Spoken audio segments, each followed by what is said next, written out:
with 1/3 titanium domes and 1/3 viewport. I think that cost came in at, it was going to be like 100,000, 150,000, something like that total, and that was killed. So we weren't going to be able to do that. But another 1/3 scale for the engineering department was planned. And with the 1/3 scale testing, were you actually able to ever to get to the pressure which would equivalent to the depth that you were rated for? So I think the target requirement, if I remember, it was 4,000 meters, right? And we imploded the 1/3 scale at 42, I believe, but we wanted, the conservatism that Stockton wanted was 45. So we met the target depth, the target operational depth, with conservatism.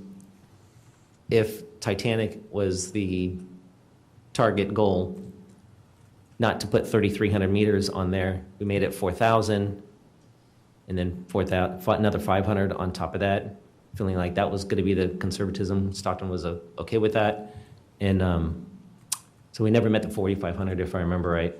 Like, I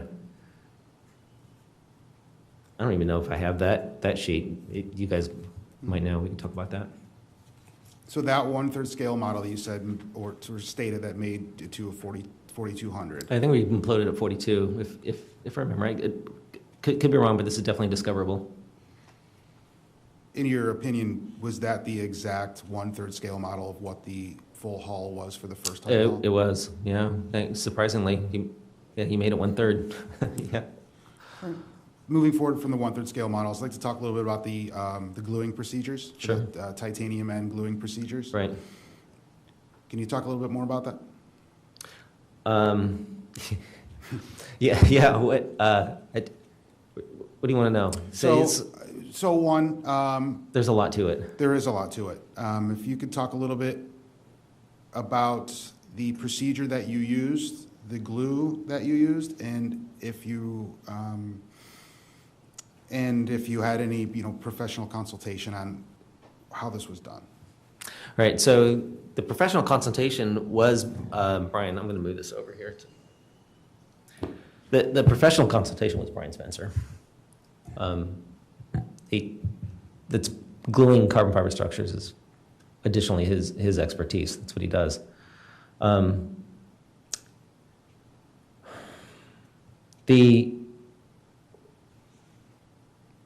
Brian sent the two people that wound the serial number 1 to Alameda, where we had very big lathes and cranes, and so we had to prep the gluing interface and have a way to move it around and put the titanium rings on it and get the alignment right.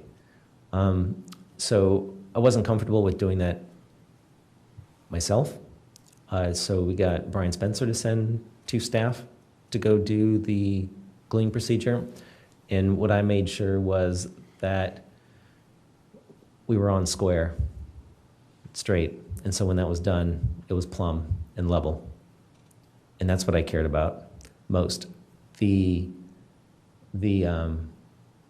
to glue that is Brian's expertise. And I think you asked what material we used. On serial number 1, I think we used EA 9394, if I remember right, with a compressibility of like 56,000 KSI. Which really, really strong stuff, and we might get into a discussion later on that interface. I mean, all material science and all engineering is all at the interfaces, and so that's an important thing to know. And had this been used before in deep sea submersible industry? I don't know. It's a good question. Brian wasn't willing. I wanted something a little bit more flexible, and he wasn't willing to change that.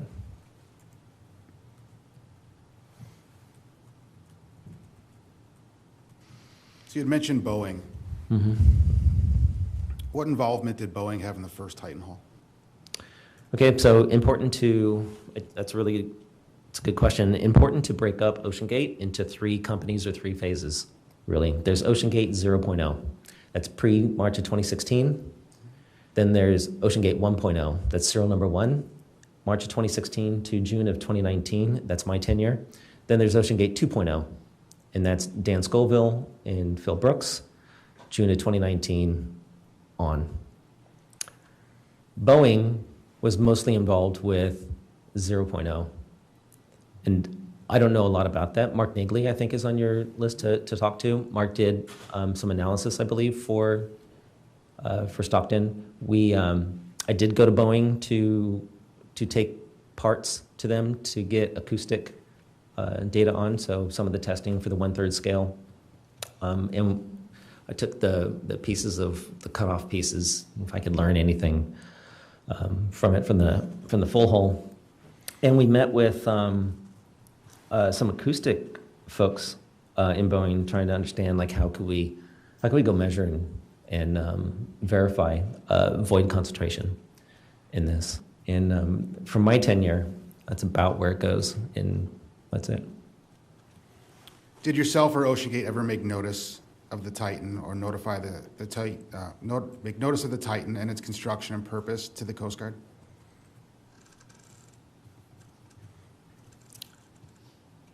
Did we make notification to the Coast Guard that we were building it? Yes. Is that? Oh, I don't know. Business choice. I was strictly technical, and Stockton liked to keep him and Neil. They kept the business to them. So quite honestly, I had my hands full, and I wouldn't want to know it. Okay. So if you were strictly technical, would you have been aware of classification societies were ever notified or discussed with for the Titan submersible? So I know Stockton was in a spat with folks from the class societies. I don't know them all. He would bring me in if he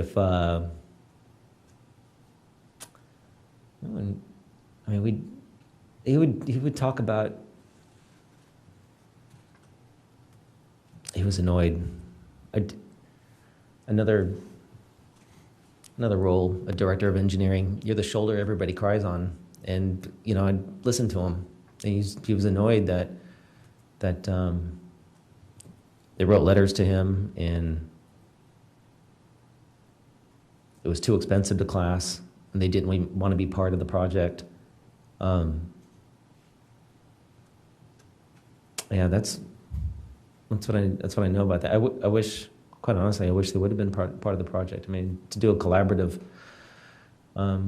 venture on this would have been nice.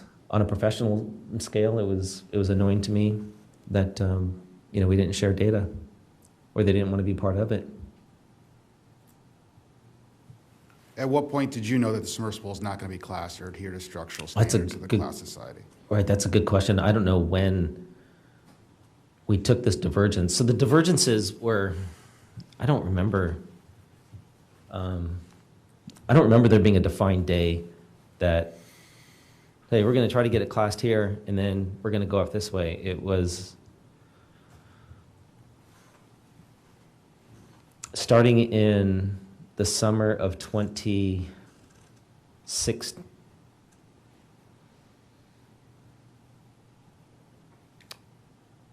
Probably the summer of 2016.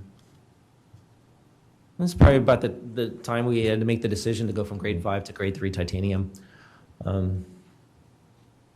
which I know I totally forgot that we did when I first talked to you guys.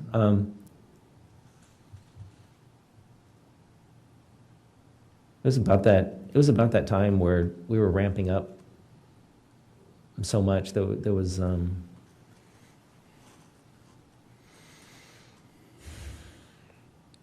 almost felt like there was no room for it. I wish I had a better answer than that, but there was no discussion ever of now getting classed, and it was a further divergence from their involvement. And with regard to the classification society, so discussing the classification society and the carbon fiber structure, was that the major issue with not being able to go classed? I think it was part of the issue. Stockton's first issue was it was time and cost, like to go through their plan, and I think he really wanted them to be part of it. But I think the plan that they came up with, if I remember right, one of the days he was crying on my shoulder. It's going to take too long and way too expensive. It's ridiculous. And in his words, it stifles innovation. I said, well, you know, you could still be innovative.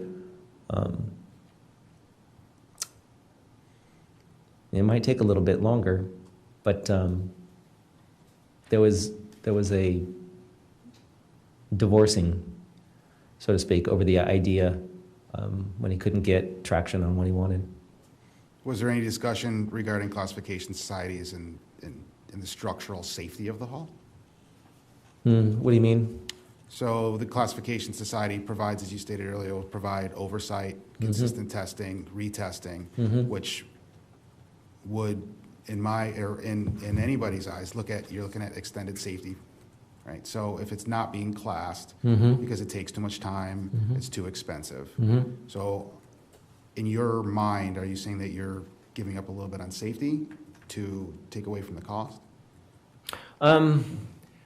Classing, I don't think classing would have prevented this accident. And certification, my comment earlier holds, right? I mean, aircraft are certificated, and we still lose them.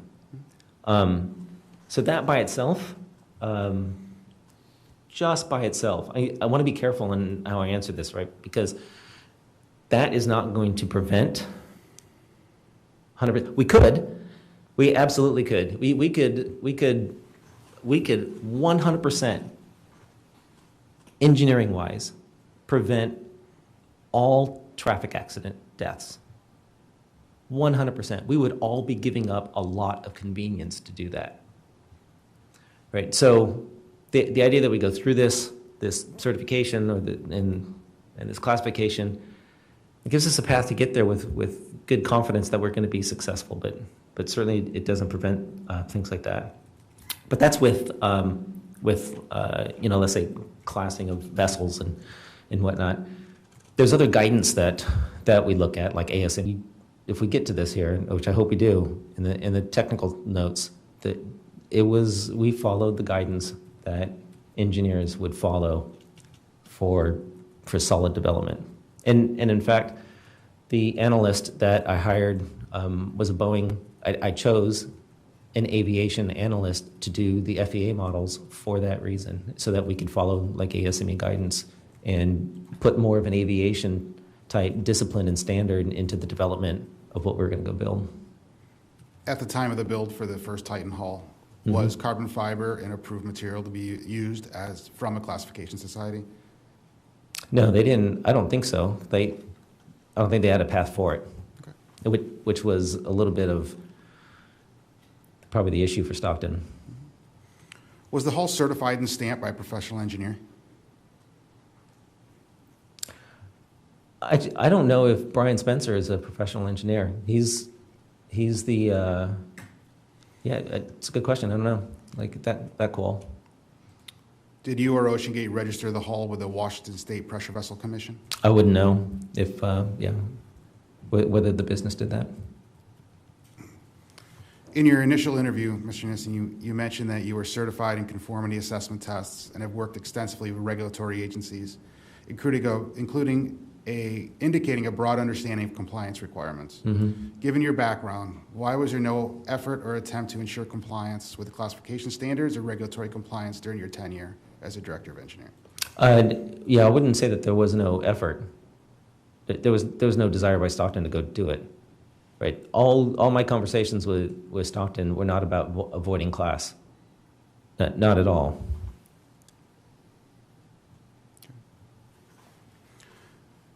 With regards to the Titan timeline around December of 2017, as the Titan is being completed, can you describe to me the Titan vehicle and its layout as it then went into the manned testing? Okay, wait. Say that again. The layout. So in December of 2017, the original Titan hull is now complete. Yep. December to January of 2017. Okay. Can you describe to me the Titan vehicle and its layout? So we had Yeah, discussed. so- Yeah, go ahead. Right, carbon fiber structure, 2 titanium domes on the end, acrylic viewport in the front, a shell on the outside, a fiberglass shell to protect anything from the inside. I think there was those ballast bladders. Drop weight mechanism that looked like we modeled that after like a gun turret or a gun magazine for drop weight underneath. And batteries for control systems. Thruster batteries were on the outside, control system was on the outside, house power was on the inside. Computer systems modeled aviation where we had a critical bus, essential bus, and a non-essential bus, depending on what you wanted to have in reserve. The engineering department was not responsible for and was not allowed to do any of the life support systems inside, so oxygen tubing and oxygen systems that would come from operations. And so engineering-wise, that pretty close to mounting all the cameras and stuff that was underneath. You had mentioned David Lockridge Mhm. previous. Yeah. Were you involved in creating his inspection report? No, I didn't know that he was doing it. So we asked David to do, we needed, so when serial number 1 was complete, we needed a handoff to operations. Like, and that's a very standard thing to do in large companies. Eventually, the technical department has to not handle this anymore. And so we told David, I said, hey, from an operations perspective, like, tell us, what are we missing? Like, what do you need? David was the perfect subpilot for this. He was great. I really wish the news would get his relationship with engineering correct. We depended on him to know that things were right from an operational point of view. And that's the report that we wanted to know. Like, is there something that we could go help with to do? The report that he came back with, I was surprised by.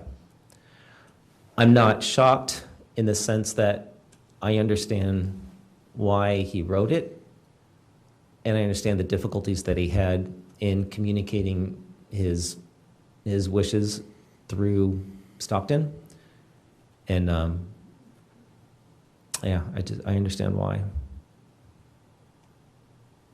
Were you at the meeting where he himself and Mr. Stockton had discussed the findings? I was, and we could probably call it in air quotes the meeting, and it's the one where eventually he was let go.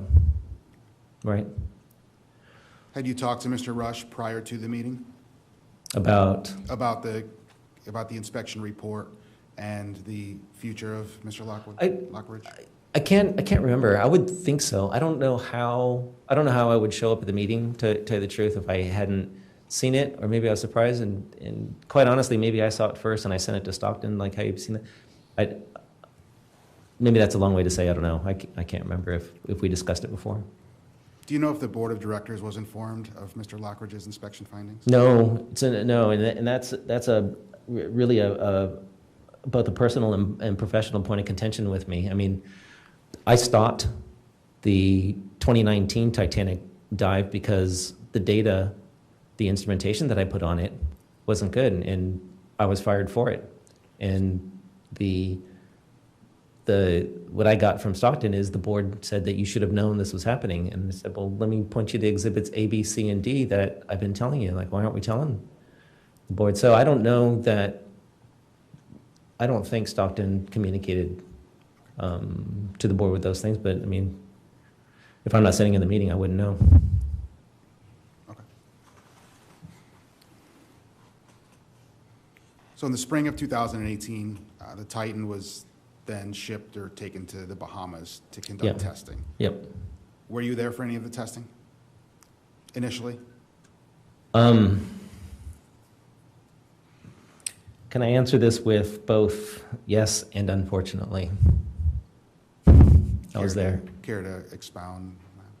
So once the engineering team turns something over, right, you're done. We've shown that it works. The systems work. You communicate how to take care of it, and then you field the issues that come in. And in my roles in the past, we would call these things MRB, material review boards, right? So you'd have a nonconformance or something where an engineer has to go answer it. We'd have to provide the disposition for it. And that's the phase that we should have gone to. And quite honestly, I didn't have a desire to go step foot in the Bahamas. I didn't want to be. The operations group was not a fun place for me to work, and I didn't want to be there. But there was a planned expedition in June to July of 2018, is that correct? Oh, there was, yeah, right. So I wrote the qual plan for it. The first time we put it in the water, I dropped it on a fishing line, 200-pound strength deep sea fishing line, because I could calculate the buoyancy. I was 150 pounds negative, and we started with that. And I wrote a series of plans for them to go do this, and I wanted to see the data to buy off on the idea and whether or not we were seeing what we expected to see. How did you confirm the depth at which the hull would have reached? We had an acoustic transmission on board, so same thing that we saw here that communicates to the top, and there's a way to ping items underwater and sends you a return on the depth, whatever it is, and so we had these systems on there. And what was the testing plan in 2018?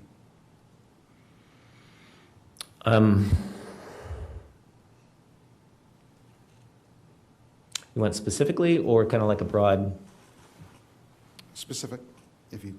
Yeah, right. I can also assist. So, was there a plan to go to the deep ocean test facility prior to 2018? Oh, there was. There was, or there was not? Oh no, there was. Yeah, that was part of like my interview was that this is where we're going to go test it. I thought, great. My interview was that this is where we're going to go test it. I thought, great. Did that ever happen? No. And why not? One reason was the deep ocean test facility. In order to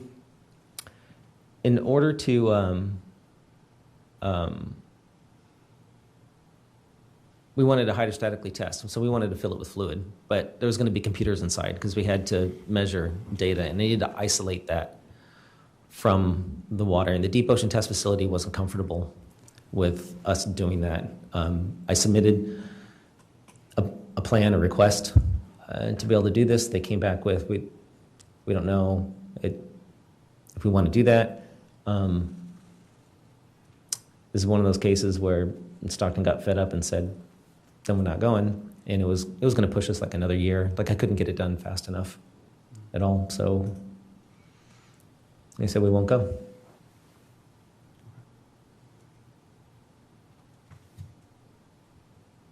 And so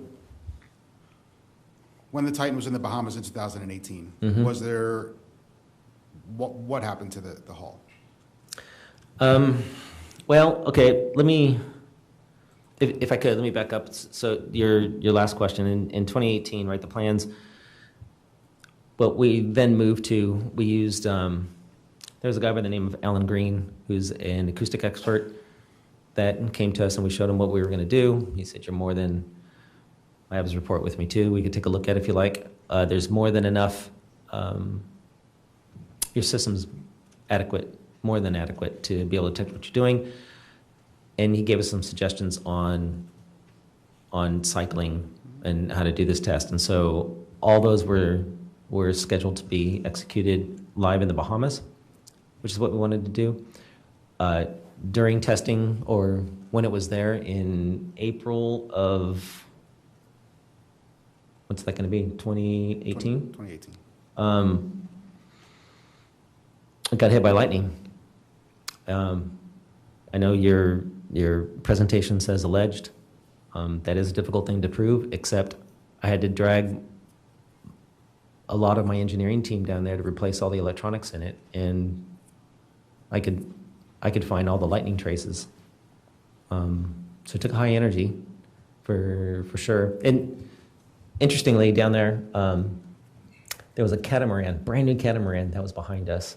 And you know, the tech rep that was there, you know them by their tech shirts, and I'm a rep, and I asked them, hey, what are you doing?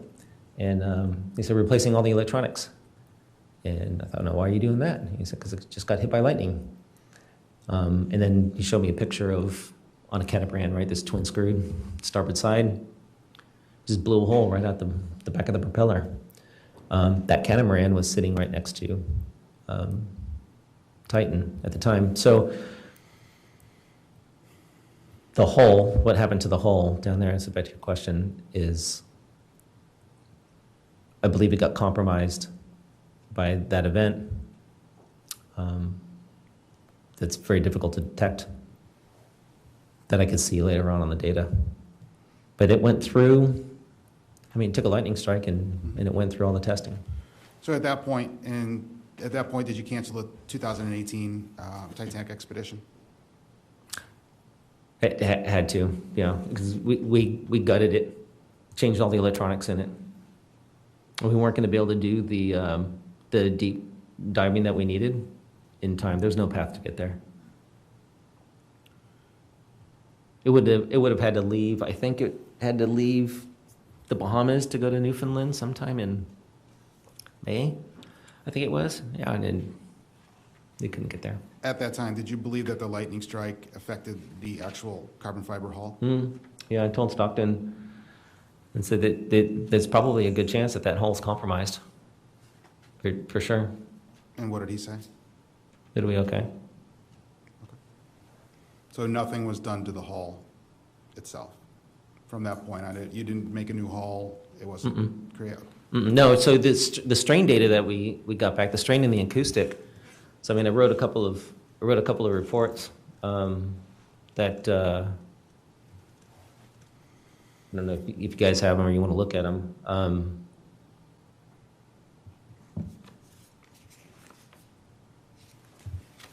Give me just a sec, because this is. So I wrote this to Brian Spencer, where I told him that the. Mr. Nissen, what is it that you're reading there? So this is my quick dive. So I wrote a qual dive quick look for Brian in August of 2018, and it's because I got a good look at the 4 kilometer data, and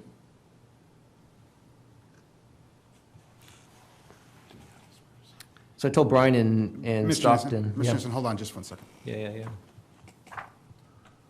Mr. Nissen, did you provide this document previously, or is this a new report? Previously to where? To the board? No, this is a new Okay. report. I think we've been going for about an hour. Why don't we take about a 10-minute recess? Sure. And let us, look at this document before you reference it, and that would give everyone a chance to. Oh, yeah, get right familiar on. with Sure, it. Great. sure. So at this time, the board will recess and reconvene at 11:15. Thank you.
Sure, absolutely. Sorry, I have a paper file going on here. So this one's just it's a quick look after we closed out or started to close out some 4-kilometer data. And what I wanted to communicate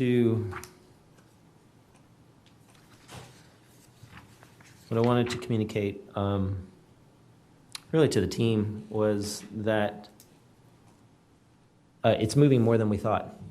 And so Brian Spencer's design and analysis report talked about it's written in here, I think on section 6.3, second paragraph, the DAR predicts failure to be hoop failure on the inner surface at the center of the cylinder at about 2.21 times the design pressure.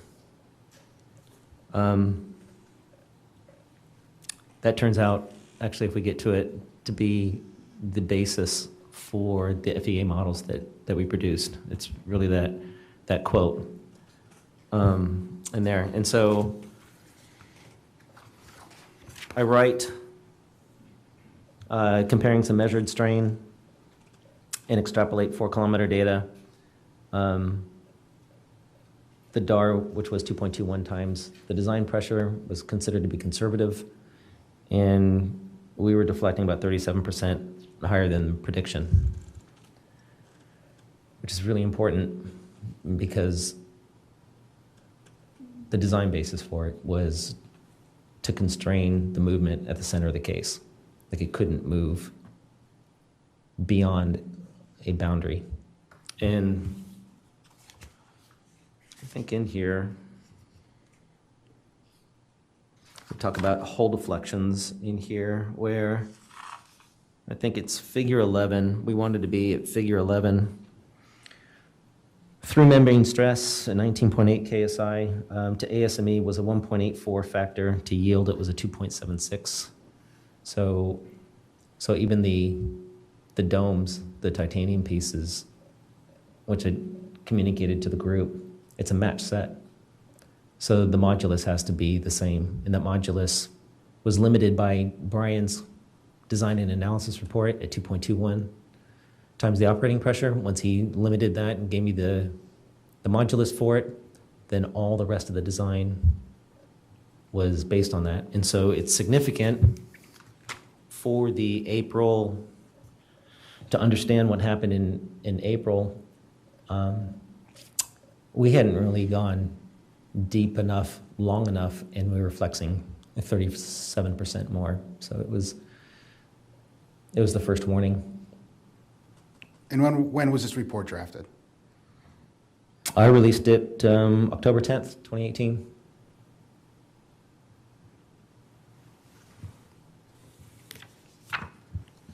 And from when you released that report until 2019, were any corrections or modifications made to the carbon fiber hull? No, Brian said it was fine. And really to modify that, well, let me back up. Eventually you scrap the hull, which we did. And we'll get to there. Recorder, can you please bring up Exhibit 073 and go to the 4th paragraph?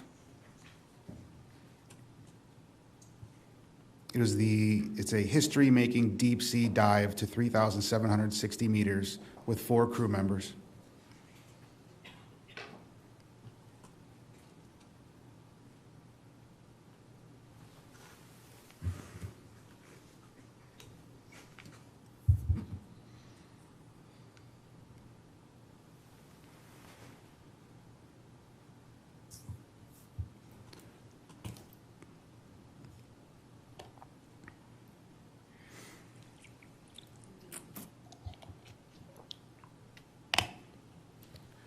You could zoom in a little bit on the 4th paragraph there. And in the 4th paragraph, it states, the dive, which was validated by a representative from Lloyd's Register. And this was the April 19th, 2019 dive in the Mm-hmm. Bahamas. April 2019? 2019. Right. Did you have any communications with this validator from Lloyd's Register? No, the whole classing, like all that validation was Stockton. I wasn't allowed to be in that. I really wasn't allowed to be in operations unless something went wrong. That's it. No, I'm sorry. I'm sorry to chuckle about it, but it brings back some memories is all. Sorry. Do you know why they would say that the dive was validated by a representative from Lloyd's Register? That was Stockton's doing. I didn't validate it. No, in April 2019, that told me you can't go to the Titanic, like it killed it. This is before. So in April of 2019, this was the dive where there was four crew members, including Mr. Rush, Mm-hmm. and they went down to 3,760 meters. Yeah. Was there a representative from Lloyd's Register there in the Bahamas that you're aware of? I think so. Like I remember vaguely. I'm not even sure I was there for that dive, but all that talk, as when serial number 1 was built, Stockton had a vehicle, and Tony became less and less important, and I had less and less input. Right? So I didn't know. Okay. Thank you, Recorder. You can bring that down. Commander Whalen, for the record, can you clarify what that exhibit was? Sure. That was Exhibit 073, Coast Guard Exhibit 073, which was a OceanGate blog named History Making Deep Sea Dive to 3,760 meters with 4 crew members. That was the title. Thank you. So subsequent to this dive, in June of 2019, an OceanGate pilot was conducting a pre-dive inspection and identified a crack in the carbon fiber. When were you made aware of this identification, and what were your steps taken? Right. June. So we have to back up a little bit to December 2018. In December 2018, Stockton wanted to be done with coal dives, and it made it. What's not talked about a lot is what we're about to talk about right now. Serial number 1, for all practical purposes, was a successful program, and what I'm about to tell you is why.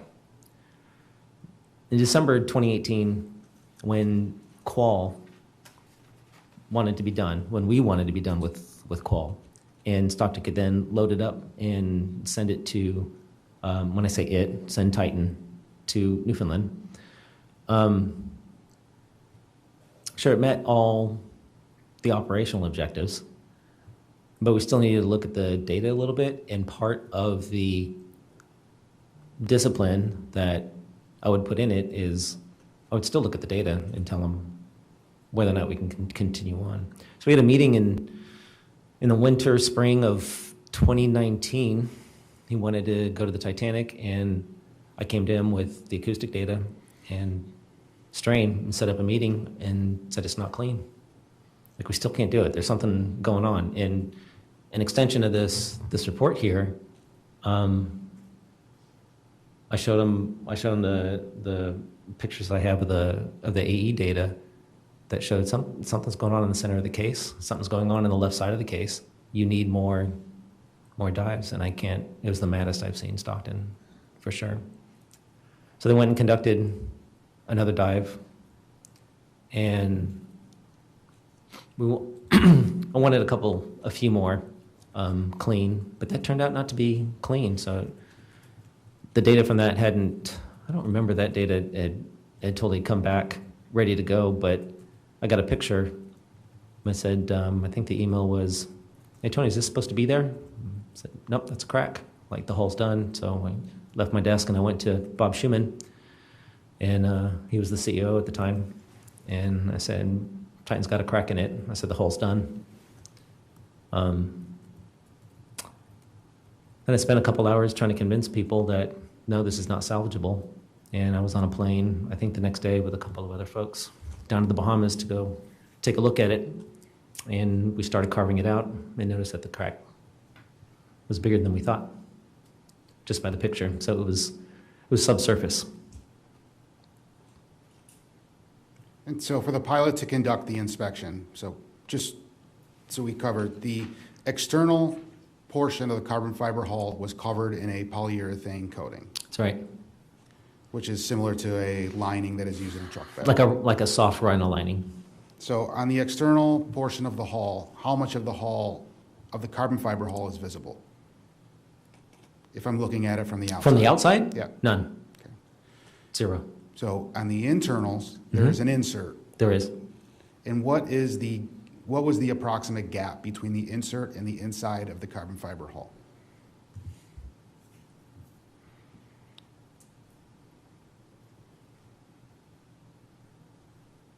Approximate, an inch, if I remember right. We put HDPE in there, so it's like, maybe 3/4 of an inch. Okay. Not a lot. Let's say 3/4 plus or minus a quarter. I'm going to, the recorder, if you could please bring up Exhibit 091, which is Titan Systems Images, and scroll to page 8. Is that in these binders I can follow? Yes, sir. So how do I find out what you're looking at? It'll be exhibit number 091. On binder I believe it's 30? binder number 2. Okay, so how do I identify what you're, It should be numbered, oh, number what now? number 91. Oh, 91, oh my gosh. All right. And I'm going to call your attention to the bottom left picture, or the left picture in this case. So what is that? Can you explain to me what we are looking at here? Yeah, and let me, old age is taking its toll. Get,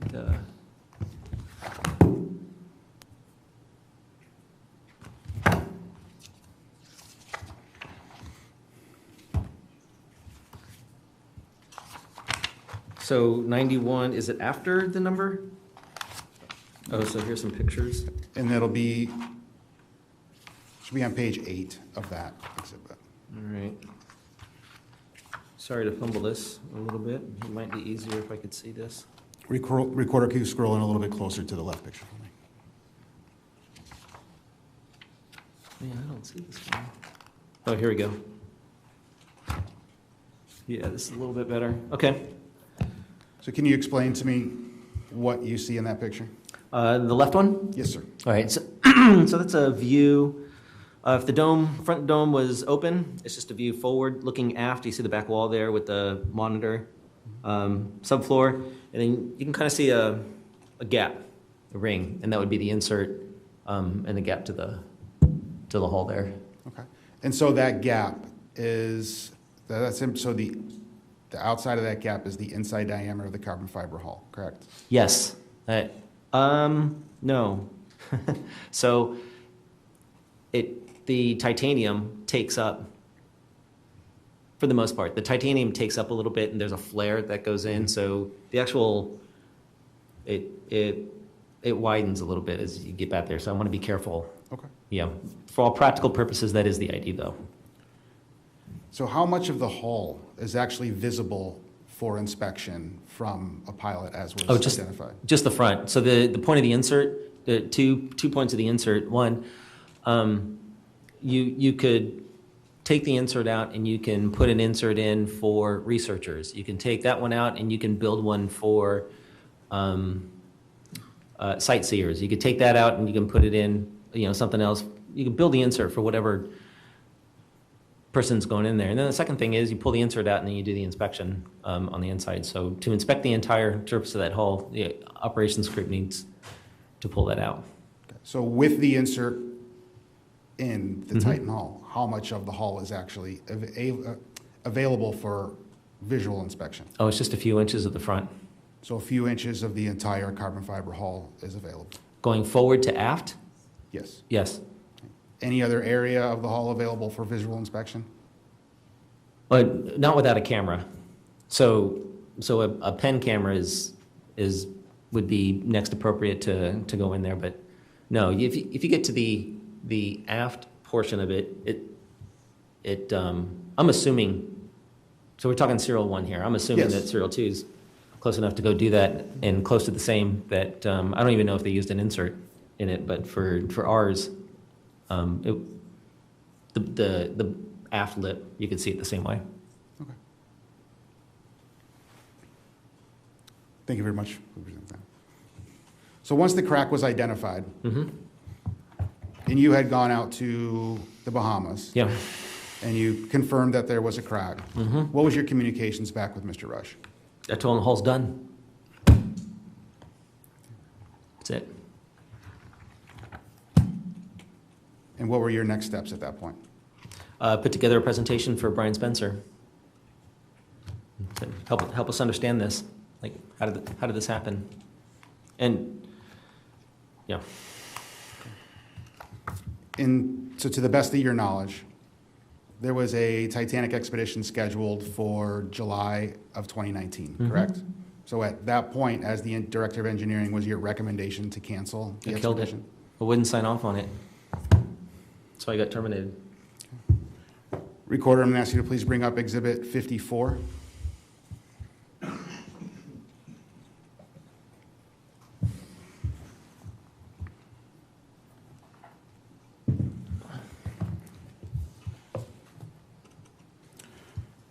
Which was scroll to the top, please. Which was the Titanic Survey Expedition Update. Okay. It was from the Strategic Director of Ocean Gate Operations. Sent a letter to mission specialists stating that the reason for the cancellation of the 2019 Titanic expedition was due to the loss of the support vessel. Right. Were you aware that this was the case that was being told to the mission specialists? I am. Was there any plan to tell them that was there a hull available for the 2019 expedition? No, that was Neil, Stockton, and Joel. I think Joel. Yeah, Joel is still there. Yeah. No, the business part of that. No, I know it went on, and I'm glad my office was in another section of the building, but it wasn't true. We didn't have a hull. At any time, did Ocean Gate divulge that there was not a hull available? That I don't know. I just know that this one I told him he couldn't use. Did they discuss with you that the plan was to put out the message that it was the loss of the support vessel? There was no discussion. Operations and marketing, no discussion with engineering. I just happened to be there, and sometimes I would be happy to get up and walk away. Were you aware, or did you have knowledge of that this was discussed with the board of directors? That I don't know. So I presented engineering section and status to the board of directors, and I was in for that, and I was out afterwards. And why did you depart the company? Got fired. When did you get fired? June 2019, because I wouldn't let him go to the Titanic. Allegedly, what Stockton tells me, he invited me to lunch and told me that Mike Ferlotti and one other board member told him that I should have known that the hull was compromised and it wouldn't work, and either he or I had to go, and Stockton said, it's not going to be me. Thank you, Mr. Nissen. Mr. Newbauer, I have no more further questions.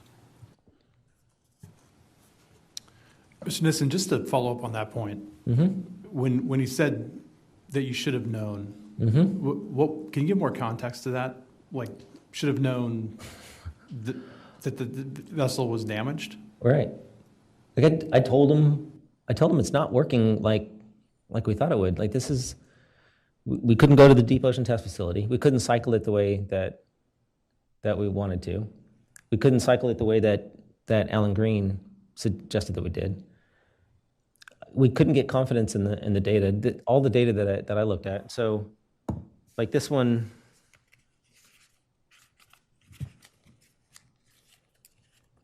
this piece here is kind of important. in that because I showed it to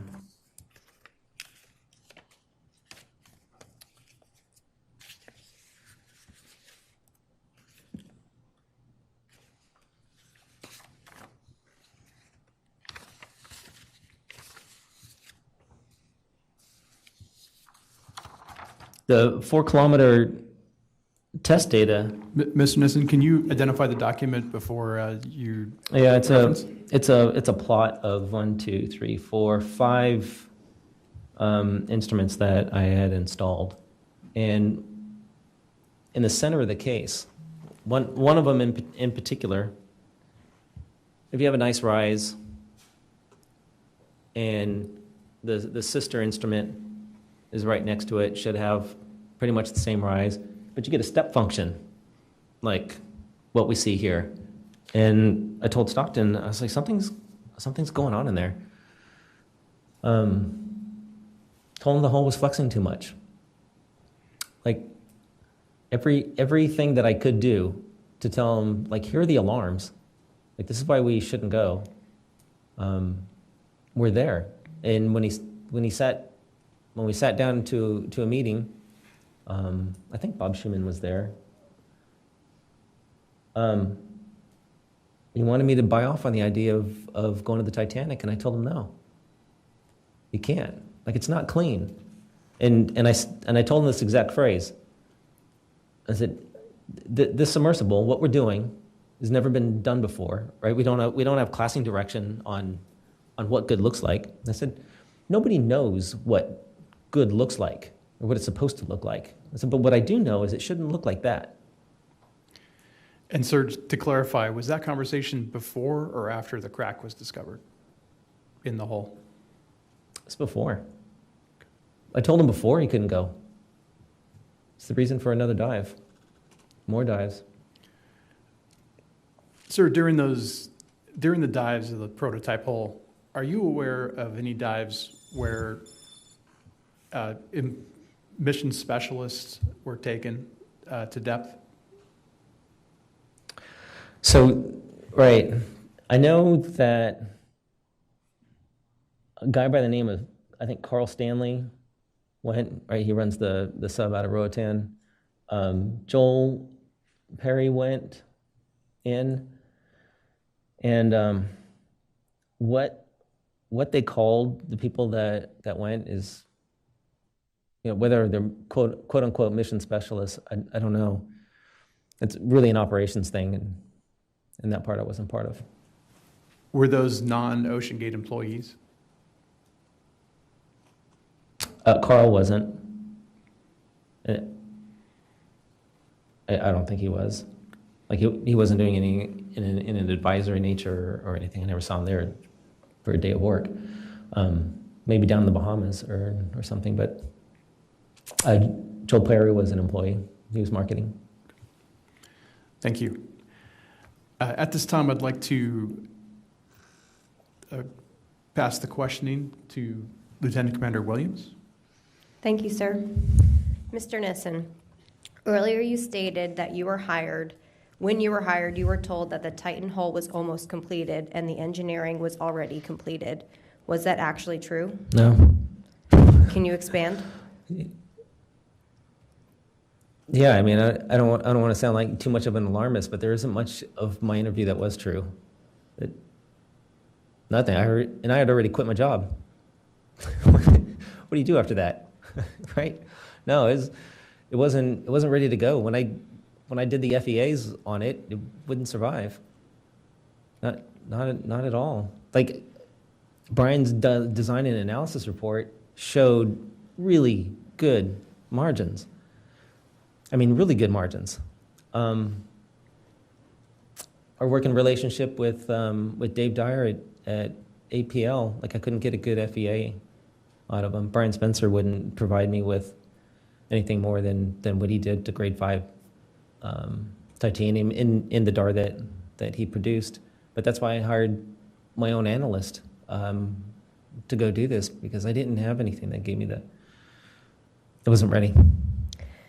Since you started as engineer number 1, that then expanded to over 25 personnel under your leadership, Were there any changes made to the design once you increased the engineering team? That's a good question. So when you say changes to design, you mean from OceanGate 0.0? Yes. Right, no. In a sense, though, that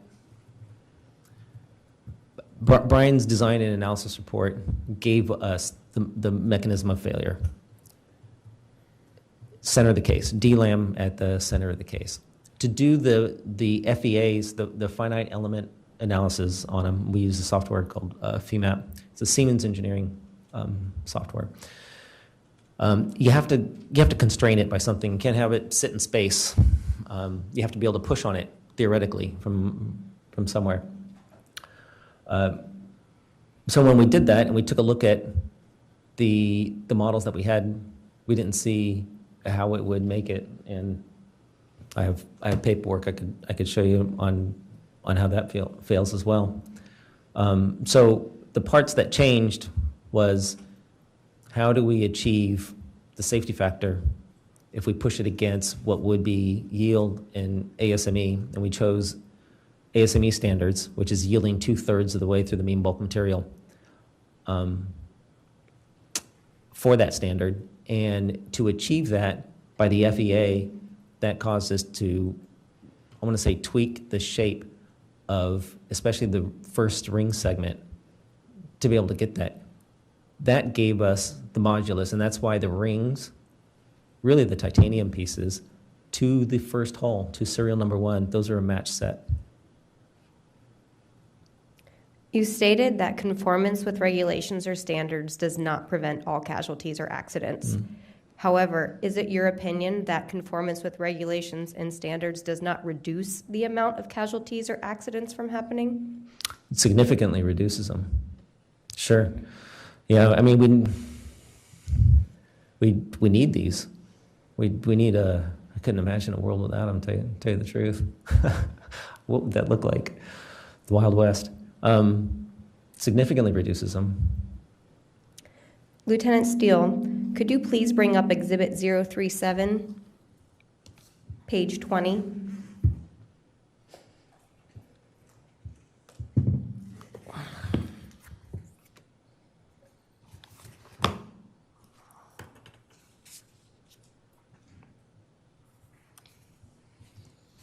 Page 20? Can you scroll down a little bit, please? Thank you. And yes, page 20. Okay.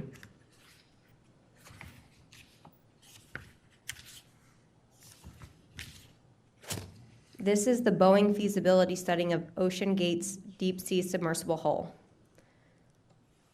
We noted from this report that the hull was recommended to be 10 inches and then optimized to 7 inches thick. However, as we know, the final design was 5 inches thick. Are you aware of how OceanGate got to the 5-inch thickness? That was Brian Spencer in Stockton. It was 5 inches thick before I joined the organization, and you couldn't move it. And that was a hot topic of discussion with Dave Dyer and OceanGate, and that and the knuckle design were two large points of contention for a long time. Do you know if any other independent studies outside of Spencer Composites were conducted in making this decision? On the 5 inches? Yes. No, it's a good question. No, that was determined before I joined the organization. You discussed concerns about voids in the carbon fiber. If you conducted material tests, much like you mentioned the witness panels, could this detect a potential void in the carbon fiber? What do you mean, could what? Could the material tests, could that detect a potential void in the carbon fiber? Sure. Yeah, so that's why we do witness panels for critical systems, 100%. Cut it in two and take a look at it. We have microscopes that could do this really, really well. Thin slice it and do some acoustic measurements on it. That's great, if you can get it thinner. And I know you mentioned this earlier, but I just want to confirm that non-destructive testing was discussed for the carbon fiber. However, none was conducted. That's right. No, well, let me bet. I don't want to sound like I'm waffling too much. So we had inspectors come out and look at it, and let's consider that non-destructive testing. So they brought their instruments out, and they couldn't punch through it. Punch through it is a term for couldn't get through it. And so we contracted one person, if you wouldn't mind me reading a couple of things. Is that okay? Yes, this is something that we have not seen previously, correct? No. Any objection from Ocean Gate on this? This would be our NDT evaluation, is that correct, sir? Yeah, an inspection that we had, and we had an inspector come out, and my conversation with him, I jotted down some notes. I think this would be relevant to why the coal could not be sufficiently NDT tested. Do you have any objections to discussing this report, Ocean Gate? Could we take a 5-minute break for us to take a look? Yes, certainly. The hearing will recess for 5 minutes and reconvene at 11:53.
The hearing will resume in 1 minute. Please take your seats.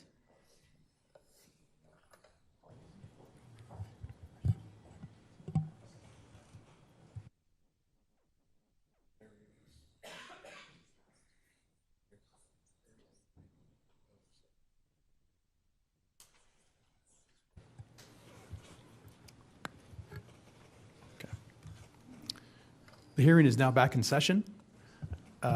We discussed the notes that you've made, Mr. Nissen, in regards to the NDT. If you could just summarize your thoughts on the difficulties that were involved in the NDT, and we're not going to submit that document as an exhibit. Okay, no, that sounds good. Thank you, sir. Look, I do want to say, when we talk about whether or not we didn't do any non-destructive testing, maybe not testing, and so like my brain quickly goes to something a bit more specific, but evaluation, we did. For all of Stockton's faults, and he was a difficult person to work with, he did want to get this thing tested, right, and inspected. And I do believe when he told me during my interview that it was in his plan to go to do that. I'm not sure that. I think he believed it. So we did ask people to come take a look at it. People who had more expertise at this than we did. And one of them is this conversation I had with a level 3 inspector from Mistras. And he was able to, just by looking at it, he knew the layout pattern. He had a comment in here that it looks like there's no compaction, which I'm not surprised because it was the end of the hull. And so something to note is when you filament wind a case like this, it winds on a mandrel. And so your carbon fiber comes off of a spool, like a sewing machine, and it mixes in some glue, and then it starts going around this big mandrel, and then it goes all the way to the end, and then it's got to come back. Well, those ends get that double layer, and so you make your mandrel a little bit longer so that you can cut those off, and it's the cutoff ends that he was looking at. And so it's expected to see voids, but we wanted him to see, like, is there anything you can see in the part that's closest to what we're going to use? And he found it difficult to do that, is all. His measurement instruments really went to 4 inches. And we knew it was a shot in the dark, for sure. So I just, very quickly my brain goes to something else, and sorry to answer the question like that, but that's what happened. Was there any plan to have the hull reevaluated throughout the lifetime of the hull? So, yes, the only way that I could figure that I would be able to do that is at some point we would have to make a device that holds 2 instruments across from each other like a tuning fork, and that we would have to stand the hull on end and move it around the whole hull to be able to inspect that. And we discussed this with Boeing before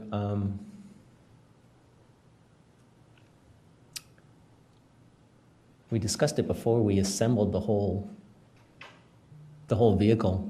It was an option, but that tool doesn't exist yet, and that's an expensive and delay to do that. So we did have discussions to go do that. I would call it that it constituted a plan. It's in my brain that it's on the list of Tony things to go do. So in that kind of inspection, that's the only way you can do this, I believe. Was there any plans to have the hull replaced after a certain number of cycles to depth? Hull replacement. So that's a great question. And so when I say serial number 1 was successful, we got to understand what the requirements were a bit. There wasn't a fatigue or cycle requirement. Stockton didn't have one. He didn't want one. He truly believed. He only wanted one acoustic instrument. He truly believed that one acoustic instrument was going to be able to tell him that the hull's compromised and it's done. And really we needed the strain gauges on there also. And so there was no lifetime, we didn't have an end of life on that. He didn't want one. And it's not something that I'm not sure anybody could write that on a piece of paper. There's no cert backbone to go do that. And what was the plan for when the hull should be retired? If Stockton had a plan, I didn't know it. Recorder, could you please bring up Exhibit 019, page 8?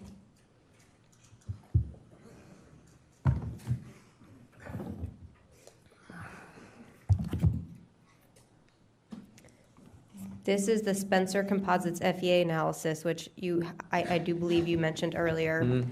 And this includes Table 1, the composite vessel design basis. Mm. What page? Page 8. Okay. All right, I'm glad you guys have this. Okay. I want to call your attention to the parameter cycle life, which is located about halfway down the page. Okay.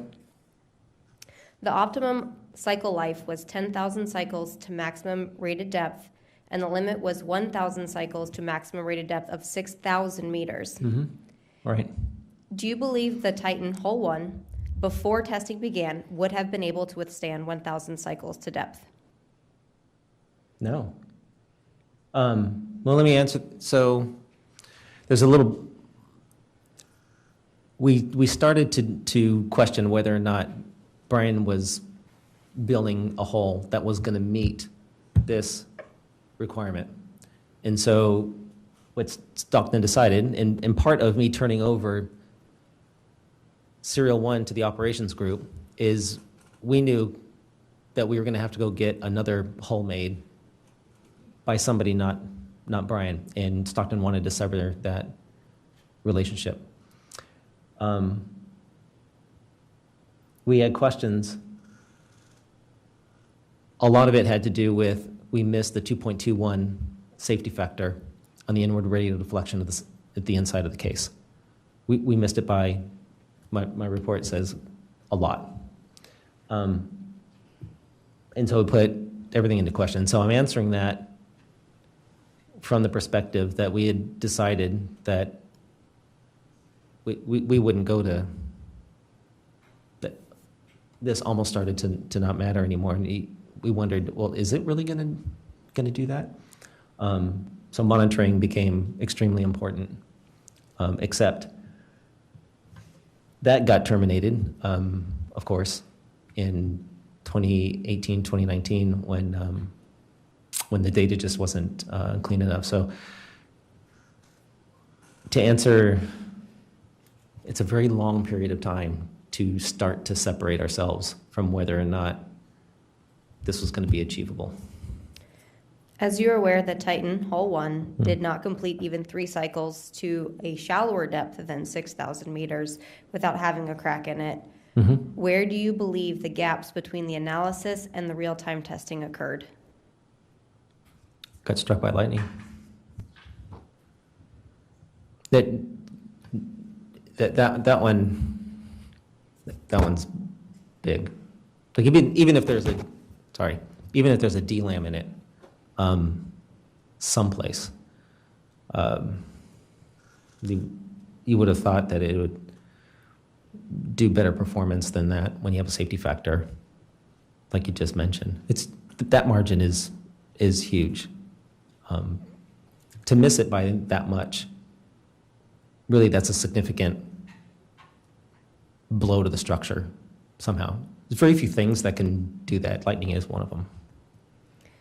And do you believe it would have been able to make 1,000 cycles if it was not struck by lightning? We don't have data to show that. I can't even answer that yet, yes or no. Like if I had good deep data prior to the lightning event, I can answer that with better confidence, but nobody could know. You mentioned a delamination of a third scale model that was detected by Boeing. Was this before or after the third scale models were tested? I think it was after. So I don't know if you guys have it in here, like any pictures of the 1/3 that imploded. There's some pictures out there that that kind of show the ring popped off, and you see like the zipper that goes down the side. Do you have that in here to take a look at? Because I could show you in there. There's when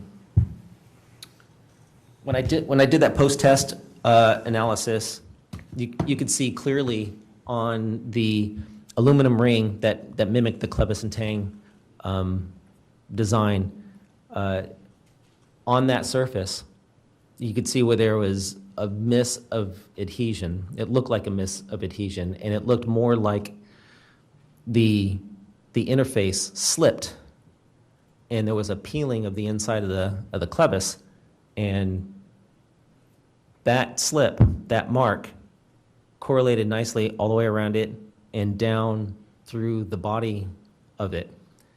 And so I came up with this idea that, man, I wonder if that was a DLAM in there. Brian Spencer had coated the 1/3 scale with a material that was not passable by any acoustic emissions, through hole or pulse echo. Luckily, we had a piece of the cutoff ring before the rest of it was covered, and it was only one ring piece. And so I took that down, and we could see a DLAM in there. It appeared to be one about a quarter of the way, quarter inch in, but that's how we found it, and we suspected, which is why it's really important to look at those interfaces.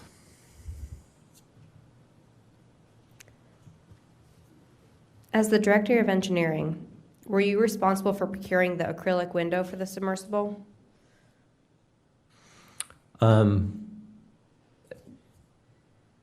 Sure. Like when you say like design it, like when you say. Specifically, were you involved in the discussions with Hydrospace regarding the shape and its certified rating? Oh yeah, Will and I talked a lot about the viewport, you know, and I even did I have that one for you guys too. I even did if I remember right, this guy worked for Will.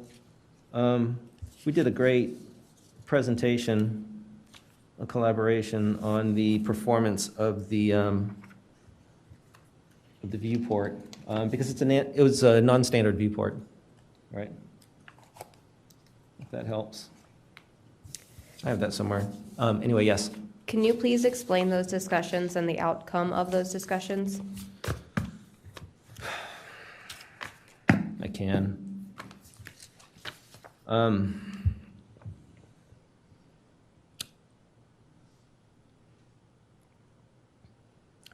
So Stockton wanted a viewport that was unobstructed, and he wanted a person's whole head to be able to look through it. Viewport guidance it's not solid at best, and in fact, we actually wrote this in Thomas Trudell and I wrote this. We wrote. I just want to make sure I get the words right. Mr. Nissen, I just wanted to confirm what you're looking at. Has that been presented to the board previously? No, it hasn't. Do you want to see it? Sir, can you just summarize the Yeah. results? So Thomas Trudell and I wrote a presentation talking about hybrid windows because the data, the guidance, and the science on it is really pretty thin, in that we know that they last really well.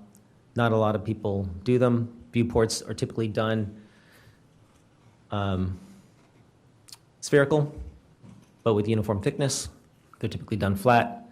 When you flatten the inside, make the outside spherical, it starts to distort things a little bit, but you get some good mechanical properties out of them. We did some FEA analysis on it. We gave a prediction for serial number 1.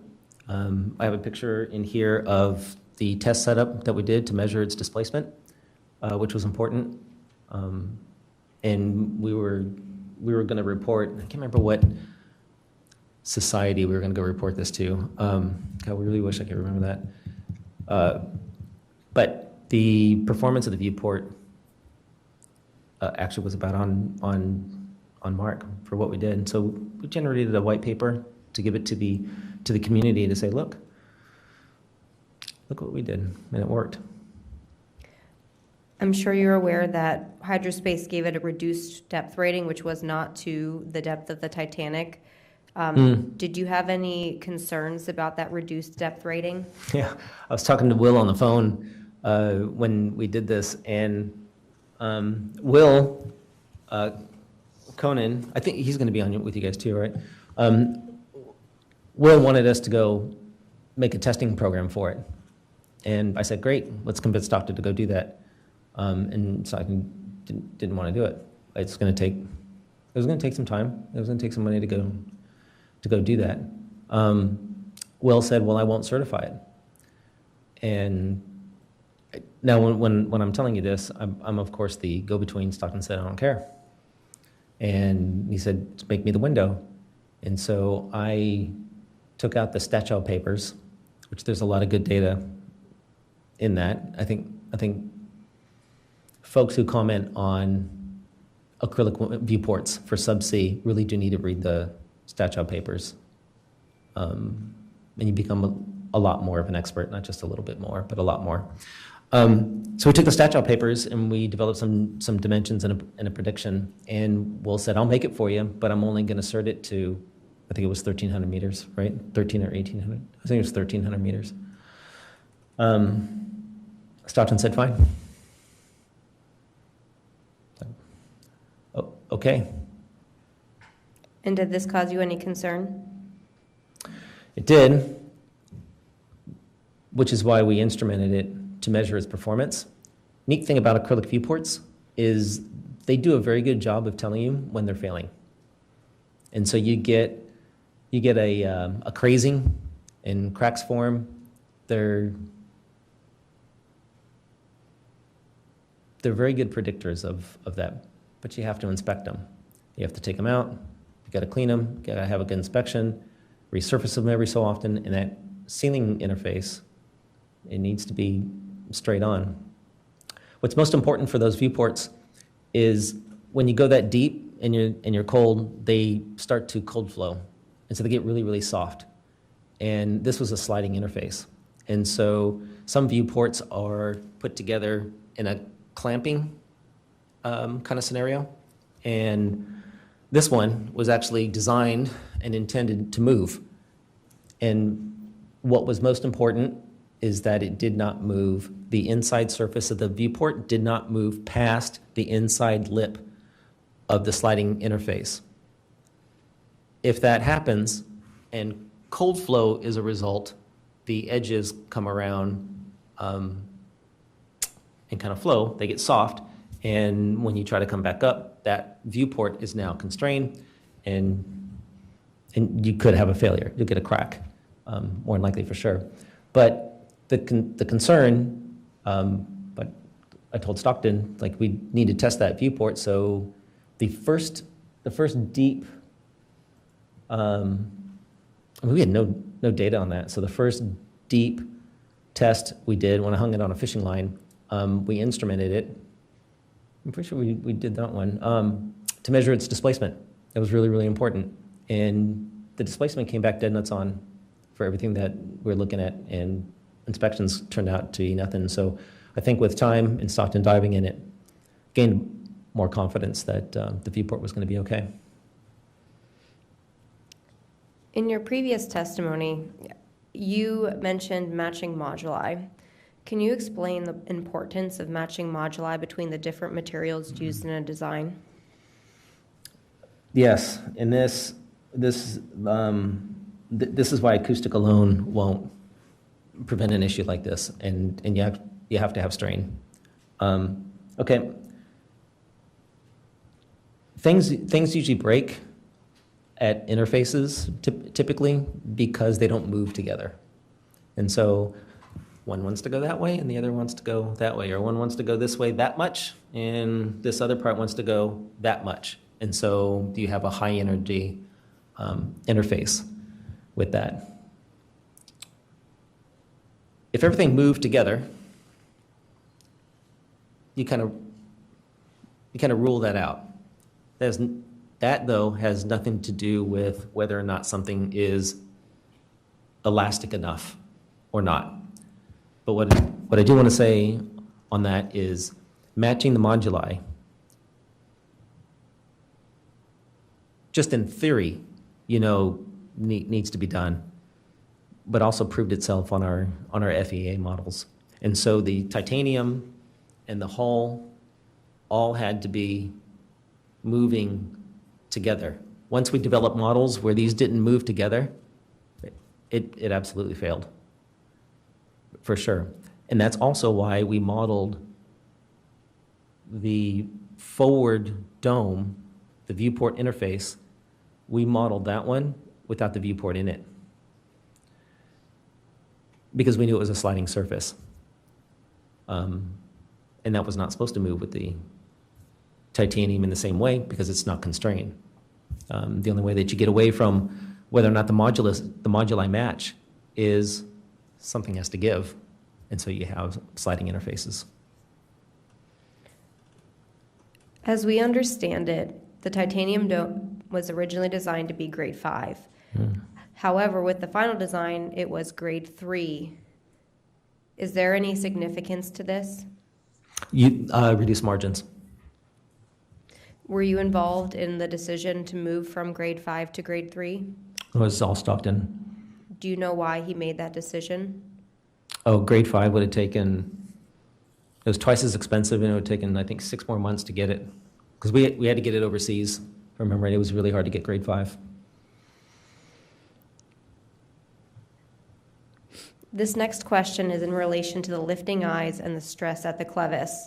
The clevis was the titanium U-shaped groove attached to the titanium segments or rings that housed the carbon fiber. Can you discuss the center of gravity of the Titan and the asymmetric loading on the rings? Right, so there's a few items that I told the team you can absolutely not do. And welding lifting eyes on the rings was one of them that was first proposed by Scott Griffith in Stockton. And I told him, no, you can't do it because of the loads. 2, we're already glued to the carbon fiber.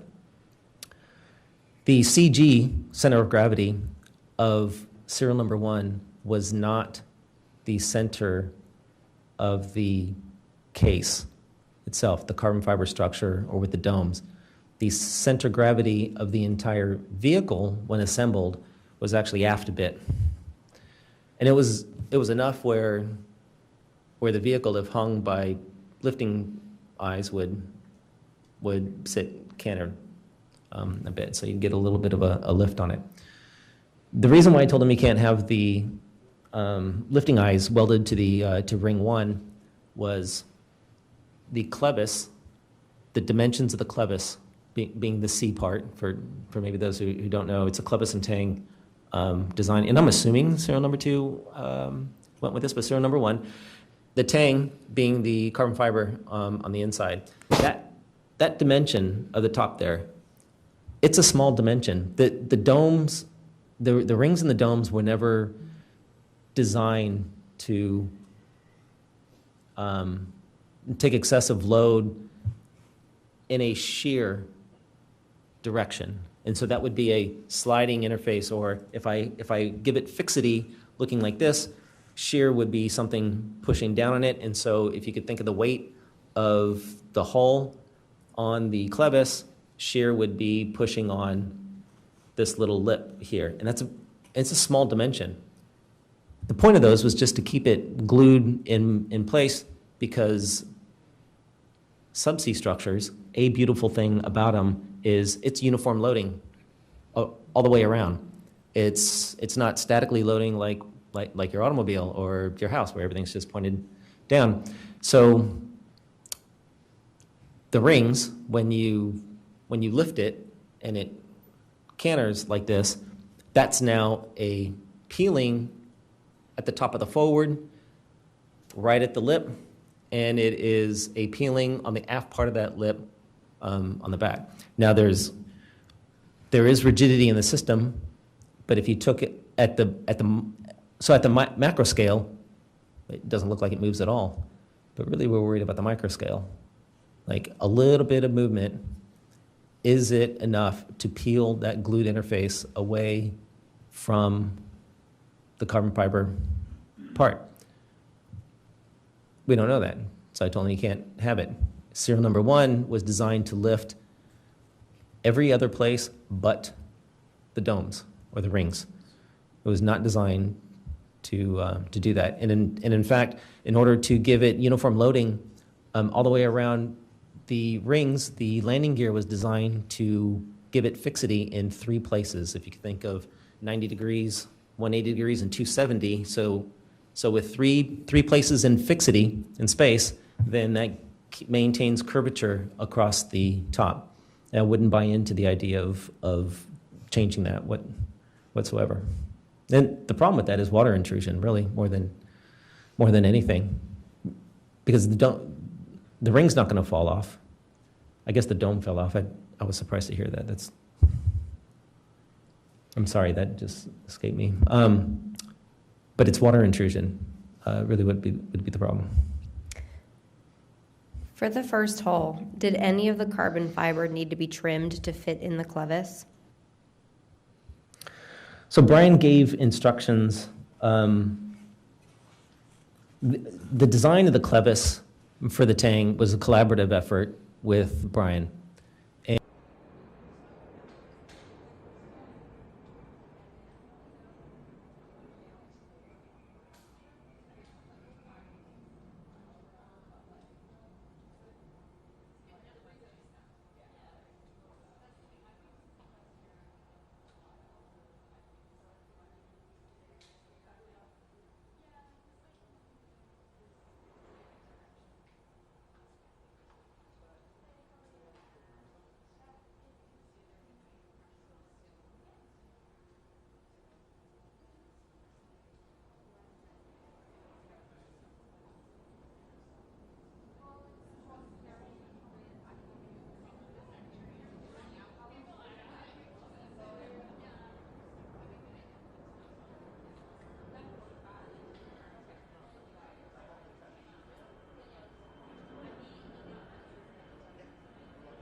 Idea. But let's assuming that we're serious about it and we want to make sure that it's solid engineering. You're going to have to pick a path for validation, which is really what certification is about. To an extent, certification is about verification as well, but But verification really is about designing or verifying or knowing engineering intent, so by design. And then it's also, and really validation is more like, do you meet the requirements? And so the requirements are, we want to go this deep, and we want to be able to know we have this confidence level and whatnot. So in picking that path, you could go a clean certification path that says, well, what agency out there has a path for us to go follow? And if that doesn't exist, then you got to figure out a way, well, how do we make sure that we're going to be clean? And acoustic emissions is a great way to see when brittle structures, glass, carbon fiber, have a failure in it. And it doesn't matter if it's just a snap of one or just like something crackles once, or if you have imminent failure. That determination is a little bit different. But these acoustic sensors have great ability to be able to detect this. There's a standard for acoustic emissions that we took a look at, and it's a 0.5 millimeter lead test. And it goes something like this. You put your acoustic sensor on a structure, and you take 0.5 millimeter lead, and you just snap it someplace else, like you would break a pencil. And the acoustic sensor should pick it up. It's amazing to see the 9-inch acoustic instruments that I put in there. I snapped 0.5 millimeter lead on the hull, and I can give you time differentials on when that acoustic wave went propagated down the hull. It's neat. It's fantastic. So without a clean certification path, you got to pick a technology that is going to be able to give you warning. The idea is that you're going to be able to interpret that warning in enough time. And do you have the instruments to go do that? Can you explain how this system functioned? So the acoustic emissions came on with, so serial number 1 now. The way that I understand it, the acoustic emissions sensing software, everything was rewritten. So we're talking just mine, right? Serial number 1. I don't know what they did for serial number 2. For us, it came on with the system. It wasn't an option. Nobody got to turn it off.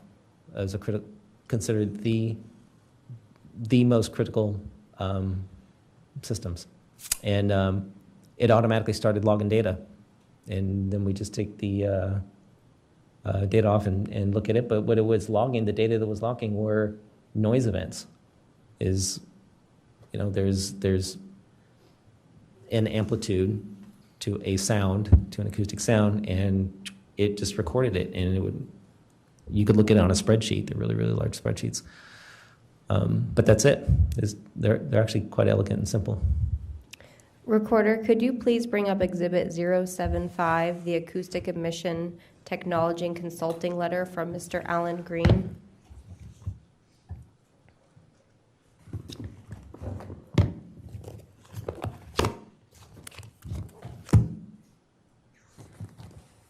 Zero 075 doesn't reflect that here.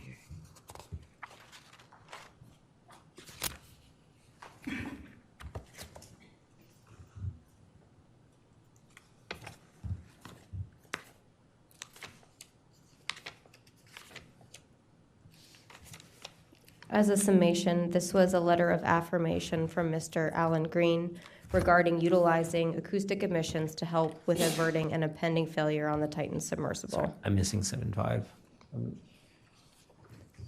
I have a copy of it, though, if we're talking the same one. It should be 2 pages long. I have NOAA on 7. Okay, I think we need to confirm that exhibit number.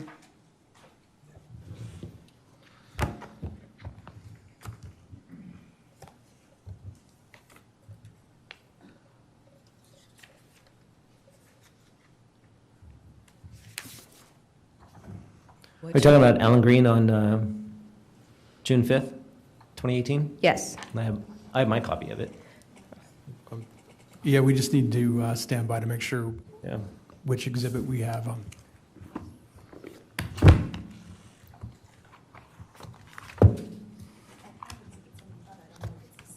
Okay.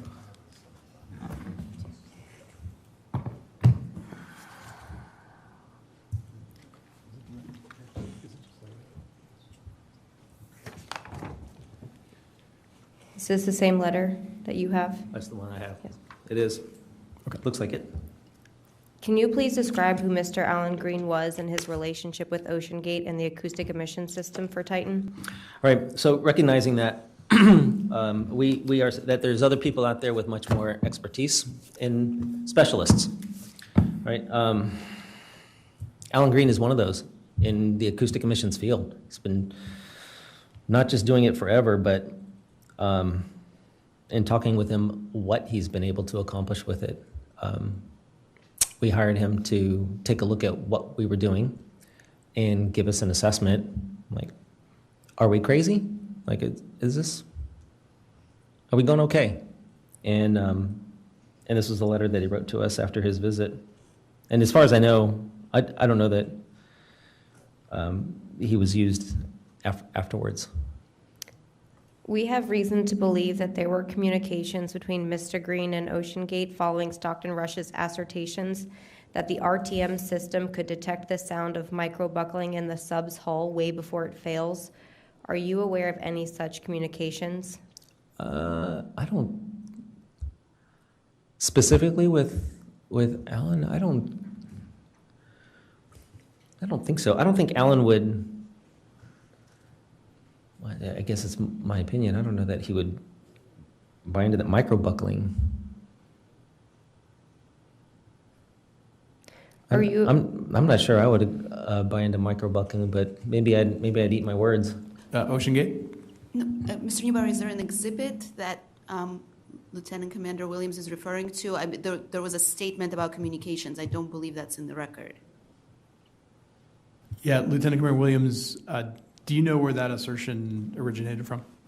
This is actually from a wired correspondence, or something we saw online from Wired. We just are asking if he's aware of any communications. Okay, so we don't really have a evidence to support that, but, and it's my understanding, Mr. Nissen, that you're not aware of any communications along those lines. If he made communication without me there, I certainly wouldn't know. But my understanding with Alan Green really goes as far as this document here, as far as I remember. Stockton would have talks with people without me, so I'm sometimes caught with my pants down a little bit. And Mr. Newberry, if I may, it's fine. We have no objection to the question. It's just if it could be phrased as a question if it's not actually a piece of evidence. Yes, agree. So can you rephrase that question that was originally asked? Yes, sir. Mr. Nissen, are you aware of any communications between Mr. Allen and Mr. Stockton Rush after the RTM system was originally installed that had any that there were any concerns of this RTM system? I don't remember any. No, actually, as soon as I saw this paper, this was a lot of relief for me, and I went on to my next fire. My final question is, would you have felt comfortable as the Director of Engineering going down in the Titan submersible, specifically hull 1, to full rated depth? That's almost the best question here, isn't it? So Stockton's and my relationship started to turn sour as everything was built, but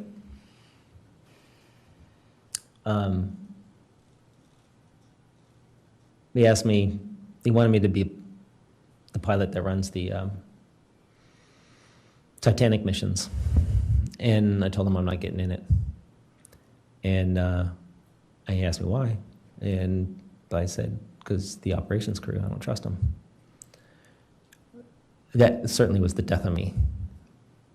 But I didn't make it any easier with the following question. He said, well, what if I'm mission director? I said, you still have the same operations group. But I didn't trust Stockton either. They would take a look at where we started, and when I was hired, nothing that I got was the truth. I was held with a bag and trying to save, and I couldn't quit. So I told him, not with that same crew. If he would have asked me question number 3, what if there was a different crew? We didn't have the standards we set forth. Meaning, what does bad look like? So that you have your come home indicator set, and Stockton was a constant moving target for that. What's it going to be tomorrow? Couldn't trust that. So no, as the director of engineering, I did not go in serial number 1.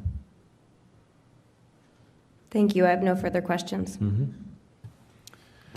Sir, just one follow-up. When you say a moving target, do you mean like the safety standards of what would be a go, no-go for an operation? Oh yeah, everything.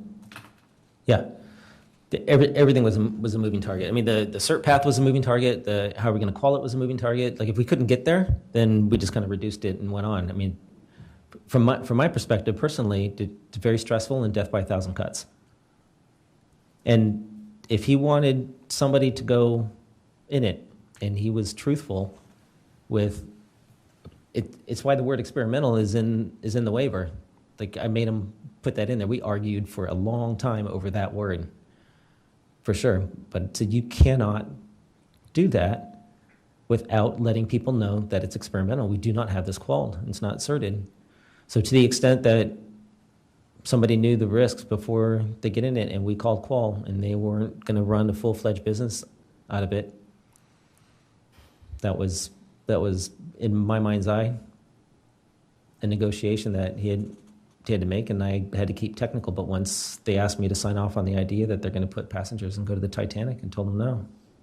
But it was a moving target, and I had to, thankfully, I got the opportunity to draw the line. I had the data to support it. But really, that's why serial number 1 was successful. That's what we were supposed to do. The design of it was, can you collect the data such that you prevent a catastrophic failure and ultimately a loss of human life? And we did that with serial number 1. But without Stockton drawing the moving targets, it was my target that I said, you can't do that. Sir, understand. Was there a designated safety officer for Ocean Gate operations during your time? Right, that's a good question. That operations thing, right? I don't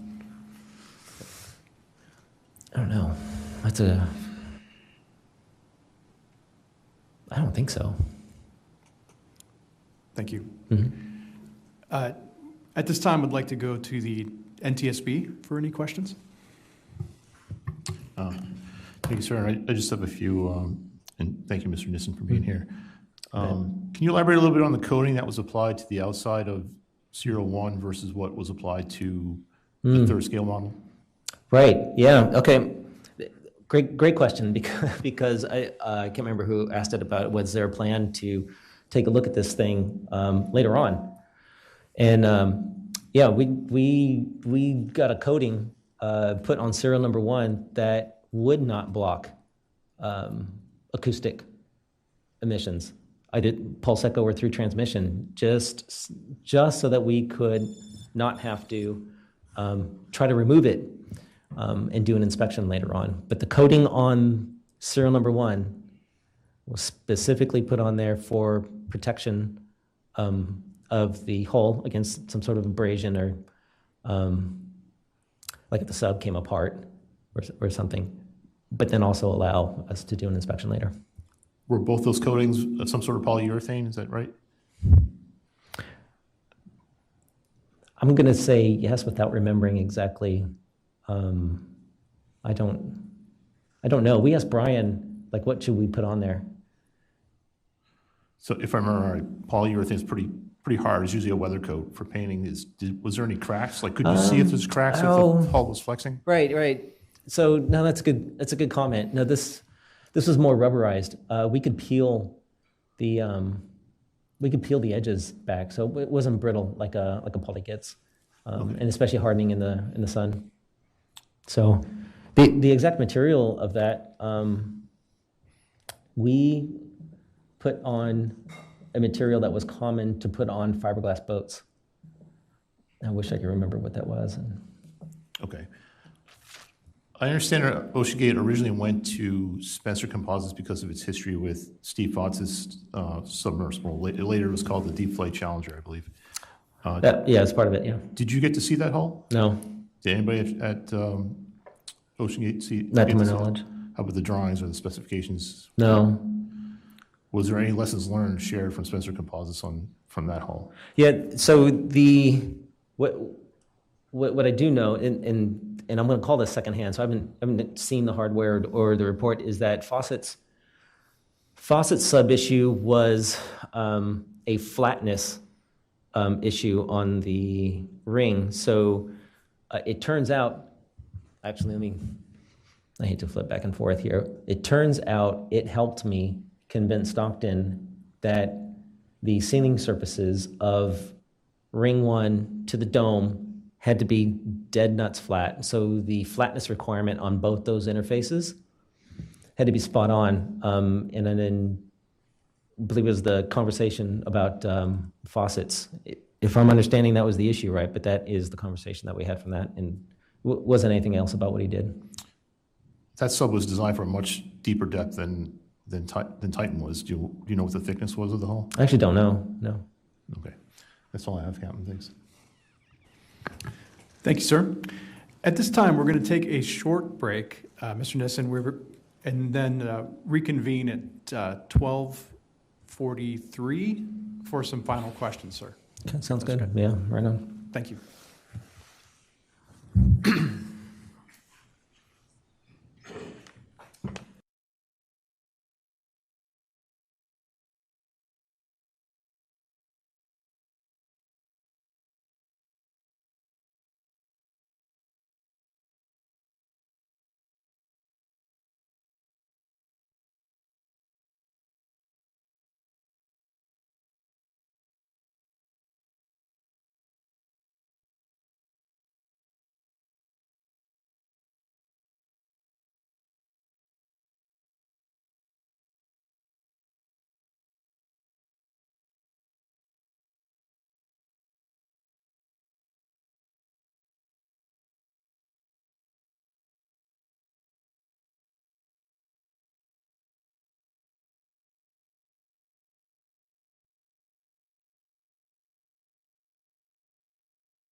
one question that I have for you, sir. During your entire time at OceanGate, did you feel a sense of urgency or being rushed to get to operationals, to start operations? Was there pressure? Oh, 100%. Yeah. I mean, that started about the summer of close to the end of summer of 2016. Yeah, maybe summer of 2016 when we decided not to do another 1/3 scale. Do you feel like the sense of pressure influenced or negatively impacted safety decisions and testing?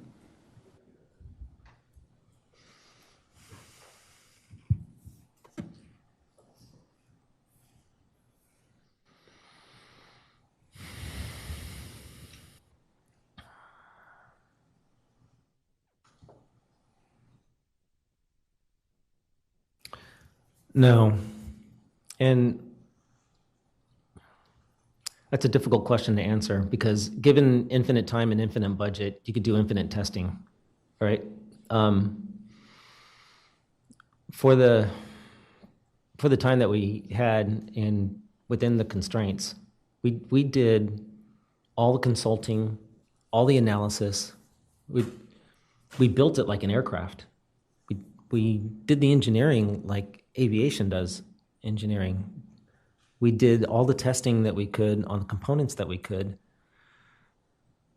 We brought every expert that we could find that could give us a comment on what we were doing. And that wasn't just the AE or just the hull. I mean, we defaulted to whomever we could. The titanium moduli were known because of testing. There's cert paperwork for that. If I could do it, if I could get some step closer to a legitimate cert path, we did it. For sure. If a test or an opportunity to do a test was brought up to my attention, we never turned it away. And sir, you a couple times during your testimony, you mentioned the acoustics weren't clean. Mm-hmm. Can you give some examples? Do you mean sound or strain or both, sir? Both. So it'd be really helpful if we could look at this diagram that you don't have yet, because a picture is worth 1,000 words. Well, sir, can you just kind of give a simplified definition of Simplified what definition. concerns you? Sure. So in acoustic emissions are, well, let's just say acoustically for something like a structure like this. To understand why that's so important and what clean would look like, really clean would be 0. That would be not dirty whatsoever. A metallic doesn't show you the same signature. I'm actually not even sure that you could see acoustically a metallic break, because metallic breaks are dislocations and you get atomic realignment when those dislocations move. That's how we get flexibility in parts. So airplane wings stiffen because dislocation movement moves throughout that. But carbon fiber structures don't. Once that snaps, it's done. There's no atomic structure next to it for the atoms to realign themselves. Really, even the glue is kind of stiff, but the fibers themselves, once it snaps, it's done. So ideally, you don't want to hear anymore. Then you know it's done failing. But strain, inward radial deflection of the center of the case, that's movement, and that relates to moduli. So clean data, in this sense, is you fall within the parameters that the FEA models show you, which an aviation cert path would tell you that you wouldn't get an aviation cert path if you had flexibility someplace on a wing and it was outside what the FEAs showed you for the allowance. So clean would be you're within the bounds that you've studied in your analysis, and you are not failing acoustically anymore. You're very, very, very close to zero. It turns out in Green's conversations with them, whether or not you go to a depth and then you come back up and you go to a depth and come back up. I mean, sometimes these mean something in these structures, and they'll continue failing, and then they'll stop, and you come up to the surface, and when you come up to the surface, all the stress relieving goes away and stuff moves around, but you should still be clean. In a metallic, we would say it's clean if the system were allowed to stretch, and then it comes back to where it is, and so that would be elastic, right? Where if it's inelastic and you get plastic deformation, it would go someplace and it would stay or not come back to where it is. There's a term for that we call hysteresis, and in material science, that's a 0.002 offset in strain. So clean data is going to be very low to zero snaps, we'll say, acoustically. It's going to be within the confines of your models, what your FEAs are showing for the safety factor that you want to get. And it's going to be no outside hysteresis, meaning that the system is coming back to where you started, in this case, on the surface. So you'd see it move, and it would come back. If there's a gap, then you want to start thinking about answering that gap, but that would be clean. Thank you, sir. And one follow-up on that. Mm-hmm. If you had a hole, carbon fiber, and the acoustics went quiet during a deep dive, Mm-hmm. and then over time you started to see new acoustics, Mm-hmm. would that be a concern for a carbon fiber hull? 100%. Sorry. Yeah. No, once it goes clean, because these don't reattach themselves, that's a new break. Yeah. So here's something to note, though. You almost got to be careful. Clean assumes, of course, that your instrument is working. If you see zero snaps, make sure the instrument's working, right? So it's weird that I have to say that, but I've been in situations before where somebody looks at data and says, oh, look, it's great, and forgets that it wasn't running. Sir, are there any final questions for Mr. Nissen from the board or council? Good. Thank you, sir. I appreciate your testimony and for being here today. You are now released as a witness at this formal hearing. If I later determine that this board needs additional information from you, I will contact you directly. If you have any questions about this investigation, you may contact the investigation recorder, Lieutenant Kelly Steele. And we do plan to enter at least one exhibit from your testimony today. If you could meet up with the recorder and just pass her that document, we'd appreciate that. The schedule has moved back just a bit for today.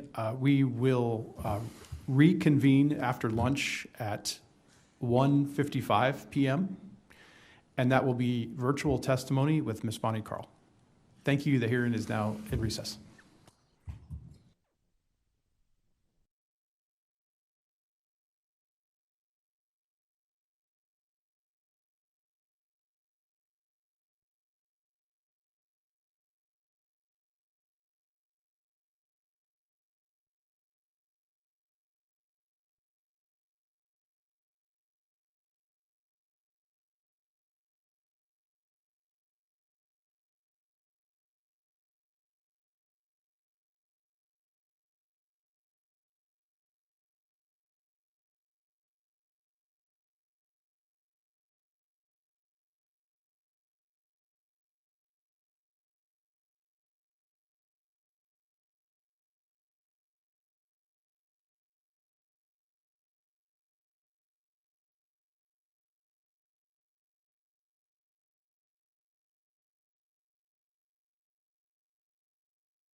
This hearing is now back in session.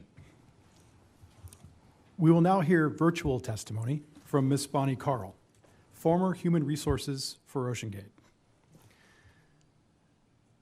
Lieutenant Steele will administer the oath. Good afternoon. Could you please stand I am standing. and raise your right hand?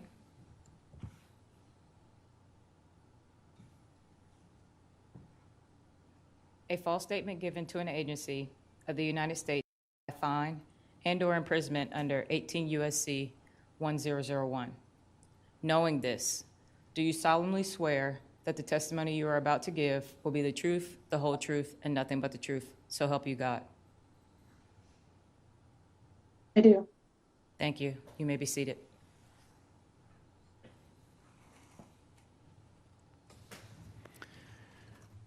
Good afternoon, Ms. Carl. Thank you for joining us today for this testimony. I'm going to pass the questioning to the first round of questioning will be conducted by Lieutenant Commander Nicole Emmons at this time. Good afternoon, Ms. Carl. Can you hear me fine? I can hear you. Thank you for being here virtually, and if you need a break at any time, please just let us know and we can take a pause. All of my questions are related to your background and your experience with the OceanGate as the Director of Human Resources, Finance Administration, and your duties as pilot and training. If we need to pull up an exhibit, we will put up an exhibit on the monitor and it should show on your virtual desktop, but if it doesn't, just let us know. Before we begin, I would also like to ask you to please refrain from using any acronyms. So, Ms. Carl, can you talk to us about your work history background and what you did before you were hired on at OceanGate? I am a certified public accountant with the state of Washington. I worked in public accounting for 4 years and then went to a cabinet manufacturing company and was the assistant controller there for 12 and a half years. Then I went to work for OceanGate in 2017. Ms. Carl, I know you said you were standing earlier, but if you want to be seated, you can be seated, just to let you know. I prefer to stand. So when you started working for OceanGate, what were you initially hired to do for the company? The job description that was online was actually for a bookkeeping type position, but I applied anyway because I'm a scuba diver and OceanGate sounded really cool to me, so I thought I'd throw my hat in the ring and just maybe get a conversation with them. I got a call back from Neil McCurdy to talk about the position, and he said that due to my background, they would like to change what they had initially intended to do for this position. So when I got hired on, it was a higher level position than just a bookkeeper.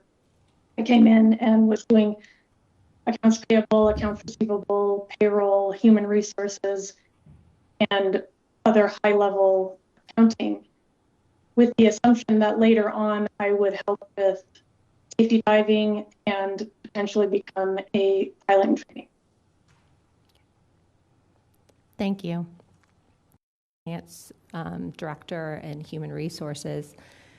Can you explain to us the differences and the relationships between OceanGate Incorporated, OceanGate Expeditions, and OceanGate Foundation? OceanGate Expeditions was the company that ran all the trips, like the Titanic trip and the Andrea Doria trip. OceanGate Inc. was where the subs were made, submersibles were made, and all the payroll ran through. OceanGate Foundation was a 501c3, is my understanding, that dealt with ocean education, and Wendy Rush mainly took care of that. I didn't have anything to do with the foundation. Please define for us what an investor is and what a mission specialist is and how they are different from each other. By investor, I assume you're talking about a shareholder? Correct, yes, ma'am. So there were multiple shareholders in OceanGate Inc. They actually owned common stock or preferred stock, so they were owners in the company. There were a few employees that were also owners in the company. Stockton Rush, Neil McCurdy, Tony Nissen may have been, I'm not sure. Scott Griffith, if I didn't mention him already. The mission specialists were, for all intents and purposes, paid customers that were paying money to go on one of the expeditions. Titanic, Andrea Doria, one of those. In the shareholder process, you went into a little bit, but can you kind of explain to us how shareholders were recruited? Can you kind of explain how that process worked? Most of the shareholders, as I understood it, were friends and family of Stockton and Wendy Rush. Had some sort of connection with them prior, whether it was a friend or they had gone to school together, something along those lines. I didn't deal with actual stock issuance. That was Doug Border. He took care of that stuff. I think Doug was also a shareholder as well. And I know you said you kind of didn't deal with the stock part, but can you explain to us how the funds were received and distributed throughout the company from the shareholders and where those funds went? When there was a stock issuance, basically checks would just come in the mail to us. We would cash them and add them to our operating fund. And then Doug Border took care of all the paperwork that needed to be filed with the state.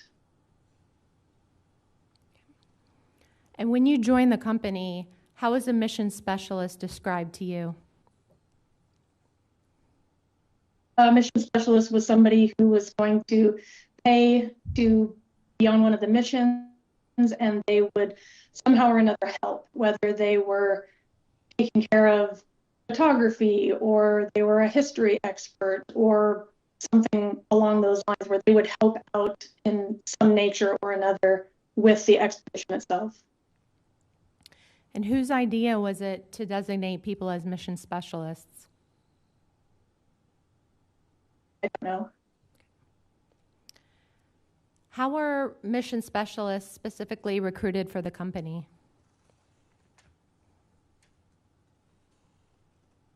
I don't know specifically how they were doing that. Joel Perry was the sales and marketing director.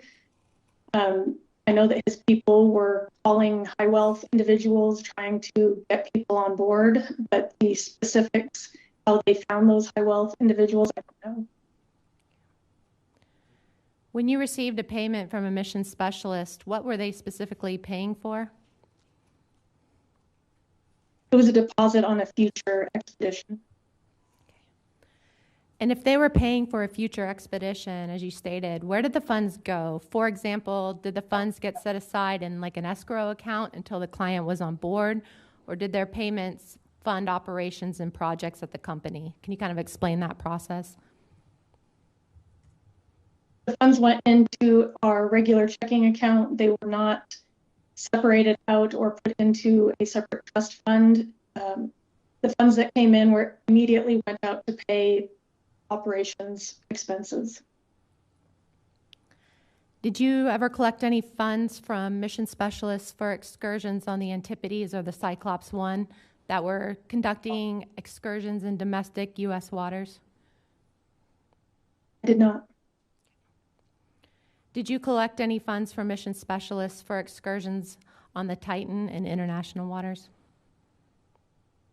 Yes. Ms. Carl, was there a refund process if an excursion was canceled? There was not, or at least not that I was aware of. Funds came in and immediately went back out to pay for expenses. So there was no money to refund, even if a mission specialist wanted their money back. Did you ever have anyone that asked for a refund? No. Were you ever given any instructions on how to speak with mission specialists or what to say if they had any questions? No, I didn't speak with any mission specialists. Are you aware of any qualifications and or training that people had to do to become mission specialists?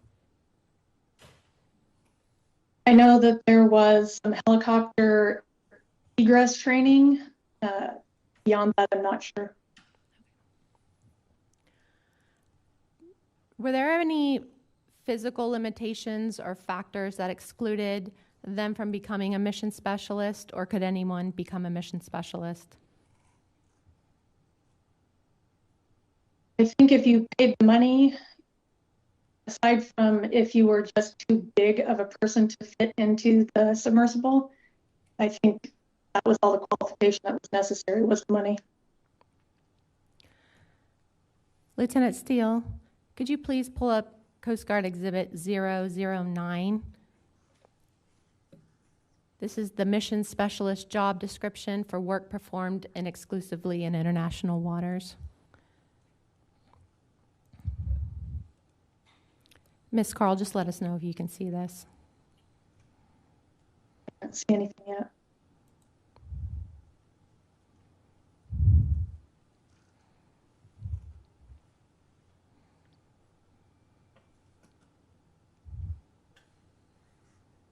Okay, now I can see it. Does this form look familiar to you? Not specifically. I don't know that I necessarily saw this form in this final, like this, no. Did you see a form that was similar to this then? No, I didn't. I'm just going to have the recorder scroll to the physical duties of the job.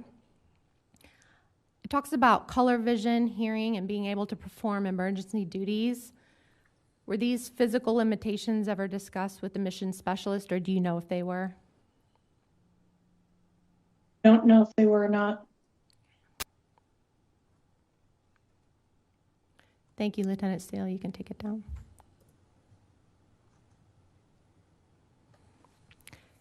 Ms. Carl, did clients or mission specialists ever speak to anyone about the safety of the vessel or speak to you specifically about the safety of the vessel?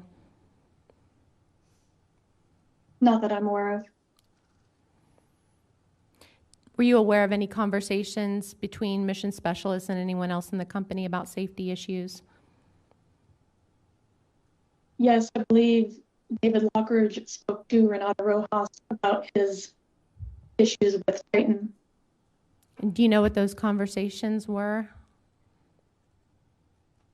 He told me just that he told her that she should not go on Titan, that it was unsafe. And do you happen to know what her response to that was? I don't. Were mission specialists required to sign a waiver or release a liability form? Yes, but I never saw anyone sign anything. A waiver form when you were taking payments? No, I never saw a waiver form, not that early on. I assumed that that would be signed later once the dive was actually happening and whoever put up their deposit was actually going to go on Titan. So to your knowledge, they saw, or you assume they saw a waiver form when they were actually going to conduct the mission? That's my assumption. I don't know for sure. Okay. We're kind of going to switch and talk about your pilot and training roles. Can you take me through the communication process within the company? How are projects briefed and discussed between the different divisions, such as operations and engineering? We would have weekly meetings with all of the directors of the different departments to discuss different items and where things were at and if we were running into any issues. As the director of finance or a pilot in training, did you ever attend any of those project meetings? Yes. Can you kind of take us through the Ocean Gate process to become a pilot? Well, the process to become a pilot was spending time with David Lockridge, who was the director of marine operations. He had a specific training module that he would go through to go through the sub, the pre-dive operations, actually getting it into the water off of the LARS, the launch and recovery system, and then piloting and getting it back onto the launch and recovery system, and then bringing it back up. It was all in the marina under David's supervision. There was a specific process that he went through. There were notebooks, and he would sign off on specific line items, whether I had performed it to satisfaction or not.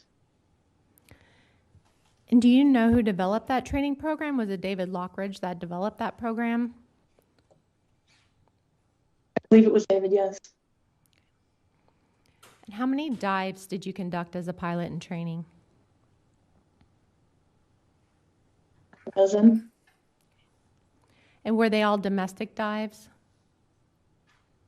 Yes, they were all in the Everett Marina. Did you ever become a qualified? No, Oh, I'm sorry, go ahead. I'm sorry. There was one training dive in Antipodes in Puget Sound with Chris Imes and David Lockridge. Okay. Did you ever become a qualified pilot on the Antipodes or the Cyclops one? I became what was called a level 1 pilot in Cyclops 1, which simply meant that I could take it on and off of the launch and recovery system, basically. I wasn't qualified to take customers or anything along those lines. And which platform was that? The LARS, the launch and recovery system.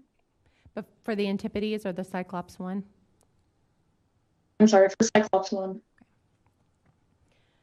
And during the design and the construction of the Cyclops 2, which is later the Titan, what was your role? My role was simply as a potential pilot So did you and paying the bills. did you ever conduct training on that vessel, on the Cyclops 2?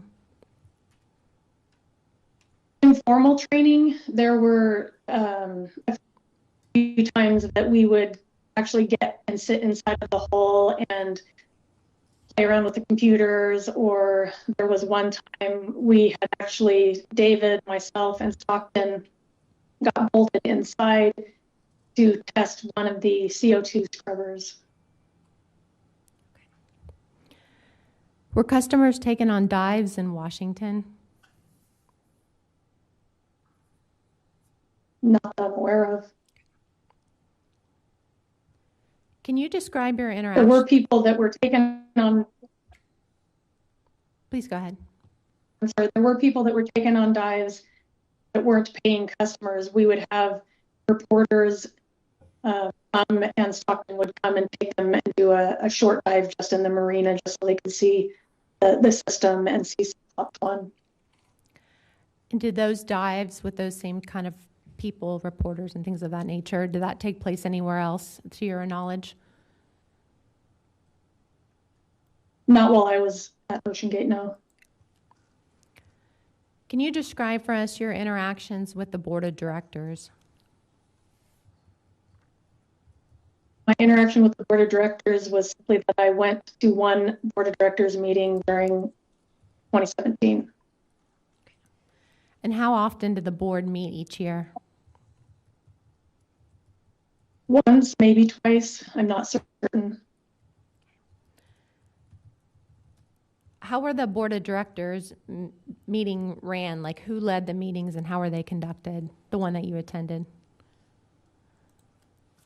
Stockton Rush ran the meeting, and it felt a little bit more like a sales pitch or a marketing type of meeting where he had PowerPoint slides up to talk about the Titanic expedition and then also give an update on where we were at with the build and what he thought the timeline was. And what were the interactions? Was it kind of like a back and forth, or was it just him doing that presentation?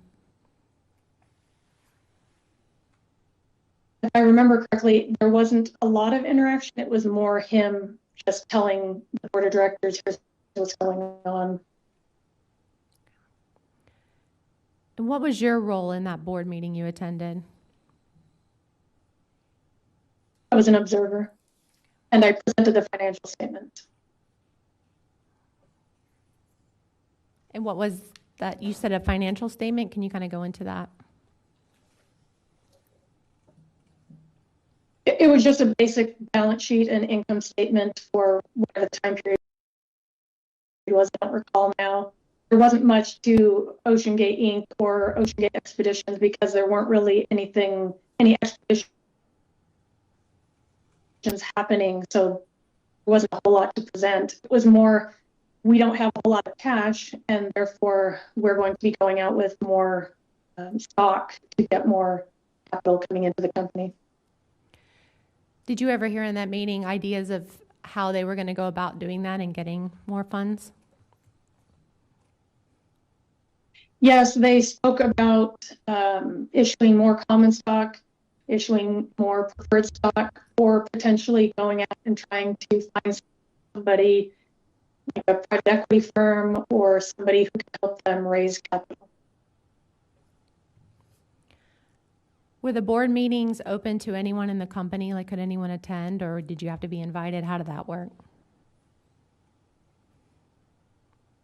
I don't recall specifically, but I believe you had to be invited.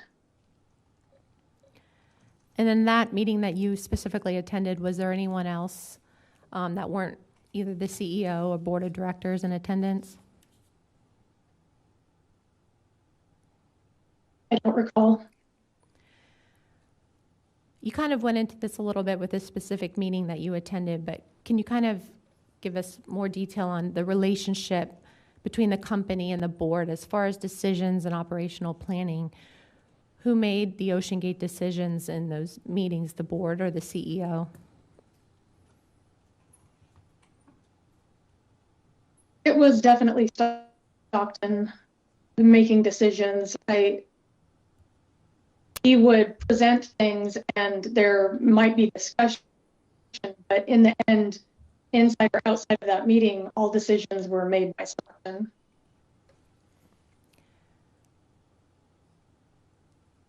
Did you know any of the board members' names or their backgrounds or histories with the company?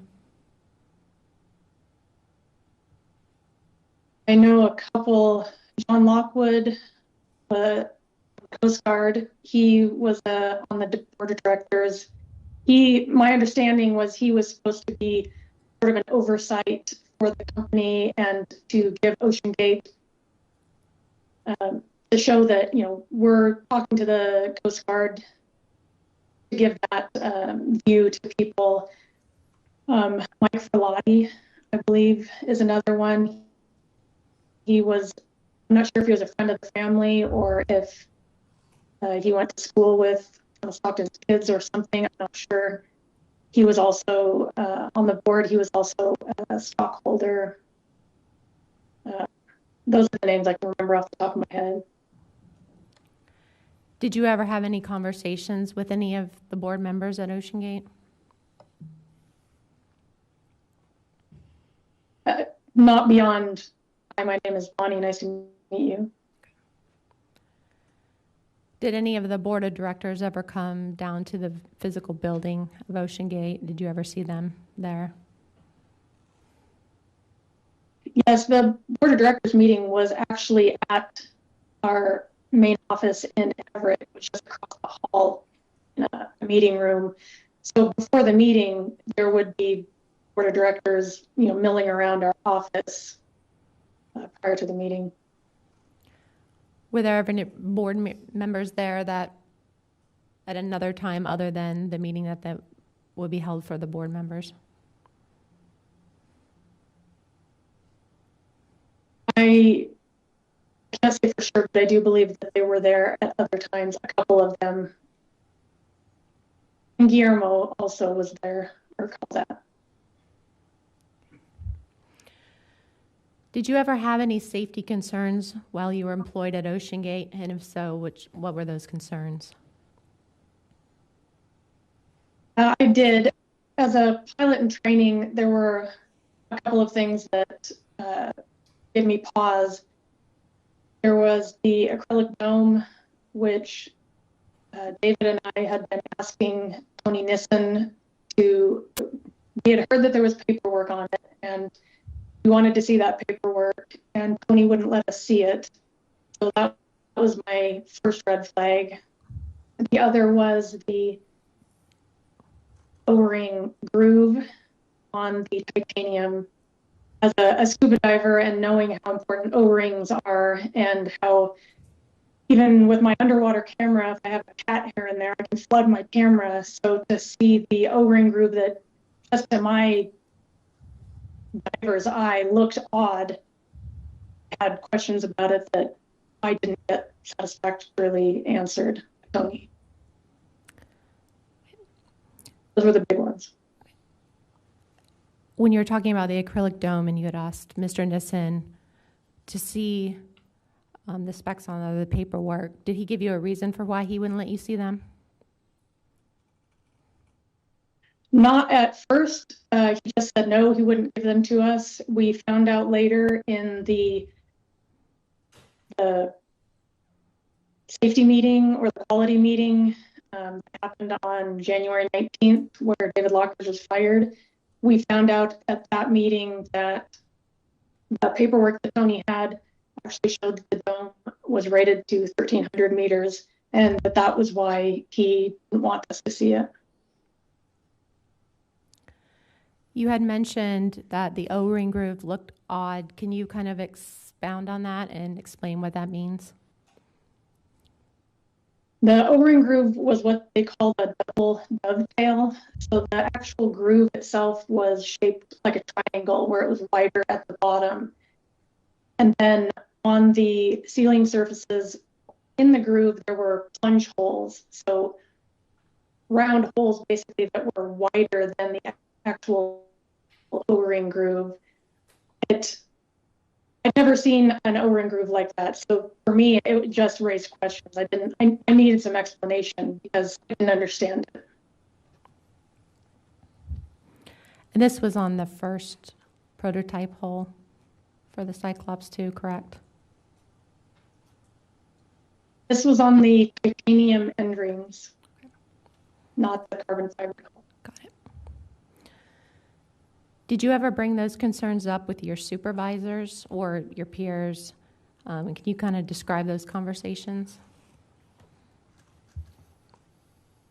By that time, I was working with David quite a bit with my training, so he and I spoke a lot about some of our concerns. Those were the big ones, but there were other concerns that as we would walk around the shop, for example, he would point out there were some young engineers, and by young I mean late teens, early 20s, without any experience that we were aware of, wrenching on the sub and without supervision right there on them. And that made me nervous because I know I don't know what I'm doing. And to see these young people without somebody supervising just what they're doing, do they know what the torque specs are? Do they know if they're dissimilar metals, things of that nature? That it just gave us pause.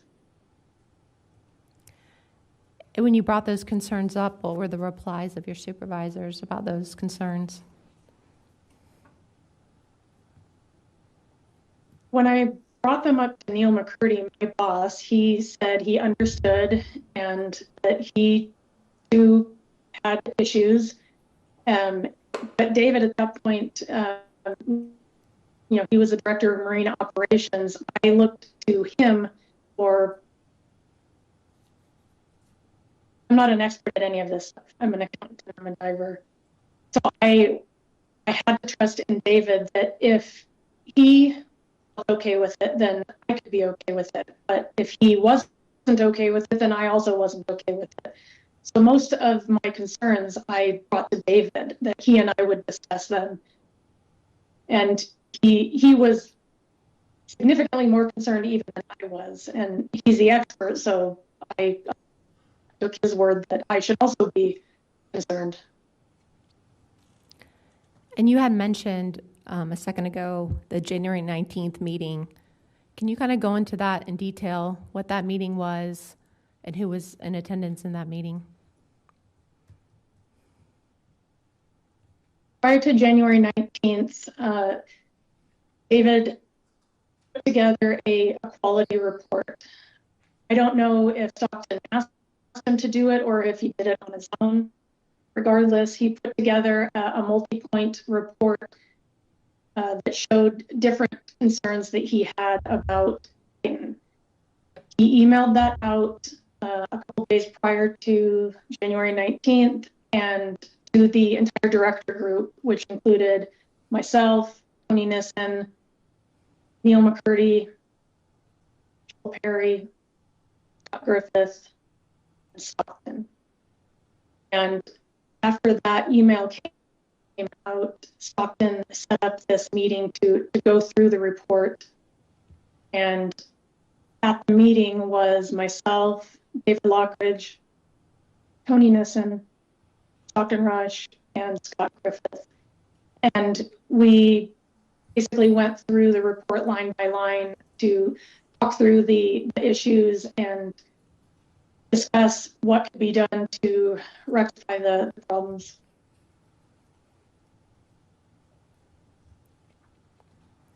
And what was the response on how to rectify the problems? It depended on what the problem was. There were multiple issues. Like, for example, for the acrylic dome, it was at that meeting that David and I found out that the dome was only rated to 1,300 meters, which Stockton and Tony basically said, the guy who made the dome is using different math. This is an odd shape, so we need to use different math to come up with the safety rating, and that we would be fine, and there, if anything happened to the dome prior, we would see crazing, and that then that was a non-issue. Except that I wanted to see the report that showed that it only went to 1,300 meters. Stockton and Tony didn't want to let us see it. I asked if Tony could dumb it down for us, and he said he didn't have time to make a dumbed down report for us. The other thing was the O-ring grooves, like we discussed before, and the response to that was Tony said he spoke to the O-ring guy, I don't know who that was, and that he spoke to him on the phone, and over the phone the guy said, no, that O-ring groove is fine, no problem. I asked if there was a report. He said there was no report. It was just the guy on the phone.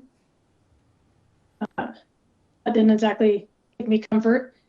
And then finally, the big one was the hull and how could we test it unmanned?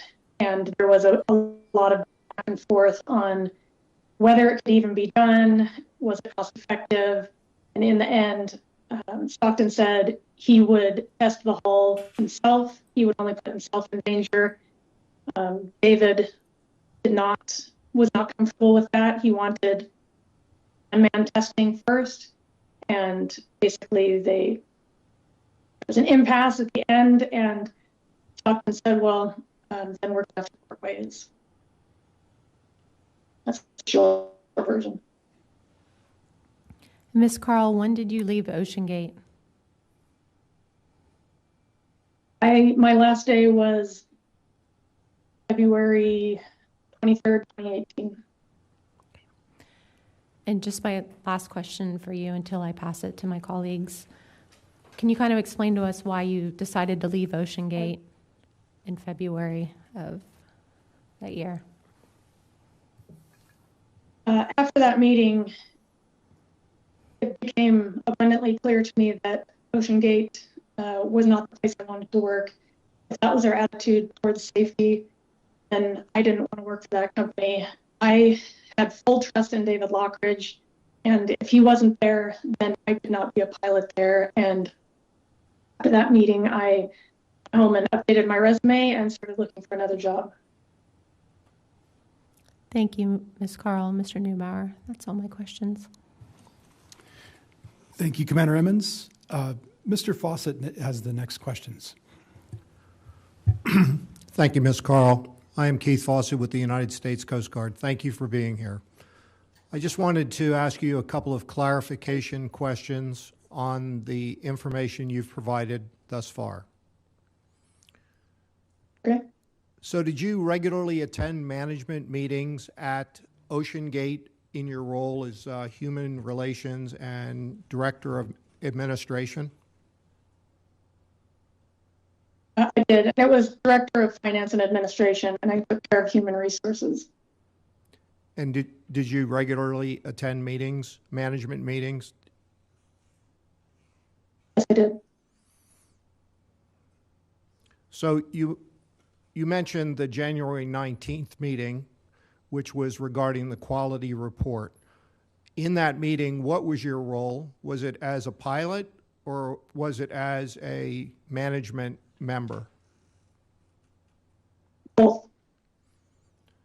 Did you participate in any planning sessions for the meeting with any of the principals that were there or any of the management team before the meeting as to what was going to transpire in the meeting? No, the only thing I helped David proofread his report before he sent it out, but with regard to the meeting itself, I didn't know what was going to happen, except that I did know going into that meeting that Stockton most likely intended to terminate David's employment. I want to go back to the questions my colleague asked regarding the Board of Directors. Were there detailed agendas published for the Board of Directors so that the content of the meeting could be executed efficiently? I'm sorry, I don't recall. Do you know if the bylaws of the company required minutes of Board of Directors meetings? I assume so, but I don't know for sure. Have you ever seen minutes of Board of Directors meetings? Ever? Yes.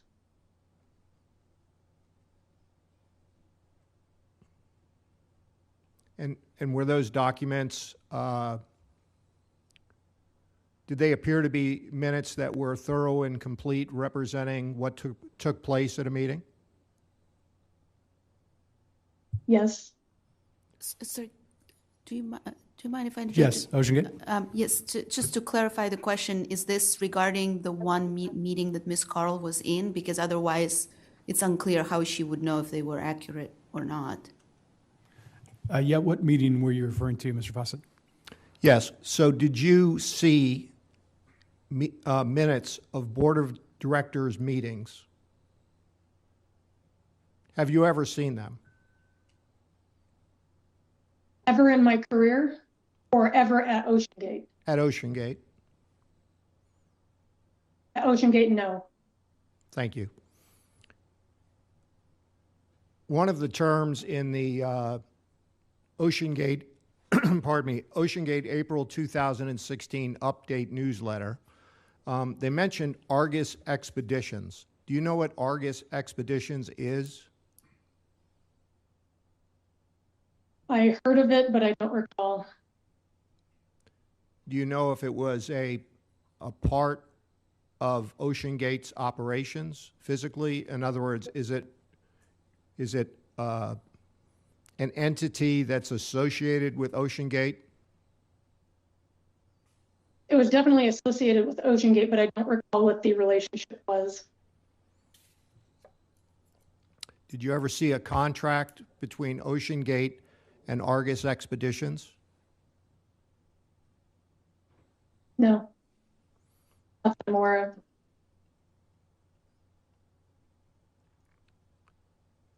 So I want to shift focus a little bit on your pilot training at Ocean Gate.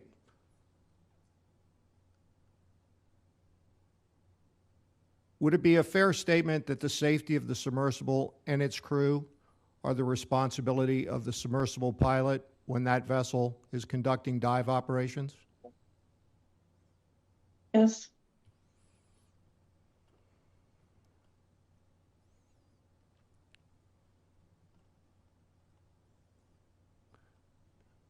Who are the other individuals that were undergoing pilot training when you were undergoing pilot training at Ocean Gate for the submarine operations? For the most part, it was just me by myself. There was a few days in December of 2017 where Scott Parazinski and I were being trained together in Cyclops 1 with, by David. As part of the submersible pilot training that you received, how would you describe like risk assessment for the operation prior to diving? In other words, how did they take into account the condition of the submersible, environmental factors, loading of the submersible in terms of the number of passengers? How was that risk assessed? There was a form that we would fill out looking at tides and weather and who was going to be in the sub, how much did they weigh, how much weight did we need to add.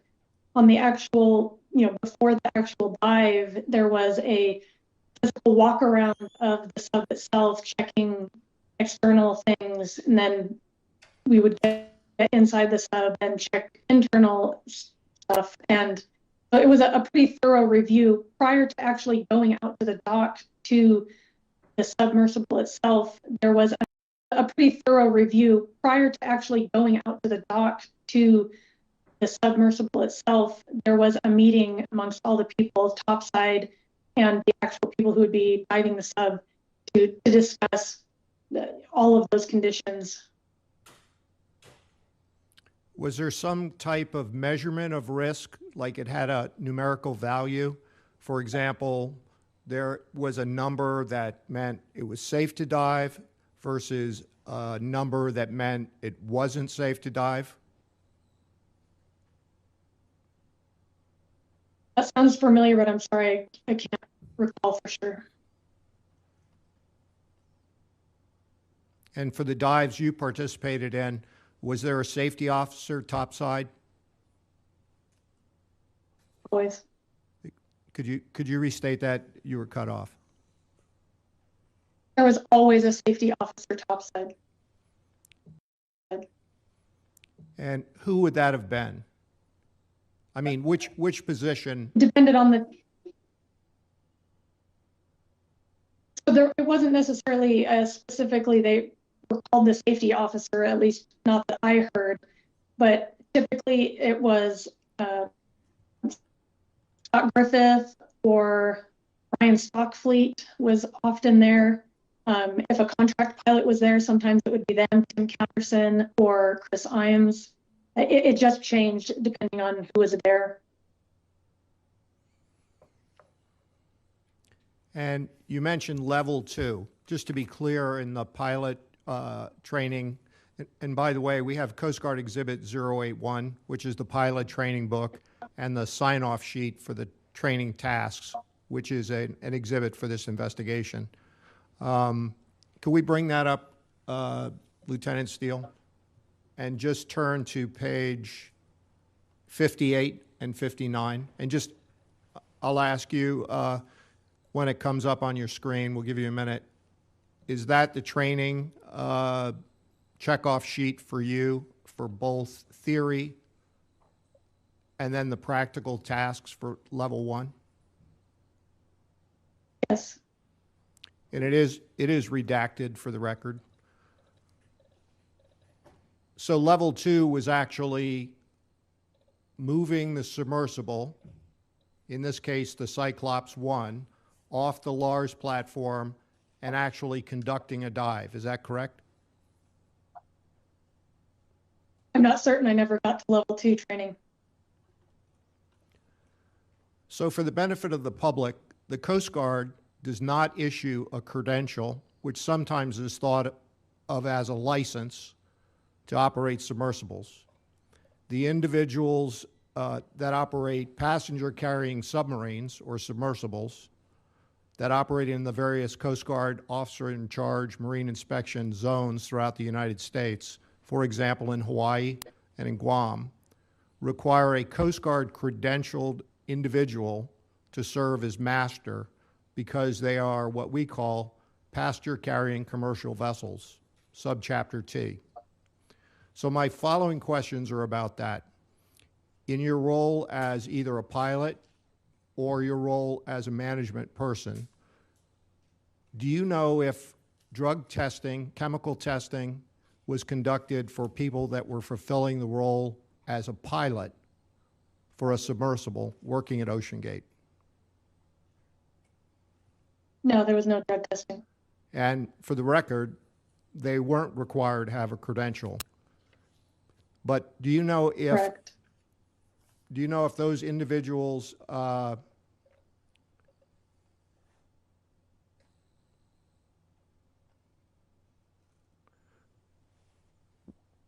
were given physicals to ensure they were medically fit and free of diabetes, epilepsy, or other medical conditions which may hazard the operation of a submersible? Not that I was aware of. I never received a physical.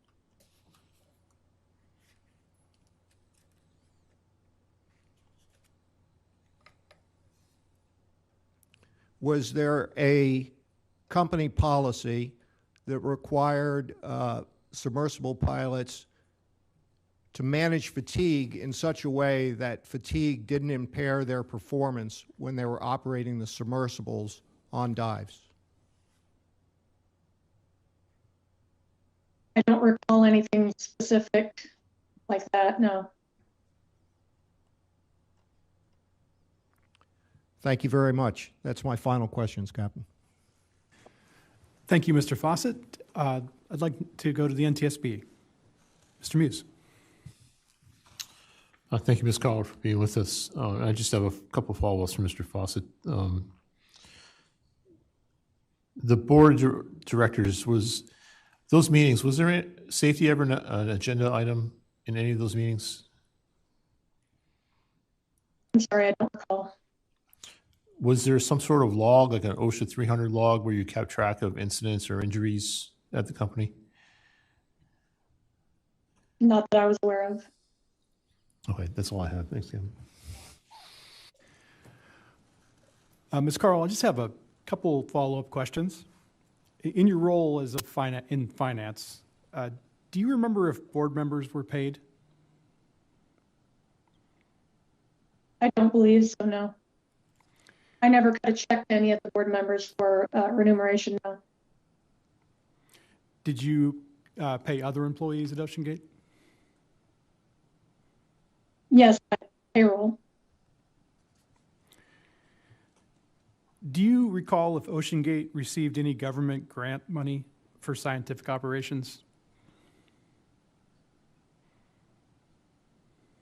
I don't know if you're talking about the University of Washington Applied Physics Lab stuff, or not that I'm aware of, no. We basically didn't have any money coming in except from investors while I was there.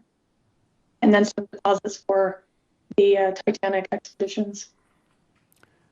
Do you recall if the balance was ever at zero at Ocean Gate? Of cash? Never hit zero, but we got very low to the point that I was very concerned that we wouldn't even be able to make payroll the next week. Were you always able to make payroll?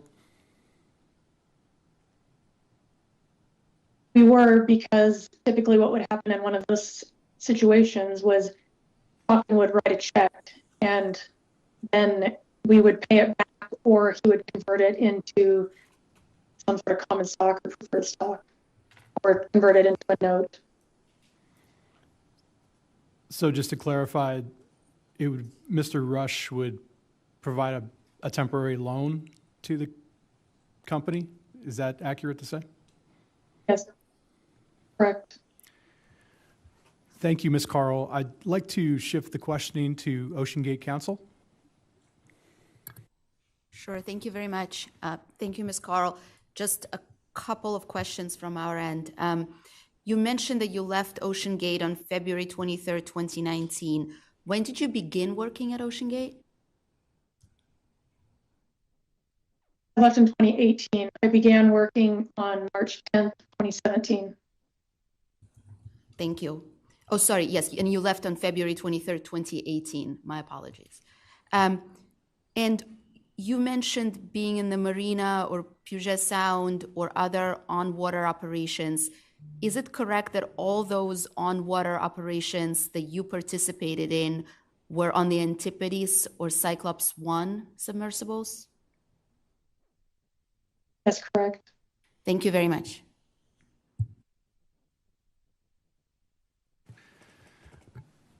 Thank you again, Ms. Carl. I want to see if there are any final questions from the board or Ocean Gate.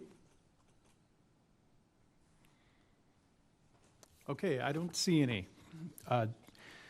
Ms. Carl, you are now released as a witness at this formal hearing. Thank you for the testimony and cooperation. If I later determine that this board needs additional information from you, I will contact you directly. If you have any questions about this investigation, you may contact the investigation recorder, Lieutenant Kelly Steele. Thank you again. Thank you. At this time, the hearing will recess ahead of our next witness. Yes. And that's Mr. Tim Catterson, and we will try to, we will recess until at least 3 p.m., and then we'll see if Mr. Catterson's available early. Thank you.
This hearing is now back in session.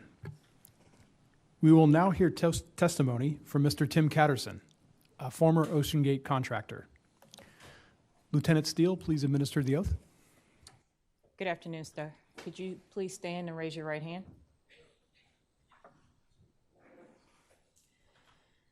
A false statement given to an agency of the United States is punishable by fine and/or imprisonment under 18 U.S.C. 1001. Knowing that, do you solemnly swear that the testimony you are about to give will be the truth, the whole truth, and nothing but the truth, so help you God? Thank you. You may be seated.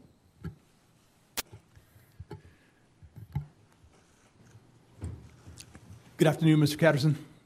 Thank you for being here today. Commander Whalen is going to start off your line of questioning. Good afternoon, Mr. Catterson. All of my questions are going to be related to your background and then to your contractor experience with Ocean Gate. I will be asking you questions, followed with Lieutenant Commander Williams. If you need to take a break, just please let me know and we will take a break for you. I'd first like to start off with, if you can at least tell me about a little bit more about your background with regards to submersible operations. My background concerning... Your personal background, education, history, work history. Okay. I'm a machinist by trade. I've been working with the manned submersible ROVs, marine sciences, and underwater work since about 1987. So it's kind of been a long road with marine research and marine science and integration, things like that. My machining background basically helps me to build devices, toys, samplers, things like that. It's like Toys R Us for the underwater world.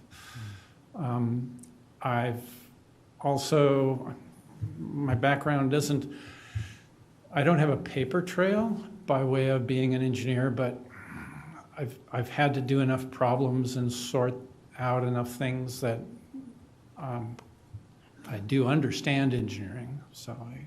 But it's just I don't have a trail paper that says I do.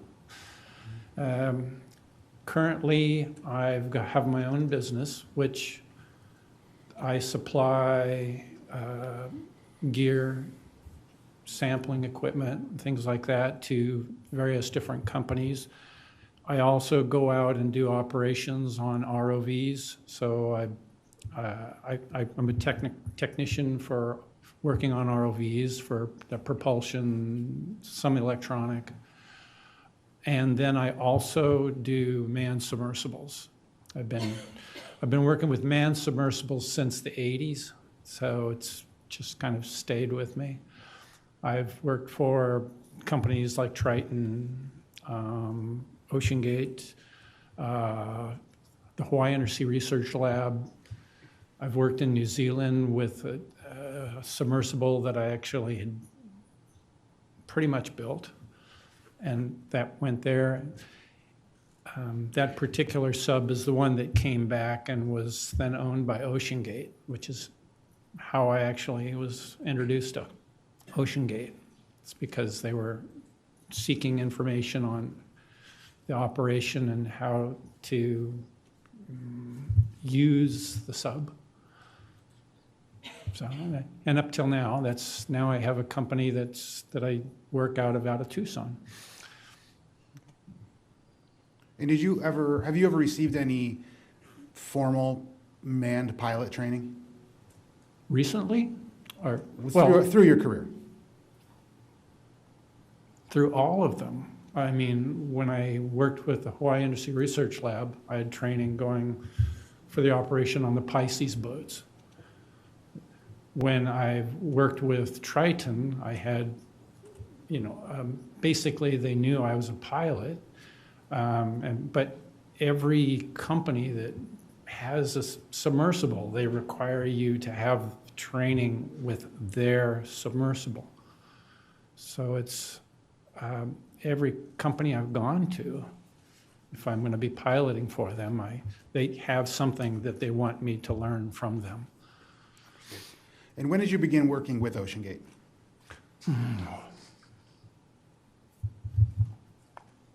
I don't know the exact date, but I would say somewhere around 2003 or 2004, around then, I think.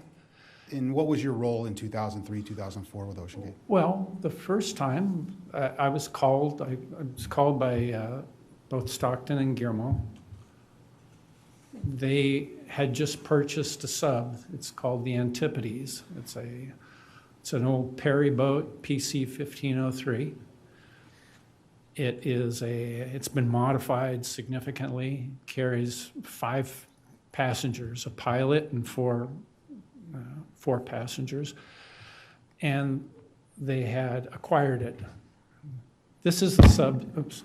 This is the sub that I worked on. It was built specifically to operate in New Zealand in the Milford Sound area, and well, it didn't work out. So I ended up being made redundant. Came back home, went to work, and the sub basically disappeared for several years until it finally showed up again at OceanGate. And they've backtracked and found out that I was the one that did the build on it and operated. And so they asked me to come up and kind of explain the sub to them because they were very new at the submersible program that they were doing. This was their first big sub. Mm-hmm. So I went up and was planning to do like a training sequence with them, but they weren't quite interested in the full training sequence. He just wanted to see how it operates. So we did a rather short dive, and I wasn't able to show them quite as much as I, thought would have been correct, but I did show them how to ride the bubble anyway. Have you ever piloted any of the other submersibles that OceanGate owned? Sorry. Have you ever piloted any of the other submersibles that were owned by OceanGate? I piloted I've done the Antipodes. Mm-hmm. I piloted that one a lot. I also piloted the Cyclops, the one that was the modified submersible that came from the Azores. That's it. Did you ever pilot the Titan? No. Okay. And the Antipodes was ABS A1 classed? Yeah, it's really hard to hear. Okay. The Antipodes was ABS A1 classed? Yes, it is. Yes, still is. So you're familiar with the classification societies and their roles in certifying vessels? Yes. Okay. Can you please describe to me the classification procedure for a submersible? Have you ever gone through a classification procedure for a submersible? Yes, I have. Can you please talk me through that? So with ABS, I have not done with anything with Lloyd's or anything like that. But with ABS, the process generally is you first make them aware that depending on what this is it a build, a new build, or is it a rebuild, or is it just a reclassing? So ABS is informed. They then have a surveyor that will come out, basically see what this process is or the program is. In the case of The subs that I've done, they've been always, there's a sub that's in place and they will come out and they'll do an inspection on it. After that, the sub is taken down to its individual parts, all gauges, all tanks, anything that needs to be classified, calibrated, everything has to get their certifications for like gauges, all gauges, depth gauges, pressure gauges, hydraulic systems, tanks, any pressure vessels have all got to go through a test and they get certified, at which point then all this data is then submitted back to ABS. Then the submersible, when it's reassembled, they will come out, usually, so it takes 3 trips for them, they'll come out a 3rd time. And this then is to make sure that everything is correctly assembled. You'll do checks for piping leaks, electronic checks and proofs for like ground fault testing and whatnot. And then finally, when everything all is done, testing, like you have to do like a drop weight tests and various stability checks and all that. Once that's done, a working depth dive is done. Now, my past here experience is that the surveyors always went on the dive, but lately I noticed that some of them don't wish to, and so we have to do it other ways, like take pictures, proof of depth, proof of functionality, and all this. So it's the whole process takes months, several months, probably about 4 months, depending on how fast you can get things organized. And is this a common process for submersibles to be classed in the submersible industry? Let's say, So with all your years of experience in the submersible industry, are the majority of submersibles that you operated, have they been classed? yes, yes. Have any other than the Cyclops 1 not been classed? That I've worked That with? you've operated? None. They've all been, that would have been the first one that it was not classed. Were you aware that the Titan was not classed? The Titan? Titan. Yes. Have you ever had a conversation with Mr. Rush regarding the classification procedure and/or requirements for the Titan? Yes. Can you please tell me about that conversation? They're usually rather short. They basically amounted to that the reason for the classification is basically that it's proof of due diligence. It's also primarily one of the ways that you can get insurance for the submersibles. That's one of the very big things, actually. I had explained this to him, and I guess that wasn't as big of a worry for him as it would be for most people. I don't know. I said my piece, and there it went. That's as far as it went. So in your professional opinion, as a submersible pilot, would you recommend a submersible becoming classed? Yes, certainly. It's a third-party opinion. It's like getting a second opinion from your doctor or something.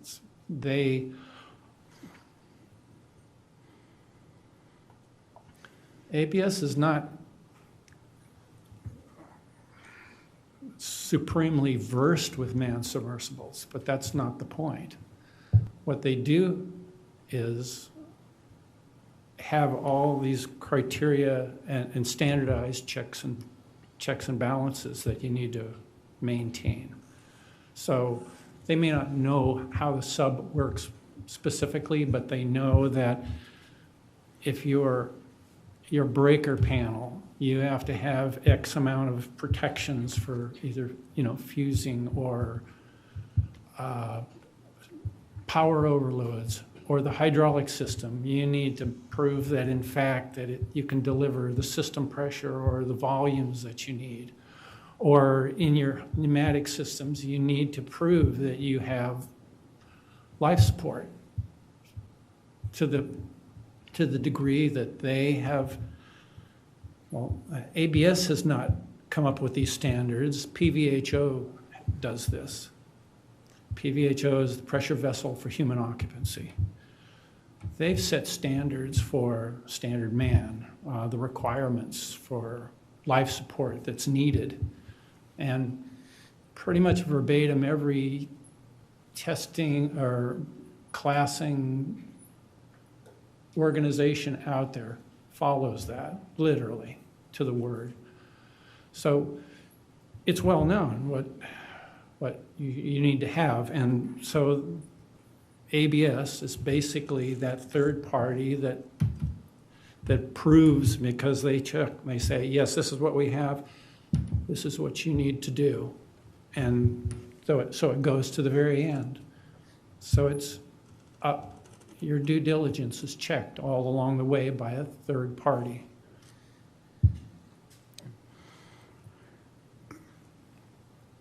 And since the purchase of the Antipodes from OceanGate, which was approximately 2010, do you know how many times you worked as a contractor for OceanGate?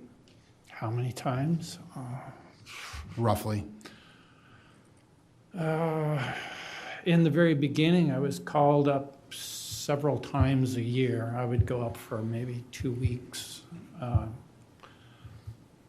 And then as they got more acquainted with the Antipodes, not as much. I was usually called in when there was kind of something maybe larger going on, a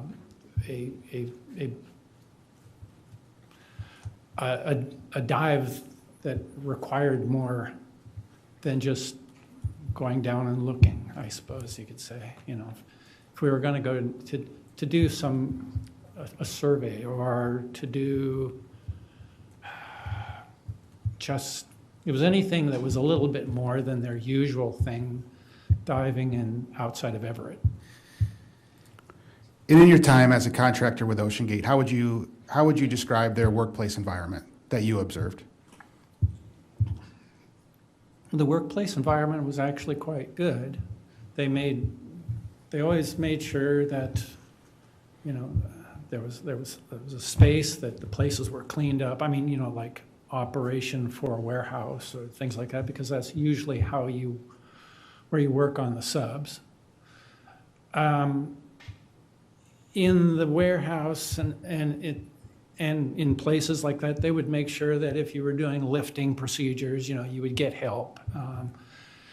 And then as it moved out to other projects, they often had toolbox talks, about safety and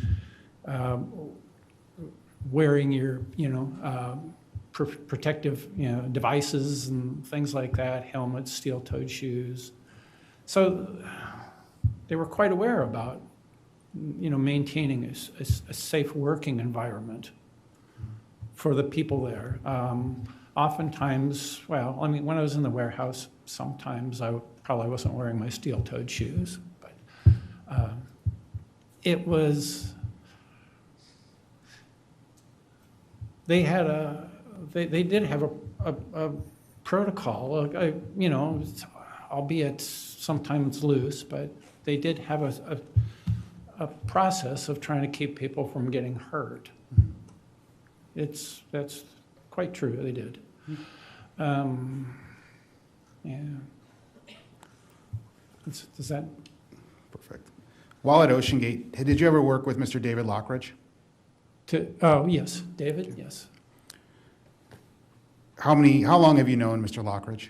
I met him actually when he came over in the very beginning to try out as a kind of a test for OceanGate to see you know, if there was a job there. I mean, at the time, he was living over in Scotland. So he had come over was interviewed and was basically just wanting to see if he was a fit for him. So I've known him since he started. I was there before, and I knew him when he was working there. And Were you aware of, and did you have any part in the inspection record that he produced to Mr. Rush in the early 2018? No, I've never seen it, nor have I gotten to read it, but there were some, you know, things that, of course, we talked about. You know, he had issues, and I had issues, and we all, we did discuss things, and so I'm assuming some of those discussions were probably in his paper, but I don't know. What were some of the issues that you had that you discussed with Mr. Lockridge? Well, I think I couldn't tell when Bonnie was talking, but she was saying something about the O-ring groove. And on that face, so the O-ring groove was a dovetail groove. I cut them. I know what they are. I machine them and I make them. And they are built specifically to maintain an O-ring from getting loose once they've been put in place. That's all fine and good. But the process that they did to cut the O-ring groove, it means that you have to bring a dovetailed cutter, which is wider at the bottom than it is at the top, down into the groove to cut this. And on this particular one, usually what you would do is you would get a cutter that the bottom of the head is a smaller diameter than the overall width of the top of the groove. So you could fit it down in, cut the dovetail, which means you'd have to do several passes, and then you would come out, and what that would leave is a groove on the top, which is unblemished, and the dovetail down beneath. But this one was done apparently with a much larger cutter. It was titanium, so maybe there was just issues about that. I don't know. But when they did it, they did a plunge cut. They cut the groove first, and then did a plunge cut with the dovetail down to the bottom, which you could then go around the entire O-ring face, and then at one point there would be a hole that breached the edges of the O-ring groove. That's where the cutter was put down in, and then the grooves were cut, and then it was removed back out that hole. So that means on that face of the O-ring groove on the inside, there were divots. I don't know if that makes sense, but I can draw it up for you if you like. But It makes perfect sense. Now, that was the original Titan hull back in 2017. So that was that was the first and only of those two end caps. The titanium. Of the end caps, correct. Yes. So, end rings, we'll call them, the titanium rings. The end rings themselves. Okay, so you're asking about? So what I'm asking is, so that was, you had witnessed that in the old the first Titan hull. Yes. Correct. And since you have worked and contracted by OceanGate with the new or final Titan hull, correct? The final Titan, yes, there were two hulls. Okay, Two carbon fiber hulls. Yes, the end caps remain the same. Were correct. So that was the same in 2018 as it was in 23. Yes, they were exactly the same hulls. Yes, they were the same.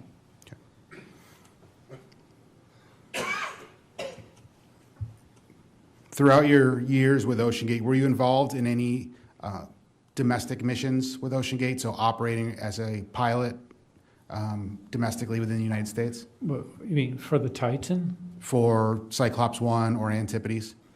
I did projects with them. We dove in Monterey Bay. We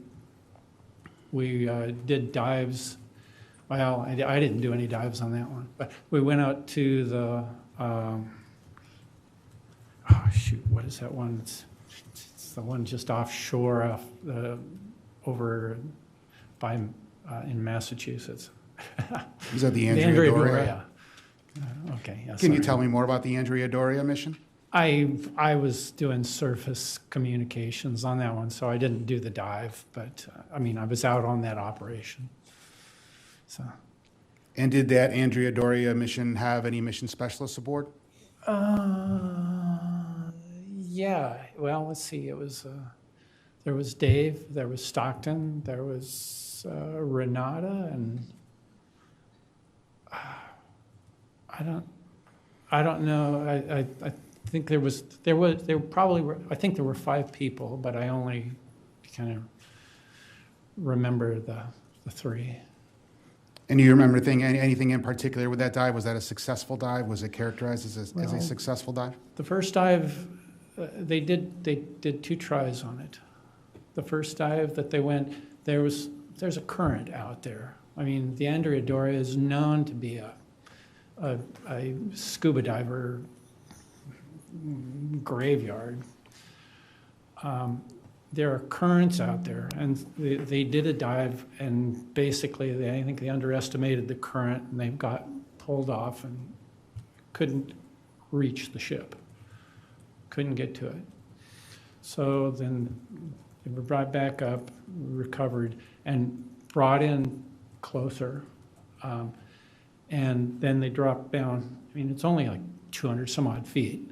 So they dropped back down, they got close to the bottom, and then did manage to work their way up to some portion of the hull of the Andrea Doria. I don't know which side, I don't know much details about it, but they did find the ship at least, and sitting in front of them. Were you made aware of it while any time during that dive that they may have gotten entangled with the Andrea Doria? That they had to do. That they had been entangled or had maybe an emergency situation with the Andrea Doria? I heard that they got stuck in the mud. Which the skids on the Titan were basically these big flat plates. And when you land, they're okay. They'll sit there like skis, but if you try to move them around, if you move while they're on the bottom, what happens is the sand or mud or whatever piles up on top of the skids. I was led to believe that they had done something like that, and they got their skids stuck in the sand and mud, which basically means, you just have to kind of rock it to get it out of there. I've done the same thing before on different subs where you just sit down and the vacuum under the skids, it holds you there. And so you basically have to be aware of it and then do some maneuvers to get, out of that mud and sand. So that's what I understood. Mr. Catterson, just for the record, you said Titan. Is this the Cyclops that we're talking about? Sorry. Yeah. Just want to make sure. Sorry. Yeah. No, I know it's the big one, the big eye one. Thank you, sir. So now I'd like to move on to the Titanic expeditions and your role as a contractor in the Titanic expeditions, and start with 2021. Were you on board Expedition 2021 at any time? I went out on all 3 years of expeditions. I didn't go out on every trip out per expedition. So they had usually 5 weeks. They would go out and do 5 different sections. I was usually there for 2 or 3. It's just, they would trade out. So the first 2 years, I was there as a safety diver. Basically, to help if there's some issues with getting the sub on the LRT, which was generally the case. So my job was basically as a diver, standby. So if they were coming up and they were in rough enough, well, the water might have been rough enough so that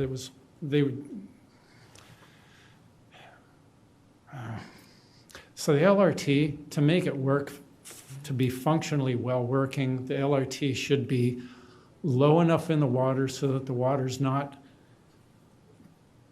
moving the sub around when they come in for a landing. There were times when they had the cabling that was supporting the platform onto the surface, coupling it to the surface, were too short. And so sometimes the sub was, a little squirrely trying to get it into position and place. So and more often than not, that was the times when I was going into the water to help them guide the sub in, to get it, to make sure that they could latch in and then recover. There was perhaps 2 times when they dropped weights and the mechanism didn't function, quite well. I mean, so they released the weights, but the weight didn't go away. I'll get to those in just a few seconds. And Oh, sorry, go ahead. Sir. okay, sorry. And so there was some cases like that where I'd go in and cut them loose and so they can square up and land. So you've used the acronym LRT. Can you tell me what LRT means? The LRT, that's actually my term for it, because when I worked for the university, we called it the LRT, but it's a LARS. It's a launch and recovery platform, or launch, recovery, and transport. So we know in 2023 that one of your positions was as the platform operator, so you're very familiar with the launch and recovery system. Yes. Can you please tell me and tell us about how it worked and its dimensions and the purpose of it? Okay, so they had it, the LARS for Ocean Gate was pneumatically controlled. The idea, it's a good idea if it could have been implemented well, but the idea is to try to make this so that it's a diverless recovery and launch. That was the ultimate goal, was to work in that direction. So the platform was controlled pneumatically from the surface. There was an umbilical that went down to the platform, controlling both the vent valves and the flood valves. Right, so a person could virtually on the surface drive the platform up or down. It sounds like a great plan, but almost inevitably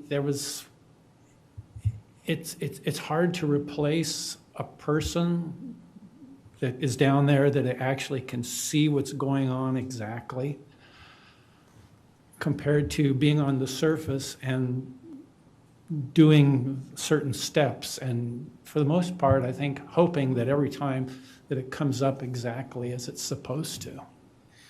That's the hard part, is that when I worked in Hawaii, they had an LRT also. It carried 3 support divers. There was a pilot on the LRT. Literally, he could watch and see everything.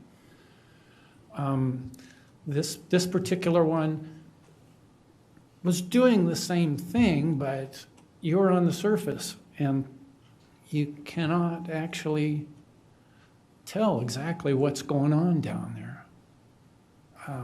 So it's, like I said, the idea was a nice idea. And I suspect that if more work and development went into it, it would probably be a great idea.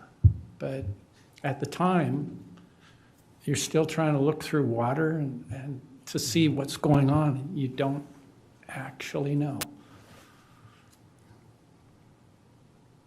Do you remember what missions you were on in 2021? On what? Do you remember what missions you were on for the Titanic expedition in 2021? So the first year I was on the last two. The second one, I think I was on the last two as well. I was usually there at the end. And then on the third and final one, I think I did 3. Yeah. You had mentioned some drop weight issues, and while you were the diver, can you talk to me a little bit more about those drop weight issues that you were there that you witnessed? Well, And do you remember the dive number offhand? it would have been on the 2021, 2022 on one of the dives, during the 2 trips that I was out. They were making an ascent, and it was just coming up quite slow. So there's a point where the first 2,000 meters, basically, in seawater, the temperature change, the buoyancy the density of the water changes the most. Once you get past 2,000 meters, it pretty much flat lines almost all the way down to the bottom. But the first 2,000 meters changes density, meaning you have to calculate your drop weights and ballast to accommodate that 2,000 meters. Basically, the water is getting thicker and heavier the deeper you go. So you need to, as you're dropping through the water column, you need to have enough weight to make sure that you'll still maintain a negative ballast if you're going to go deeper to get past that 2,000 meters. Generally, that's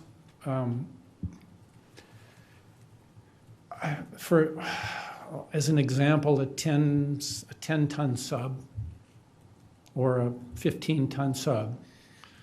That's all displacement. That's how you know the weight of the sub. It's what it will displace. And for around 10 to 15 tons, you basically need, if it's neutral at the surface, by the time you get down to 2,000 meters, you need to have about 200 pounds more weight. It's changed that much over that volume. So, it's making a long story. Now I'll cut to the chase. They didn't have quite as much, they didn't have enough weight as they were coming up with the ballast. And so it came up to a point where the sub became neutral. All right. So you have to dump some more weight. And they did. They dropped some more weight, and then it started coming up more and more. But then they got to, again, they only were able to drop 70 pounds or something like that. It's what I believe it was once they got up. That's not enough to do what they needed to have happen. So the sub was coming up and getting, literally it was going to be stuck at somewhere around, I think they were between 15 and 1,700 meters. So the belly of the sub has these weights that you can jettison the whole thing. Nobody wants to do it because that literally will end your dive trip, because this is part of the assembly. It's an emergency drop weight. They needed to go and do the emergency drop weight. One side of it let loose and it swung down, and they dropped their weights and up they came. half of it was still connected. It swung down, which, okay, yay, they didn't have to replace this. It came up, but now it was hanging below the sub. And so I had to go into the water and re-pull it back up into place and secure it. So otherwise they couldn't land on the LRT. So yeah, there was a buoyancy issue, and it was enough that they, went through their other procedures, and he was prepared to drop it, and they did, but it didn't completely release. Do you know who was the pilot on that dive? Me? Do you know who the pilot was on the dive? It was either Stockton or Scott. I'm not sure. I'd like to talk about Expedition 2023. When did you come on board Expedition 2023? I came in on the last 3 trips out. So the first 2, Ryan was running the LRT, and then he basically had to go home. And so I came out and finished up the rest of that. So that would have been the last 3 trips out. And what's Ryan's last name? Where was he at that time? He went home. What is his last name? Last name? Oh, Stockfleet. Okay. In 2021 and 2022, there were significantly more OceanGate employees aboard the expedition, especially then we're on for Mission 5. Do you know why this was the case? Or were you aware of why there was less employees than previous years?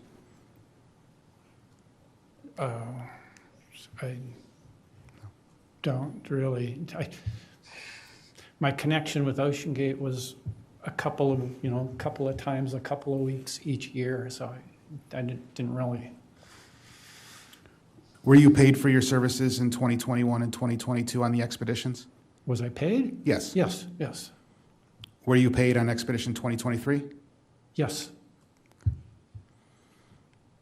Did you feel in Expedition 2023 that OceanGate staffing was sufficient to ensure safety? Well, I think training and operations at sea could have been better. Look, most of the time they do their operations, they're operating out of Everett. They're doing training and seamanship and how to do all of this. But Everett is like a bathtub compared to going out into the North Atlantic. And it is different. It's more demanding. It's harder. We had fog. We had all sorts of things which hardly any of them actually got to practice with when they're at Everett. Yes, they're going out onto the ocean. Great. They are seeing chop and some seas. But it's not like going out and basically getting hammered sometimes out in the North Atlantic. So I would say that the training was up to par for where they were working with. But once you stepped out into you just stepped into the barrel of a gun. It's just bigger out there. And so I think the training probably didn't reflect as good of a base of knowledge for out there. That's just an opinion. So regarding the support vessel, so in 2021 and 2022, the support vessel was the Horizon Arctic. Yes. In 2023, the support vessel was the Polar Prince. The Polar Prince, yes. Correct. Can you talk to me about the different modes and methods at which the Titan was operated off of those vessels? You mean, what are my thoughts on the shipboard stuff? On the storage and logistics of one, from having the Titan and the Lars on the aft end of the ship to towing it to and from the Titanic? Um,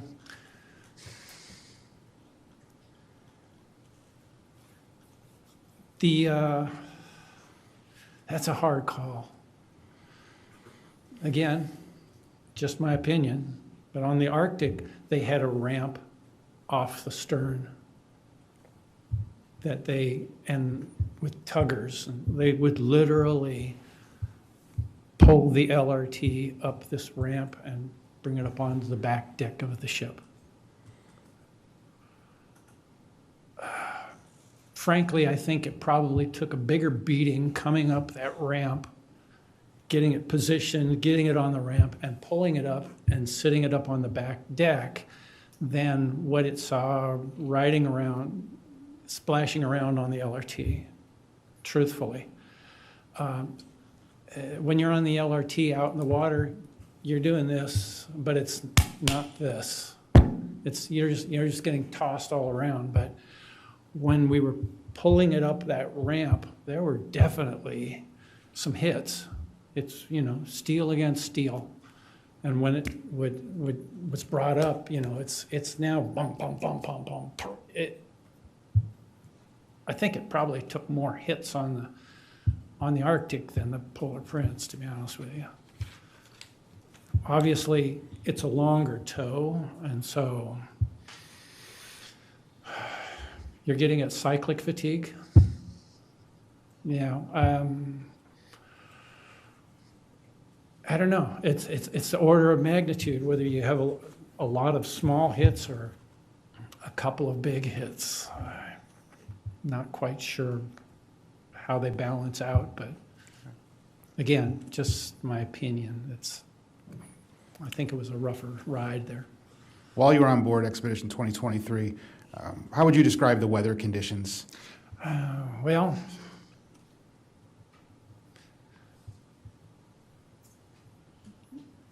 none of them were good. None of the days were good. For the most part, well, as you well know, that last dive was the only dive that they actually made, of any consequence to any depth. All the rest of them, they were weathered out. It was pretty much pretty much all the way through, waiting on weather. There were fogs. I mean, it's an accepted rule that you don't launch or recover, whether it's ROVs or HOVs. You don't do operations if you don't have at least a kilometer of visibility, at least that. And there were times when the fog visibility was maybe 100 foot at best. So those days were weathered out. They just simply couldn't dive. That final day, on the 18th, that was the first day that we had where I saw the sun. The fog was gone, the ocean was calm. It's like, I don't know, somebody just blessed it that day or whatever, because it looked like a perfect diving day. Water was flat, everything was good. So we went ahead. With regards to that day, can you start from the pre-dive brief and tell me about the period leading up to the commencement of the dive? Well, the pre-dives, OceanGate had a very long, extensive pre-dive. From any of my experience, I mean, when I'm doing subs, there is a pre-dive check that you do, and you go through and you understand what's needed. But this seemed to be, because there were so many things in motion, it was a rather large and complicated procedure. We started at 4 a.m. that day, and we launched at 8 o'clock. So there was essentially like almost 4 hours worth of pre-diving and prepping and getting things up and going. I'm not used to that sort of procedure. It's like there were so many things that had to be looked at and checked and over. It's not their subs do not have that many things to check over and over and over, but there were. We did. And that also includes the LRT, the platform. There's a whole checklist for it as well. So all this thing is going in tandem. And by the time we got it all done, everybody was loaded. The hatch was secured. And it was 8 o'clock. And this was like one of the first times I've ever seen where we actually managed to launch at exactly the time we had scheduled for. Normally we'd be running late, just because there's so many things to check and then recheck and but so the process went. The LRT was set up to ready to go. The sub then was finally set up and ready to go. And then we did the launch at, 8:05 or something. I think that's what the log says. And what was your responsibility on that day? I was running the platform again. So I was going, basically I did all the dive checks for the platform, which I had done, took 15, 20 minutes. It's not that hard. At which point then I also did work with helping them, get the sub ready, or, if somebody needed a pair of hands to shift, like possibly to shift the ballast around on the LRT to make it sit square, or deploying the buoys and stuff like that. Deploying the buoys, generally you needed somebody a bit stronger, so, I was setting off the buoys where they have a buoy, and then there's an anchor and a lock at the bottom, so the LRT drops down and sits on a 4-point subsurface. So those anchors are they were basically big chain links, and they're kind of hard to wrestle with. So I was doing that as well. So I just had the horsepower. And during this was dive 88. So during dive 88, was there any issues or problems with any of the materials or the sub or the launch and recovery system? No. Actually, it was an amazing day. Everything was just boom. It just took a long time, but there were no red flags. It's like I said, the sun came out, everybody just got blessed or whatever. So it was a good day. We were on time. We did the launch, and then he took off. And did you have any communications with any of the crew members of the Titan submersible? Did I? Yes. We had radio on board, so I was assigned into the dinghy, so I'd spent literally since 4 o'clock till they launched out there, either working on the LRT or positioning things or whatever. And so we had radios in the dinghy. So I was in contact with sometimes people that were working in and around the sub, if they needed like something, a tool, or to check if the thrusters are rotating, make sure people are all clear, and for just doing checkups and things. So yes, I had a radio that I could talk into the cab of the sub. I could also talk to the ship. And what were your communications that day? Well, the communications mostly were to the sub, because when they finally get everything all sorted out, they need to go through systems checks, thrusters, lights, air, pumps, everything. And so you try to do that before the passengers come out because they just don't, it's just not a good thing to have, thrusters running when there are people that don't really know exactly what this is all about. So we were getting this done before they ever even came out. So I was on the outside doing like lights check,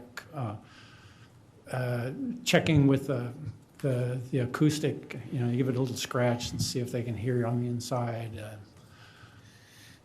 Basically getting it ready. So I was in contact with that. They would say, can you check to make, are the thrusters clear? Is everything ready for chests? Yeah. Yes. Did you have any communications with the passengers? No. Well, I mean, the person I was talking to would either be the pilot or somebody that's working on the sub, but no, the passengers weren't even out there yet. Literally, they were still on the ship. Did you have any communications with the passengers after they had come out to the submersible?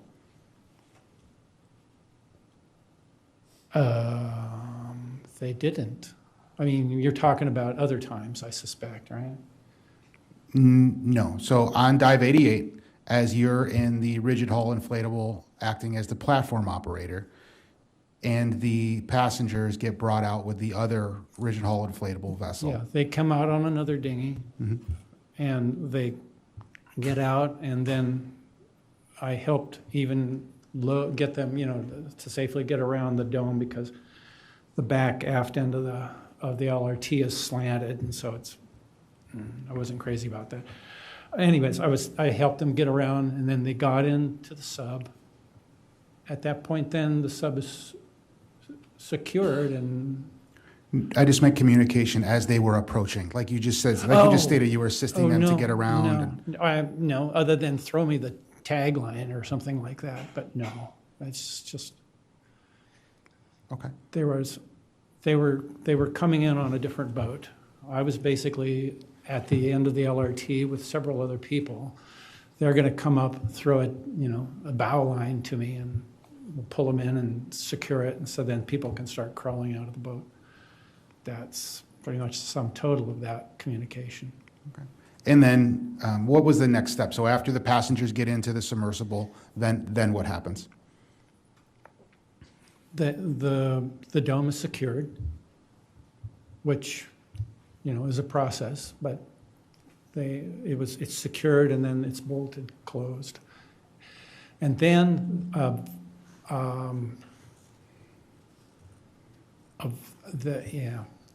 we did a test. Yes, we did that even for the dive too. So we did a test where we pulled vacuum to make sure that the O-ring seals.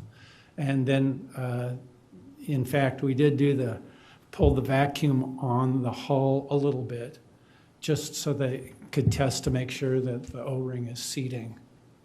So we pulled the vacuum on that, and then I disconnected it, locked everything up, and then that was put back in the boat. And they would look at the barometer on the inside to see if there was any changing in air pressure. And there was no leaks, so they were all good with that. And if there were to be an issue or a problem, would they have radioed that to you? Yes, yeah, they would have, the dive would have been aborted until it was fixed. I mean, that was part of their process, their system of checks that, the vacuum had to hold. It had to be in place. So what was your next step? So the passengers have been loaded, everybody's been bolted in. What was the next step for you as the platform operator? After that, everybody that came in, so that there would have been two boats out there now, the boat that I was in and working with, and the boat that brought the passengers. So then everybody would leave the platform, and it is, for all practical and purposes, it's ready to dive at this point. There were some stop chocks that you need to pull out so that the sub can get out of the saddle. And that of course, was done early on. So we all left. And at that point, I wait until I get the command they're ready to launch. So that means the pilot is going through system checks in the subs now. Now that everything's closed up, he's getting everything up and running. Sonar, communications, thrusters, everything is coming live on the sub. And I'm basically waiting until they are ready to dive. And at the point at which they did, on this day, they did dive, can you tell me, is there a signal that is a normal signal that the dive is commencing from the submersible, or do you just hear over the radio? You mean for me to submerge the platform? Yes. I get that from the ops director on the ship. So you got that from the ops director, and then what happened? I was told they're ready to dive. So at that point then, I make sure everybody's clear, and then I start venting the tanks. And the LRT basically sinks below the waves, and along with it, the sub goes down to the bottom, at which point now no longer my radio does not work to anybody on the sub. So as soon as they're down there, I lose communications. So the ship and the sub will establish communications by their acoustic link. Their acoustic link, and their communications is set up by going through an acoustic modem. So once that's established, I have no control over anything at that point. Now it's all between the ship and the sub. They're in communications, and at which point the pilot says that all systems are go, we are ready to dive. And they're given permission by the ship to do so, which they will then come out of the saddle, drive out, and commence their dive. Once they've come out of the saddle, as you stated, do they normally resurface? Mm-hmm. Yes. They normally resurface to make communications with yourself, or? Well, so once the sub leaves the LRT and drives off, 10 meters, 15 meters, they start their dive.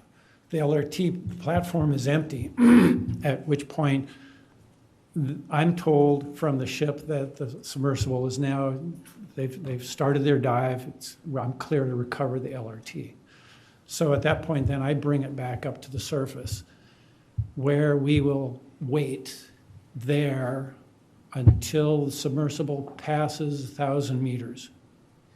So we stay there with the platform ready just in case, I don't know, something is going to go wrong, and then they have to, abort the dive and come back up. So we basically stay there and wait until they reach 1,000 meters, which we did.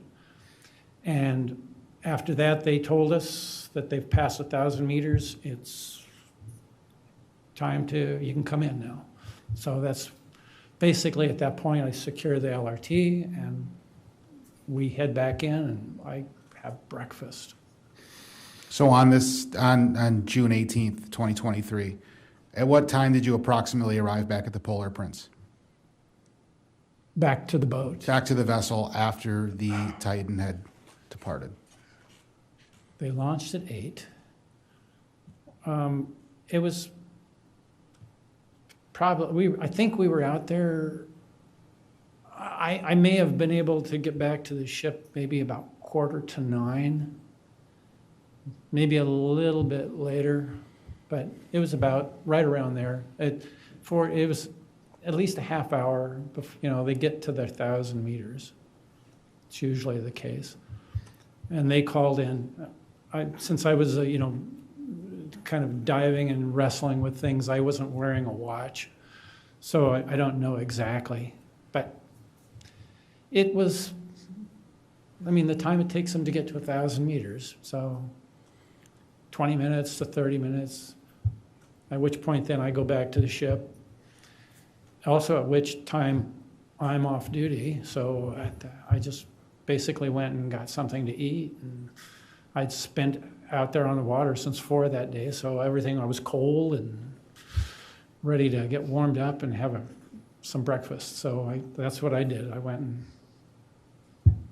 had a breakfast and ate and then went up. At that point, did anybody make any notification to you that there was any emergency aboard the Titan? No, I'm not sure they even knew exactly where I was, to be honest with you, but no.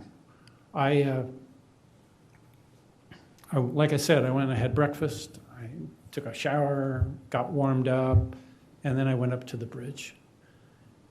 I was in no big hurry, but I just wanted to go up and well, they made it to the Titanic. Let's see pictures, let's hear what's going on. At which point, when I came up, that's when I discovered that, in fact, there were no communications. Do you know approximately what time that was? I would just guess it was just probably about 9:45 or 10, maybe something like that. About. And then from that point on, what was your role? What did you begin to do at that point? I had no role then. I was off duty. I had no role, although I have experience with subs, so I basically voiced my opinions. We can do this, we can do this. Are you doing this? Type of thing, but in truth, I was a bystander. And did you assist in the search and rescue or any type of the Yes. actions that took place? Yes. Can you please explain what you did? In the search and rescue, there was Scott Griffiths, myself, Kyle Bingham. We were all basically tied in with this. I was tied into it just basically because of my back history. I haven't gone through an emergency like this before, but I've certainly gone through the whole process before. So at which point we started,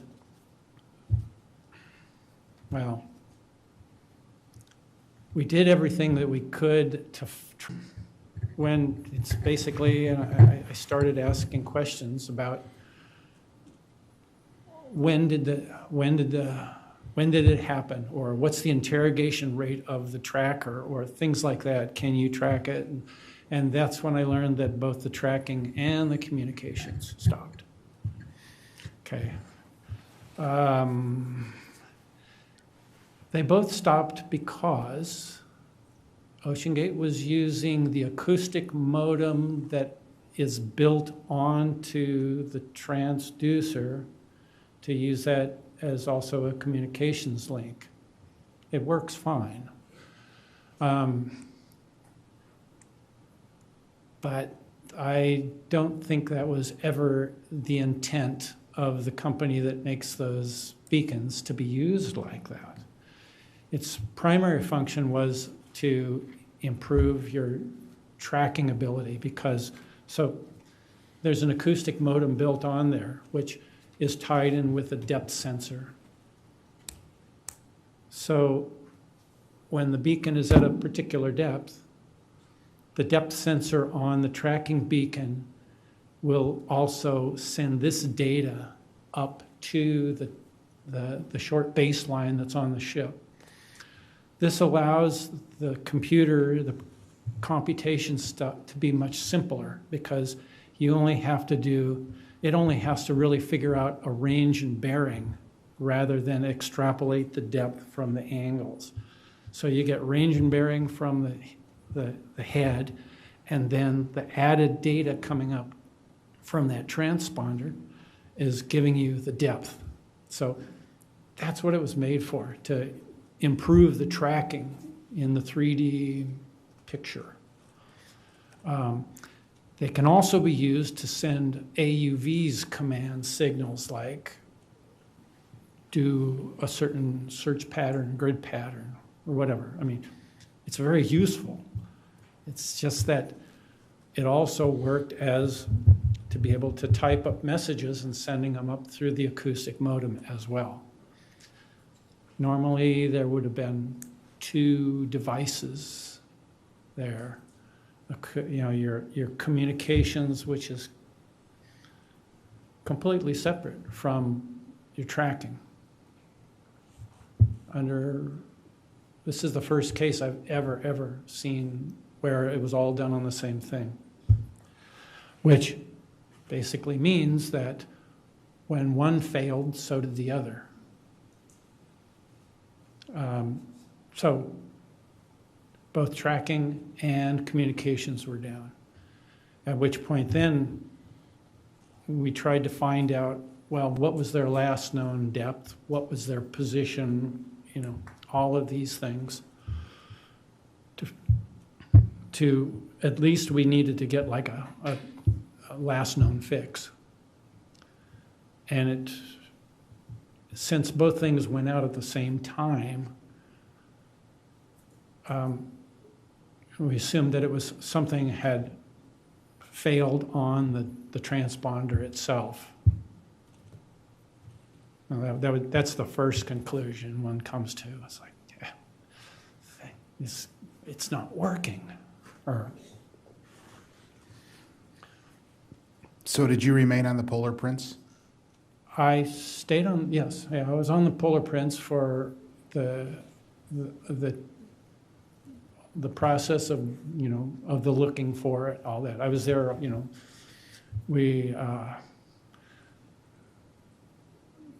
I tried to utilize some of the points and positions and to try to figure out how the Canadian Coast Guard was able to triangulate. Because they were giving us fixes. They said that they heard this knocking.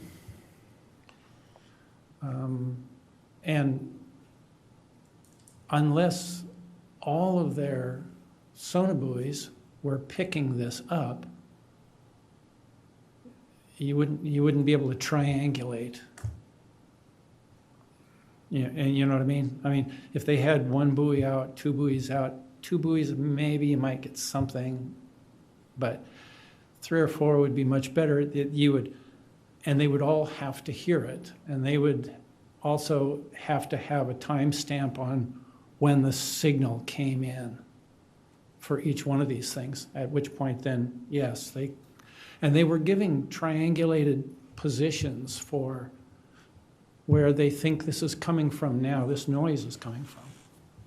And so we were assuming, I mean, noise from the ocean is not, it's chaotic. You don't, unless you're listening to a dolphin click or something like that, for the most part, nothing is clear and even and equal. But the claims, I never heard the sounds, but what the Canadian group said is that it was a clear knocking sound, knocking or clicking or banging. You know, it's whatever word they chose to use, and they said that it happened over several different times. This, you know, it's obviously it's.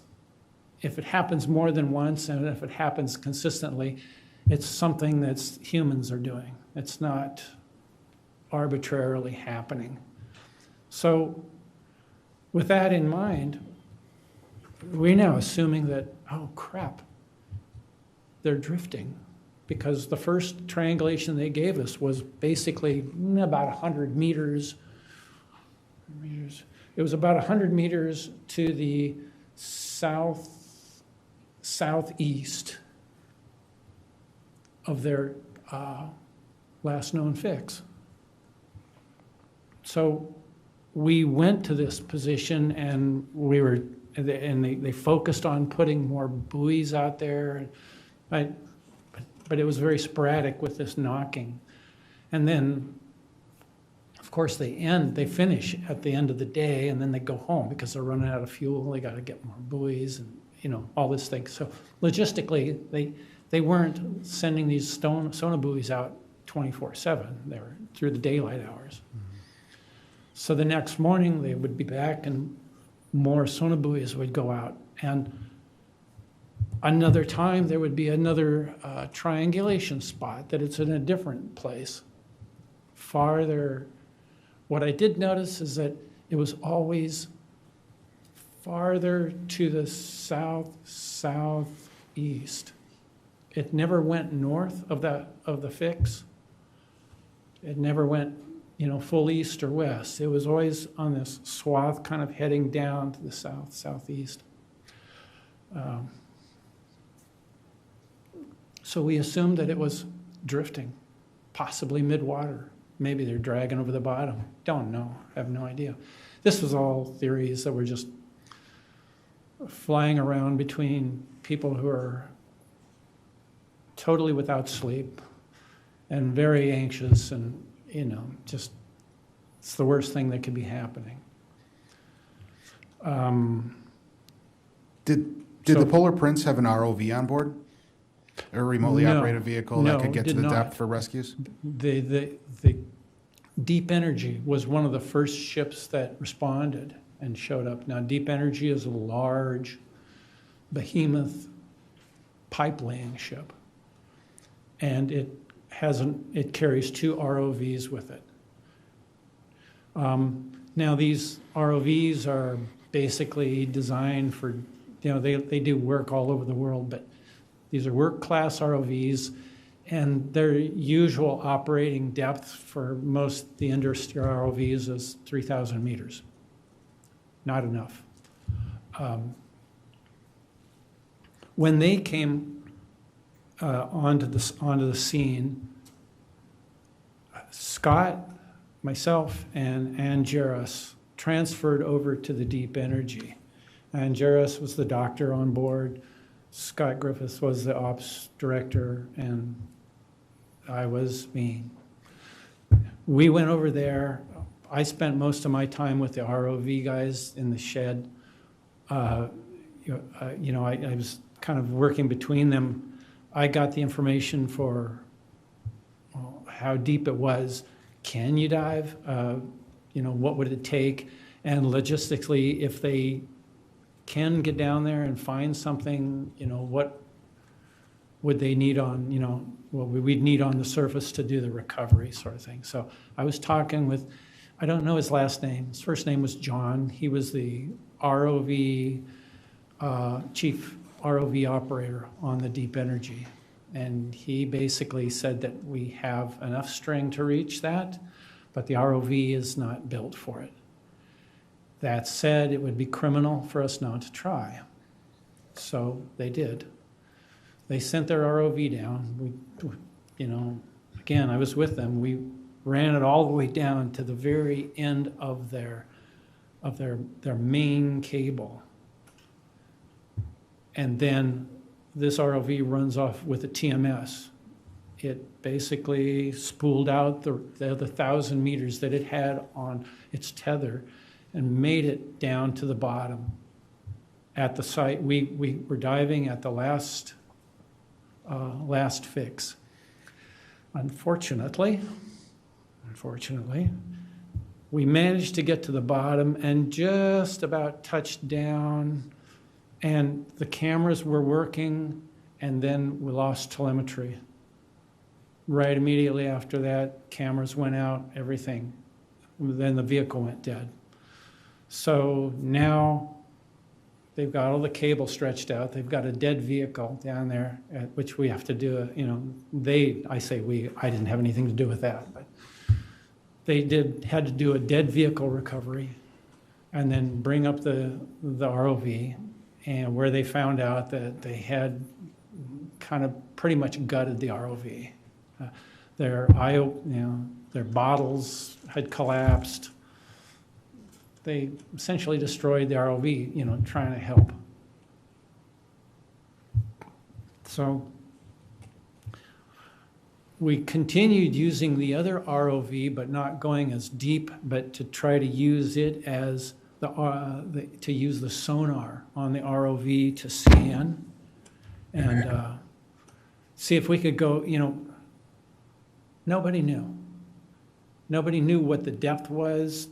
We couldn't triangulate the depth from what they were getting on the surface. It just, you know, it's just too much missing data. But in the possibility that under some scenarios, if they dropped all their weights and they had come up into the water column somewhere, you know, we were trying to search, you know, within the water column using the sonar off the ROV because none of these other ships actually had, you know, any bottom scanning capabilities. Of course, none of it worked, but that's how it went until the very end. And at the very end, the Arctic Horizon came in, and on the back it had a very specialized ROV from Pelagic Research Services. This one can dive to 6,000 meters. And it was something to watch. It was amazing. The ship pulled in literally. It almost was coasting to a stop, and they had launched the ROV, and it was on its way down full tilt. If there was any possibility that it was going to be doing a rescue, they came for hunt and bear, and they went down, got to the bottom, touched down, and within about 10 minutes found debris. Thank you, Mr. Ketterson. I just have a few more questions. Yeah, go ahead. At approximately 10:47, when the submersible was at 3,341 meters, they had messaged dropping 2 weights. In Yes. your previous and throughout all your years of being a submersible operator, can you please talk to me about dropping weights and Okay. what would that mean at that depth? Okay. Sub was on its way down, except for a few exceptions. Almost all of the subs use drop weights to get down. It's cost effective, it's efficient, it's simple and easy to work with.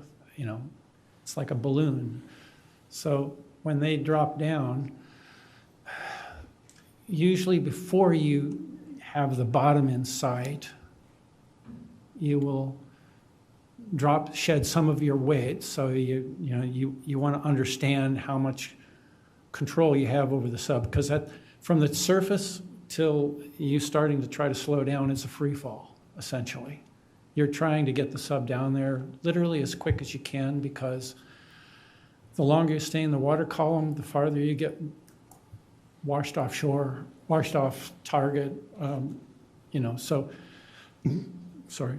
Your ability to reach the target is quite important, and to do that, you need to go through the water column as quick as you can. Now, most subs will do about 32 to 35 meters a minute. That's standard. A limiting factor can do 55, but then they're also going to the Marianas Trench too. But for the most part, 30 to 35 meters a minute, that's a very standard number. So they're falling through the water column. Once they start approaching the bottom, they're going to shed some weight, because they've loaded up on the top. They have enough weight to make sure that they can get past, remember I said the 2,000 meter zone. They get past that, and now they want to be able to have still enough weight so that they can get to the bottom in a reasonable time. So generally they're carrying 200, possibly 300 pounds of ballast. eyewitnesses to do this, especially when you're going that deep. So he said on the log that they're dropping 2 weights. Each weight weighed 35 pounds. So they shed 70 pounds. That's not enough weight to stop. It's not enough weight to come back up. That's just, he's just shedding weight to slow down. And I'm sure the intent was to drop these weights, bump your thrusters on the verticals to kind of slow it down to a stop. Yes, perfect. We're good to go. And then they would continue on to the bottom. And considering who was in the cab with Stockton at that particular time, there are 2 billionaires in there with him. I would absolutely guarantee that he's trying to make sure that this just goes as absolutely perfect and spot on as he can. So he's slowing down early at 3,200 meters, 3,300 meters. Yeah, that's a little high still.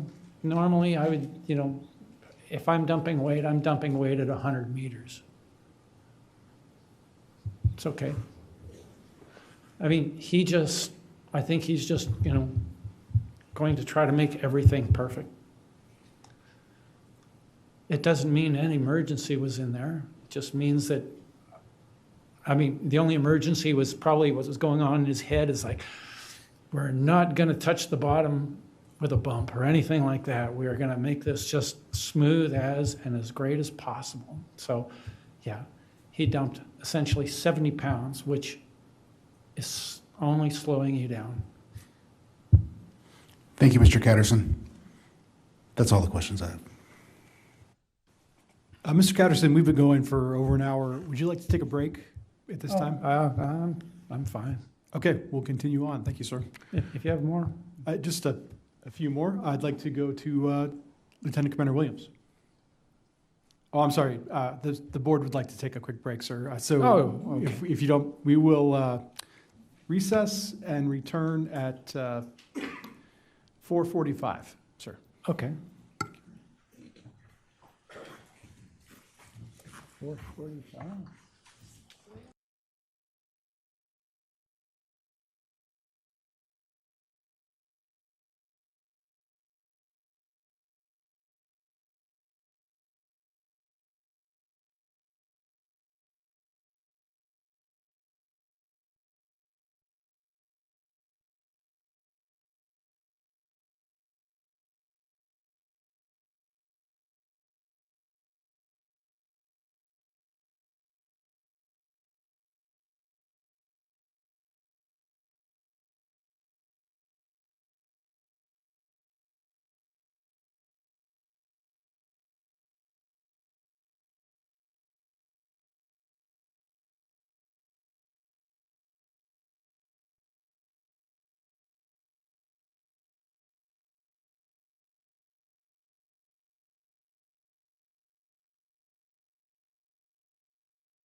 The hearing is now back in session.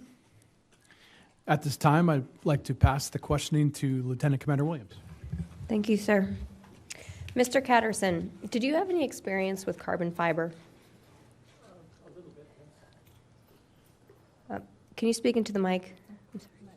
It might not be working. Hello? Oh, okay, I'm sorry.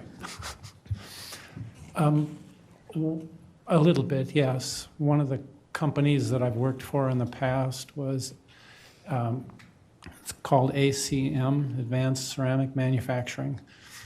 Don't let the name fool you. They also did both ceramics and composites. So by no stretch would I say I'm an expert at it, but I'm familiar with carbon fiber and composites. Were you involved in any conversations regarding testing of the carbon fiber hull, either hull number 1 or hull number 2 for Titan? No. What was your involvement with the construction or engineering design of the Titan hull, if any? I had none. The titanium rings or the segments, which included those dovetail cuts you previously discussed. Sorry, I'm having a hard time telling what you're saying. The titanium rings, the segments, which included those dovetail cuts that you previously discussed. I just want to confirm that those domes and titanium rings were reused from the first hull to the second hull. Yes. Were you involved in the detachment of the titanium rings from the first hull? No. And were you involved in the reattachment of the titanium rings to the new number 2 hull? No. Did you ever go on a dive on Titan?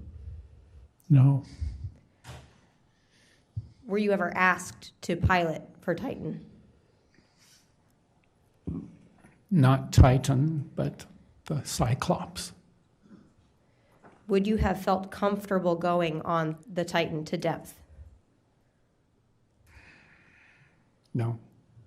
Can you please explain why?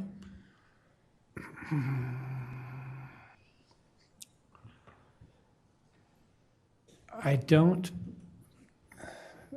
believe that composites are the correct material for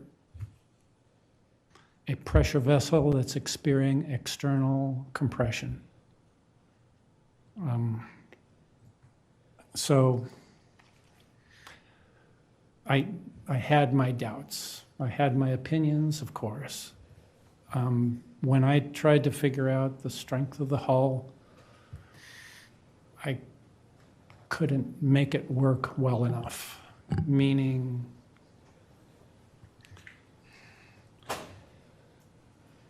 a composite shell is strong under traction. Do we agree on that? Yes.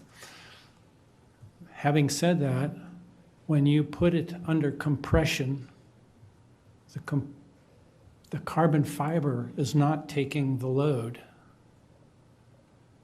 It is the matrix that holds it in place. The polyurethane, the acrylic, the epoxy, whatever the material is that holds these fibers into place, that's where your compressive strength comes from. The carbon fibers are strings. So, like I said, by no means am I an expert at this, but when I think about this, I can't bring myself to believing that these strings are staying fixed and absorbing all of the loading correctly as they should be. I think that when you put it under compression, they can buckle, they can shift, they can go side to side, they can move in all directions three-dimensionally, and the only thing that's holding them in place is the binding material that's holding it all together. So if you do the calculations on the hull with that in mind, it's just too close to the edge, I feel. Did you ever voice your concerns to any Ocean Gate employee? Yes, I did. Can you name those people you voiced your concerns to? Well, Dave Lockridge, Stockton Rush, Tony Neeson, pretty much anybody that would listen. As I also said, I also don't have any paper history to say that I can back up what I've figured out. So there it is. You mentioned earlier that the Titan hull would have experienced cyclic fatigue being towed behind the Polar Prince. Can you explain that further? You understand cyclic fatigue, right? Yes, okay. Just to make sure.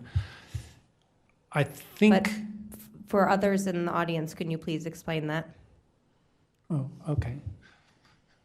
Cyclic fatigue is the development of cracks, call it, just consider cracks or fissures or potential places of breakage. Sometimes if you see an acrylic window and you'll see all these little tiny cracks and stuff, that's crazing. And some of that has come from the cyclic fatigue of being exposed to the heat and cold and sunlight and UV and all manner of things. But it's essentially the degradation of the material to a point where eventually it will fail. In the case of the Titan, I know that questions have been brought up about, was it cyclic fatigue that caused this to break? I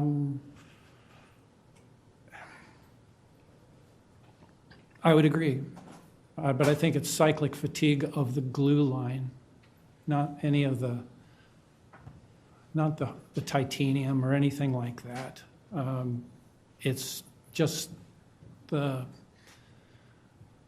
scope or the amount of flexure and beating that all of these different parts took. Well, its life was like only 3.5 years. That's simply, there's just not enough pounding on it to cause cyclic fatigue within the titanium to come about, nor from the viewport. But cyclic fatigue is also, it's caused by small movements. So it's fair to ask about what possibly being towed on the LRT or being put on the ship, things like that. And I agree that all of these things would have added to this, but there is absolutely nothing that has the magnitude of what it's being exposed to when it goes doing cycles under pressure. So they made numerous dives to the Titanic. They filmed it, got pictures, they saw the debris field. Each time they go down there, that's a pressure cycle. And I think the magnitude of this particular pressure cycle overwhelms everything else. I mean, everything else, yeah, may add something to it, but I think that these cycles are the thing that determined the failure. And thank you. Was there ever a time that the Titan experienced any pounding? More specifically, was the Lars ever partially flooded, causing the submersible to be slammed against the Lars?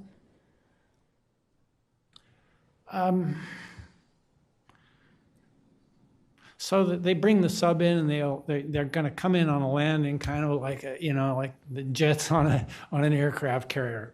They're going to come in and they want to get into the pocket. They want to land on there. They're not coming in that hot, but what ends up happening is things are moving, and so you have to make your latch up as quick as you can, expedient as possible. You can't just gently, quietly, slowly go in there and think everything's going to stay in position while you lock up. It doesn't happen. It's calm as it can be, but it still doesn't happen like you would think on a movie. So they have to come in and be, that's why there's a trough with a channel. It's literally to guide the sub in so that it can get into place as quick as it can. And so sometimes when they would come in, they might have still had forward motion, and so the skids bump into the front of the stop on where they land. So yeah, it's going to bump. But To be more specific, the dive right before dive 88, that last dive, so it would have been dive 87. In the dive log, it stated that the Lars was partially flooded, and it was tipped on. And so when the LRT came up, that's on me. Did it hit anything? No, it was locked in. What happened was we went through the process of checking everything else. I did my pre-dives. I did them twice because this was not the 18th, this was a different dive. But it still took a long time. And I did all the checks. I come in as a contractor, so basically, I know how to do the job, but that doesn't mean that I'm up on everything else that happens around. And in this particular case, what happened was, and I suppose I should have caught it, but I did not. When they open and close the hatch, they tap into one of the tanks because they're using this an air pad. So because the titanium dome, it weighs basically, it's almost a ton and a half. It's very heavy. It's got a hinge on the side, which is simply not strong enough to hold the entire weight of this hatch. So what they had was an air pad that was placed, on a saddle attached to the dome so that they would put air into this air pad, swing the door open, then let the air out. So it basically sits in place. And then when they're ready to close it, they put air back into this and close the door. They were using the air from, it would have been the starboard aft tank, because the sub sits on the LRT facing back. It's backwards. That particular tank, so when they used the air to control this pad, this also goes through the same place that does the feed to the valves that are to vent the tanks as well. So they went through the process. They closed the hatch. They did all this testing. And when they were done, whoever was doing this particular operation went and closed the valve to disconnect it. But there's another valve right next to it that was supposed to be open, which fed my control to basically vent the tanks. I had checked all these valves twice, but the third time was, which I didn't check it, it was after they closed the door and shut off the valve, and I did not realize that they had shut off the valve. That was the feed valve to vent, the tanks.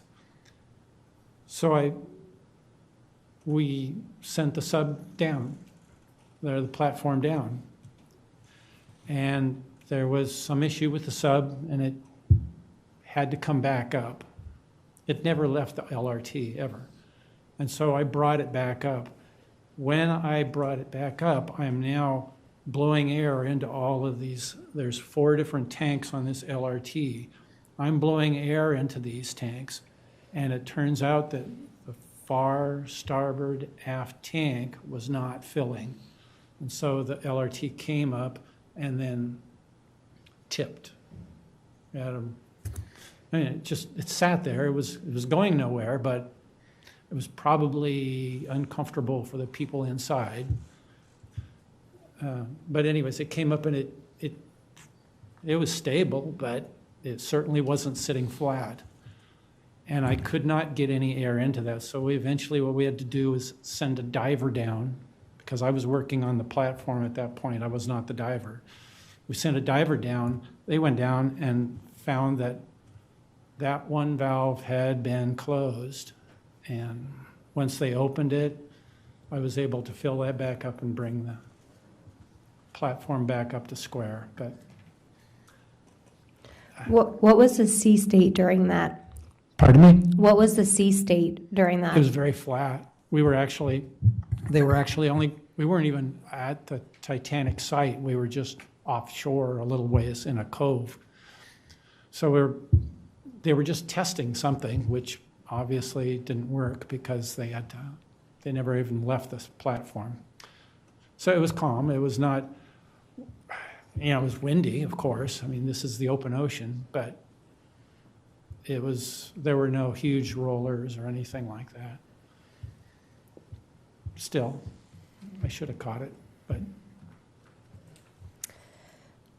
Are you familiar with Dive 80 of the 2022 expeditions? Specifically, this is when a loud bang was heard upon surfacing. What was happened? A loud bang was heard upon surfacing. This would have been the end of the 2022 season, about 4 dives before the end. I don't know. No, sorry. Are you familiar with the real-time monitoring system on board? Only by name and a description of what it does. It's an acoustic monitoring system. How they do it, actually, I don't know. Are they using, like piezo crystals on the hull, or are they embedded somewhere? That I don't know. Just that they have something. Okay, thank you. That concludes my questions. Okay, thank you. I'd like to go to the NTSB, please. Thank you, sir, and I'll try to be brief. We talked about class surveys a while ago now. I'm curious, though, in addition to these class surveys, have you ever been involved with an inspection from a government agency, such as the Coast Guard, or maybe the MCA in the North Sea, or Transport Canada? You mean working with them, or I don't quite understand. So anywhere you've worked in the world, has the host country required some sort of regulatory inspection in addition to the class? Yes. Okay. Yeah. Can you give me an example? Well, like I said, when I was in New Zealand, we had everybody with an acronym was standing in line to check us on that one. So it was their Department of Health, their Department of their Marine Sanctuary. There was just too many to remember, but to be honest with you. But yes, whenever you go to a different place, a different country, everybody has their own set of things that they want to be assured are addressed to their questions, I guess. So I haven't done, in many cases, when I've dove in different countries, I'm usually working for an employer. And so if that is done, it's probably done by either the operations director or such, but. Okay, thank you. How much of the ship's crew, how much was the ship's crew involved, either on Polar Prince or Horizon Arctic? On For the search, you mean, or? No, the normal operations. How much did the actual crew get involved? Generally, what they supplied was, methods to get our boats off and on the ship.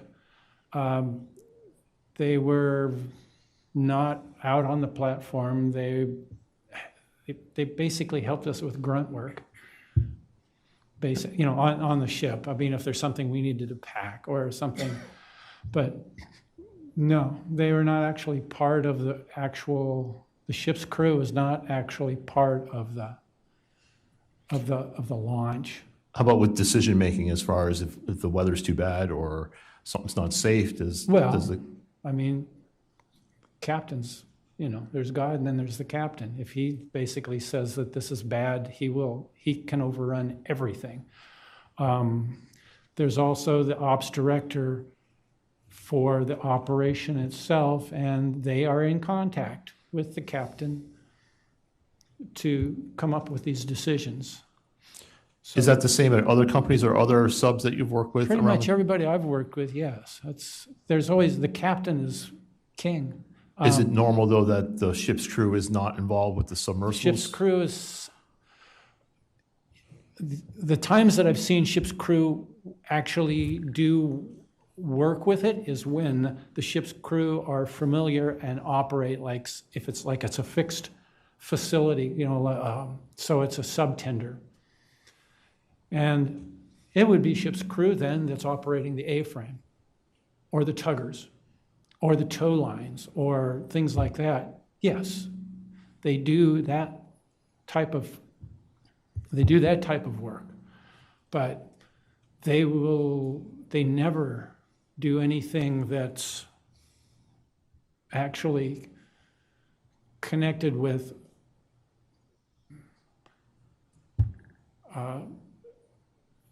certifying that the sub is ready to dive or. Okay, thank you, sir. And thank you for your time. Sir, before we go to Ocean Gate, I just have a couple follow-up questions from your earlier testimony.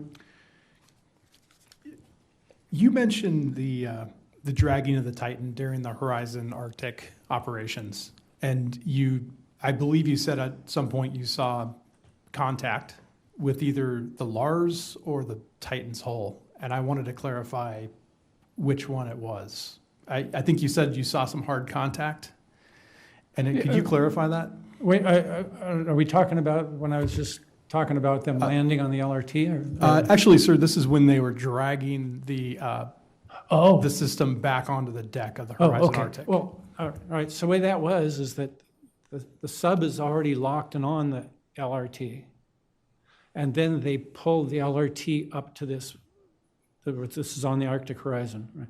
They had this large ramp, big steel ramp that went off the stern of the ship. It had rollers, things to make it theoretically come up the ramp very nice and kind. And there were a couple of times when they were pulling the Lars to the stern of the ship.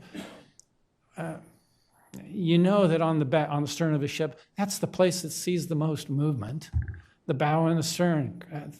So everything moves the most there. And so in this case, the ship was heaving a little bit, and that ramp would literally come up and out of the water. And so they're trying to time pulling the LRT up onto this ramp while possibly the ramp is actually clearing the water. So you might, you run the risk of running into it. So it was there. So what I'm saying is that, yes, absolutely. When they pull the LRT on there, did the ship come up and bring the ramp up underneath the LRT? Yes. Did they have a rough entry, possibly getting onto the ramp? Yes.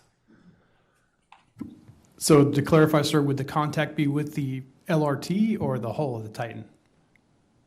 No, it was the LRT hitting the frame, hitting the frame, but the sub is sitting on the LRT. So I guess whatever shakes going on through there will translate vaguely to the sub as well. Understand. Do you remember any instances where there was damage to the hull of the, or even to the? To the hull? I'm sorry, to the parts associated with the Yes, hull? well, there was one point where the pad eyes that attach to the Lars, so for the towing, you got the hawser that goes out and connects to the 2 points. And while that was being pulled up, I think they had it, where were they? It was just at the point where they had it, being recovered. It would have been the starboard forward pad eye. That starboard forward pad eye got ripped off the hull. It ripped the weld off. It pulled the whole pad eye off. This is sitting on the ship by now. It's but now, since it got pulled off, it's being pulled sideways. So then we had to re-rig it to pull it all the way into its sitting position. But it was not the nicest wasn't the best way of recovering. Yes, sir. Where was that pad eye connected? Pardon me? Where was that pad eye connected to? The pad eye was attached to, basically you had the front of the LRT. Right. It's on the outside forward. They had stiffening plates on the aluminum barge tanks. So there were stiffening plates there, and then a large pad eye that's welded on there that the hawser is connected to by a large shackle. Understand. Thank you, sir. Also, I wanted to clarify, you mentioned the ops director on the ship. Who was that? What's that? You mentioned during your testimony that there was an ops director on the vessel, on the Polar Prince in this case. Well, that would have been either Scott or Kyle. Okay. Do you know who maintained text communications with the vessel while it was at? When I came up, traditionally I didn't spend a lot of time on the bridge. I went up that last time because it was the last dive. It was like, son of a gun, they're going to make it down there. So I came up and looked. But so on a regular basis, I'm not sure how they do that. But when I went up there that particular time, it was windy. Was at the she was doing the comms, Windy Rush, and Gary. No, what's his name? I forgot his name, who was doing the tracking, but I've met him before, just, not a lot, but. Okay. So. And I'd like to touch on a comment you made about the glue line.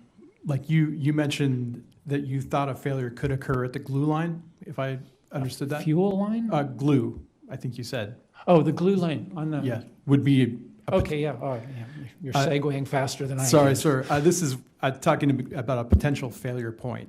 And I just wanted to clarify, when you said glue, do you mean the glue between the rings in the hull or the layers of the hull? No, I mean, you have two different materials. You have titanium and you have a composite.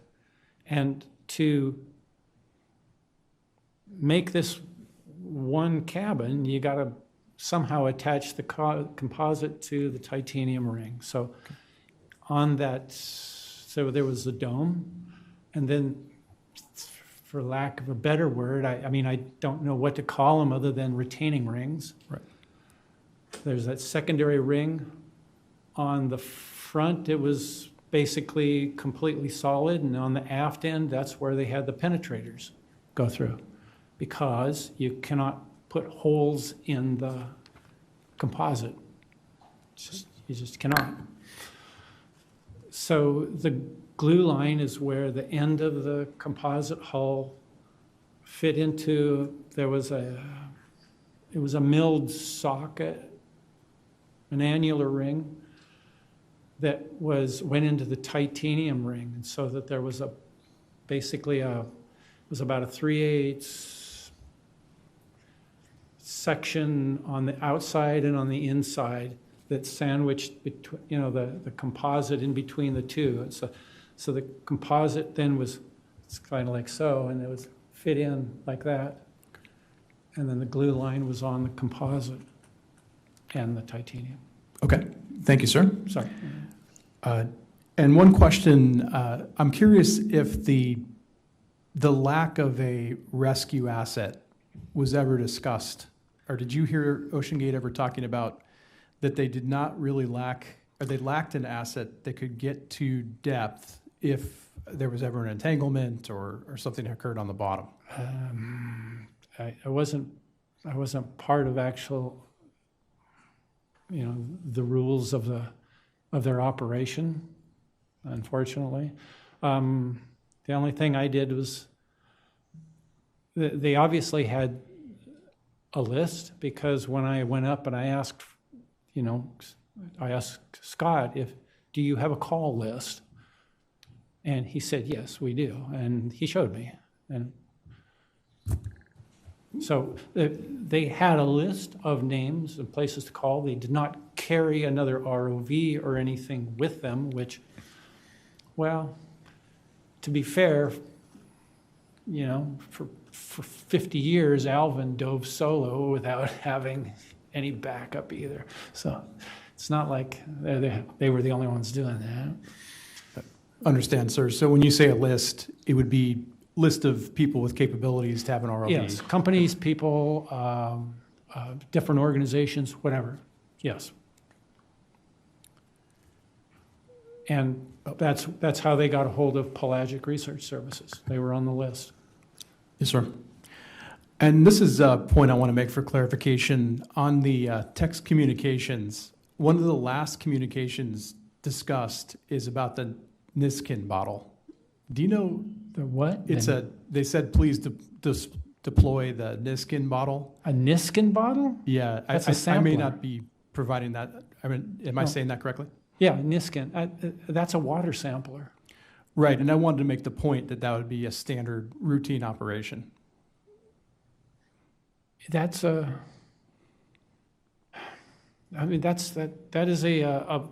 water sampler that when you go to some depth and you'll trigger it and you close it and you bring your water sample up. I mean, probably any sub that goes down has a bottle on it somewhere for a Niskin sampler, along with a CTD and various other things. I mean, those are just kind of a normal thing. Right, and that was the point I wanted to make, that it was standard operations near the end of the accident dive. Yeah, as soon as they decided they were going to get into science or whatever, that would probably be, they'd have to have that, I'd say. Thank you, sir. At this time, I'd like to go to OceanGate for any questions. Thank you, Mr. Neubauer. The company has no questions for Mr. Catterson, but we thank you for your time. No questions? Okay. No further questions. Does the board have any final questions? Mr. Fawcett. Mr. Catterson, my name's Keith Fawcett. Could you turn in your binder to Exhibit 024? There are tabs on the side of the binder there and Lieutenant Steele. He's already there. Yeah, it's the exhibit you're at, sir. Pardon me? It's the page you're on, I believe, right now. Okay. There you go. All right. So would it be a fair thing if I said that written procedures for the safety of operations ensure the safety of submersible operations? Written procedures?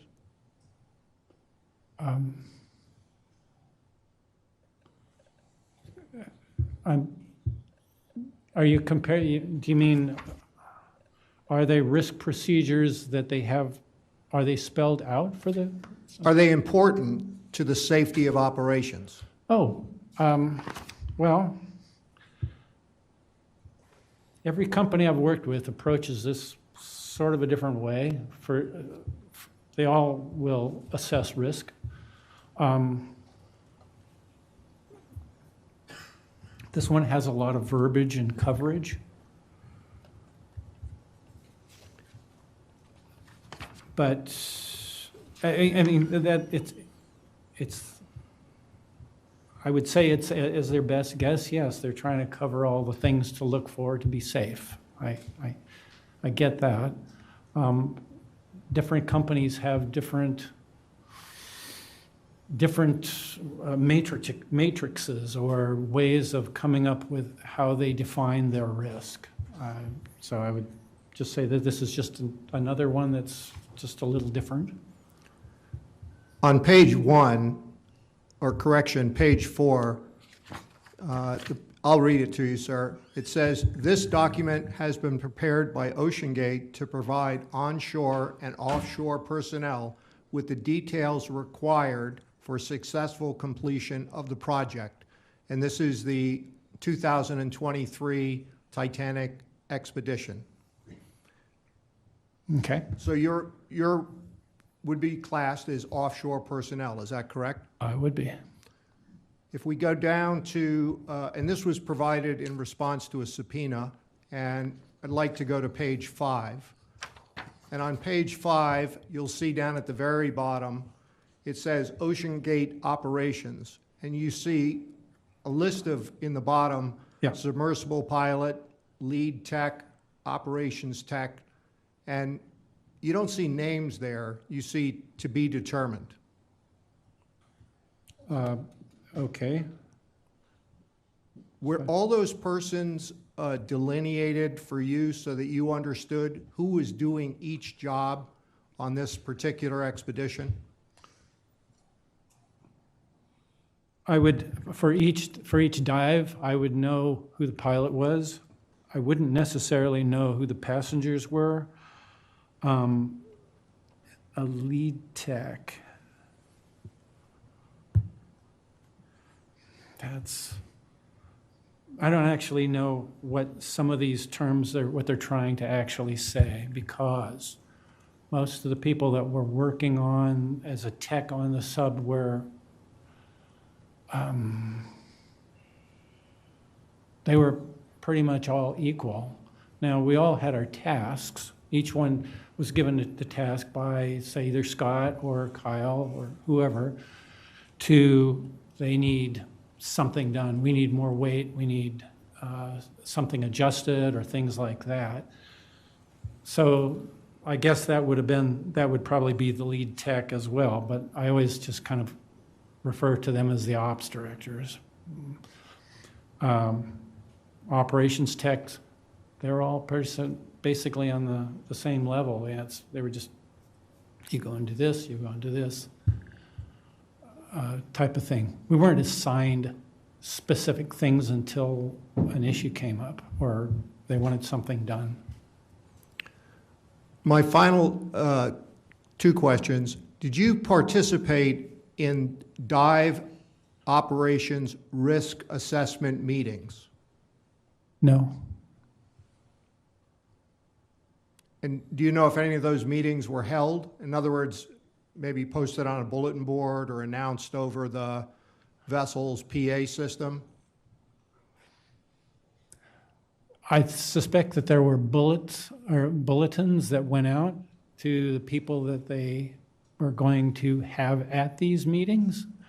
Now, we did every morning have a toolbox talk, where Kyle would put up his graphs of risk assessments and things like that. So I guess that would be what you're probably referring to. I saw those, yes. And they would say, well, that's Kyle being the operations director. That's when he would say, okay, Tim Catterson, you are going to be doing this today, or you're a safety diver, or you're operating the platform, or it was only those choice between those two, really. So. And did that individual ask you if you were, for example, like if you're go for the dive today? Oh, yes, yes. They would make sure that everybody was, well, capable, not sick or whatever. I mean, yes, he would ask can you do this? Yes, I can.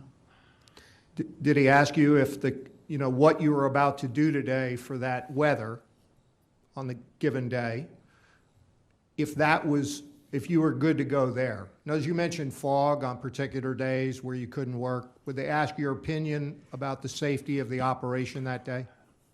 It never even got to that stage. When it was that foggy, it was canceled before it even came down.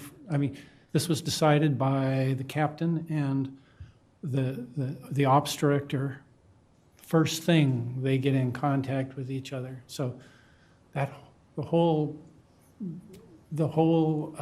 operation was basically negated from that decision of those two people. So for the final dive, 88, was there a toolbox meeting or a risk assessment meeting prior to starting dive operations? It was the evening before, because everybody had to get out there at like 4 a.m, and they weren't going to wake up all the other passengers and people. So we had a toolbox talk. If it was a go by acceptable weather and things like that, all this remained. And the next day was a great day. I mean, it was calm, it was bright, it was clear, there was no fog whatsoever. So we basically went ahead. Thank you, sir. That's all I have. Thank you. Sir, I have one final question. Ocean Gate? Yes. Yeah, thank you. Mr. Catterson, just to clarify, for each dive, would you know who was responsible for each of the substantive tasks that needed to be executed in connection with the dive? Sorry. For each dive, would you know who was responsible for each substantive task that needed to be executed in connection with the dive? Would you know who was responsible for which task before the dive? You mean, okay, so who is responsible for each section? For each task, for instance, the pilot or the operations lead. Their name would have been mentioned, when we had the toolbox talk. The name would show up about that, who is doing what task on the sub. Now, whether I knew them or not was not always the case, but I think that's what you're meaning. You knew who was responsible for which task? I knew that there was a person with a name was responsible for a particular job. Yes. Got it. Thanks. Thank you. Okay. No further questions. Thanks. Thank you. Mr. Catterson, I'm thinking back to your statement where you said you raised safety concerns with certain Ocean Gate employees, including Mr. Rush. Yeah. How many times did you raise that concern with Mr. Rush about the integrity of the carbon fiber hull? How many times? A lot. Approximately. I would say no less than half a dozen. I would say probably more than that. Just. Did you voice the concern that you felt that the hull would fail catastrophically? I wasn't positive about what was going to happen, but I just said that I can't make my numbers equal what your numbers are saying. I can't make it, I told him I think that it's underbuilt. I can't make the numbers work. And basically, but he had engineers, not just one, but several of them that were working on this. Clearly, somebody knew what they were doing. And I'm assuming they were going to know more than I did because, this was just what I came up with. What was the general response from Mr. Rush? What's that? Oh, his response was basically that. He said, I have several engineers working on this, and they say otherwise. I'm like, well, okay, there it is. I still, we agree to disagree, but. Is there anything that you'd like to provide to the board information-wise that we may have missed? I'm not quite sure what. I'm just wondering if there's any information that you think would be beneficial to the investigation that we may not have covered today. Yeah. After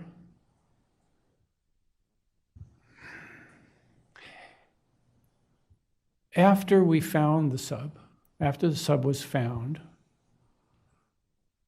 I went from doing search and rescue, and then I transferred over to the Arctic Horizon, and then proceeded with recovery. So basically, by the request of the CEO of Pelagic Services, I jumped ship halfway through and caught the other one back that was going out with the Subsalve group, Phoenix, the Navy. We just happened to, phone call came at the right time, and they just happened to be passing, and so I went from the Polar Prince to that ship and went back out on site and stayed out there on the horizon while we were doing the recovery. I was there mostly to help them to decide, are these dangerous items here, such as the high pressure tank that was down there? What exactly should they be looking for? So things like that. So I was basically out there to kind of point out, get this, or, can we do this type of stuff on what to bring up. And so when we did this, we recovered the forward dome, the two rings. The aft dome we weren't able to bring up, but at that particular time because they ran out of time. And we brought up the tail piece and some parts of the skids and various pieces and bits which you've probably seen. Out of this, I think I saw it as it came up and went on the deck. Literally, I got I was literally positioning them on the deck at times to tie it down. And the things that I saw on that gave me reason to believe that I feel I know where the failure was. Seeing how the media had like a field day with misinformation and speculation and downright completely wrong approaches. I felt there was a big discredit going to the public because the media was, there were some bad players out there that were just passing around a lot of wrong information, I felt. And so what I found and what I feel is that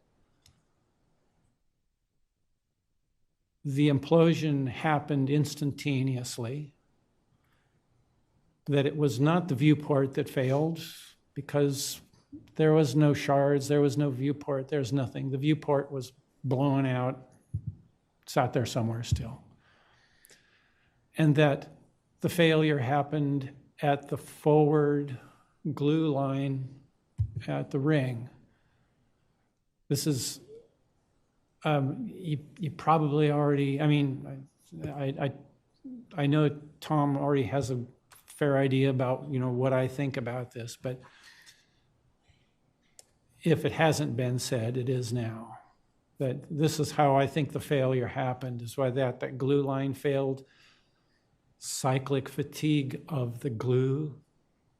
Every time they go and do a dive, the hull would collapse in the center.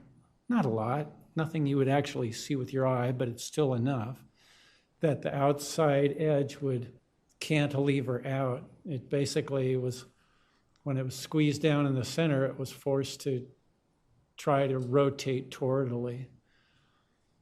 And I think the water got in through there, worked its way down until the final point when there was not enough glue line, there was not enough support by that titanium edge on the inside to maintain the pressure integrity.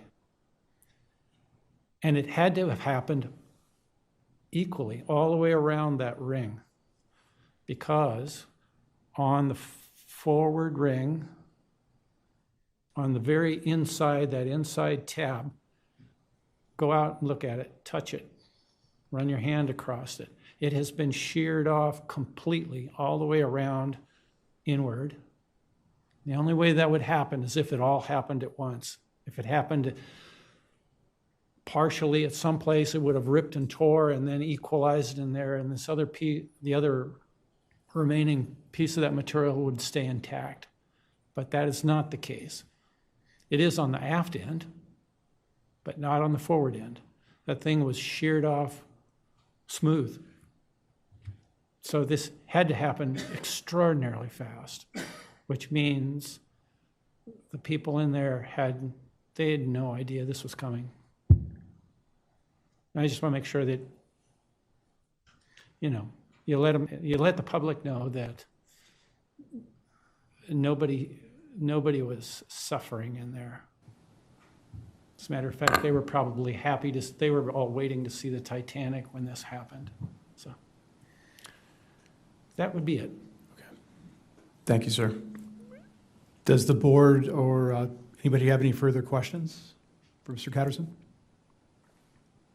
Okay. Mr. Catterson, thank you for your testimony. You are now released as a witness at this formal hearing. If I later determine that this board needs additional information from you, I will contact you directly. If you have any questions about this investigation, you may contact the investigation recorder, Lieutenant Kelly Steele. Okay. Also, that adjourns the proceedings for today. We will reconvene tomorrow morning at 8:30 a.m. And we have one witness scheduled tomorrow. It's Mr. David Lockridge. Thank you and have a good night.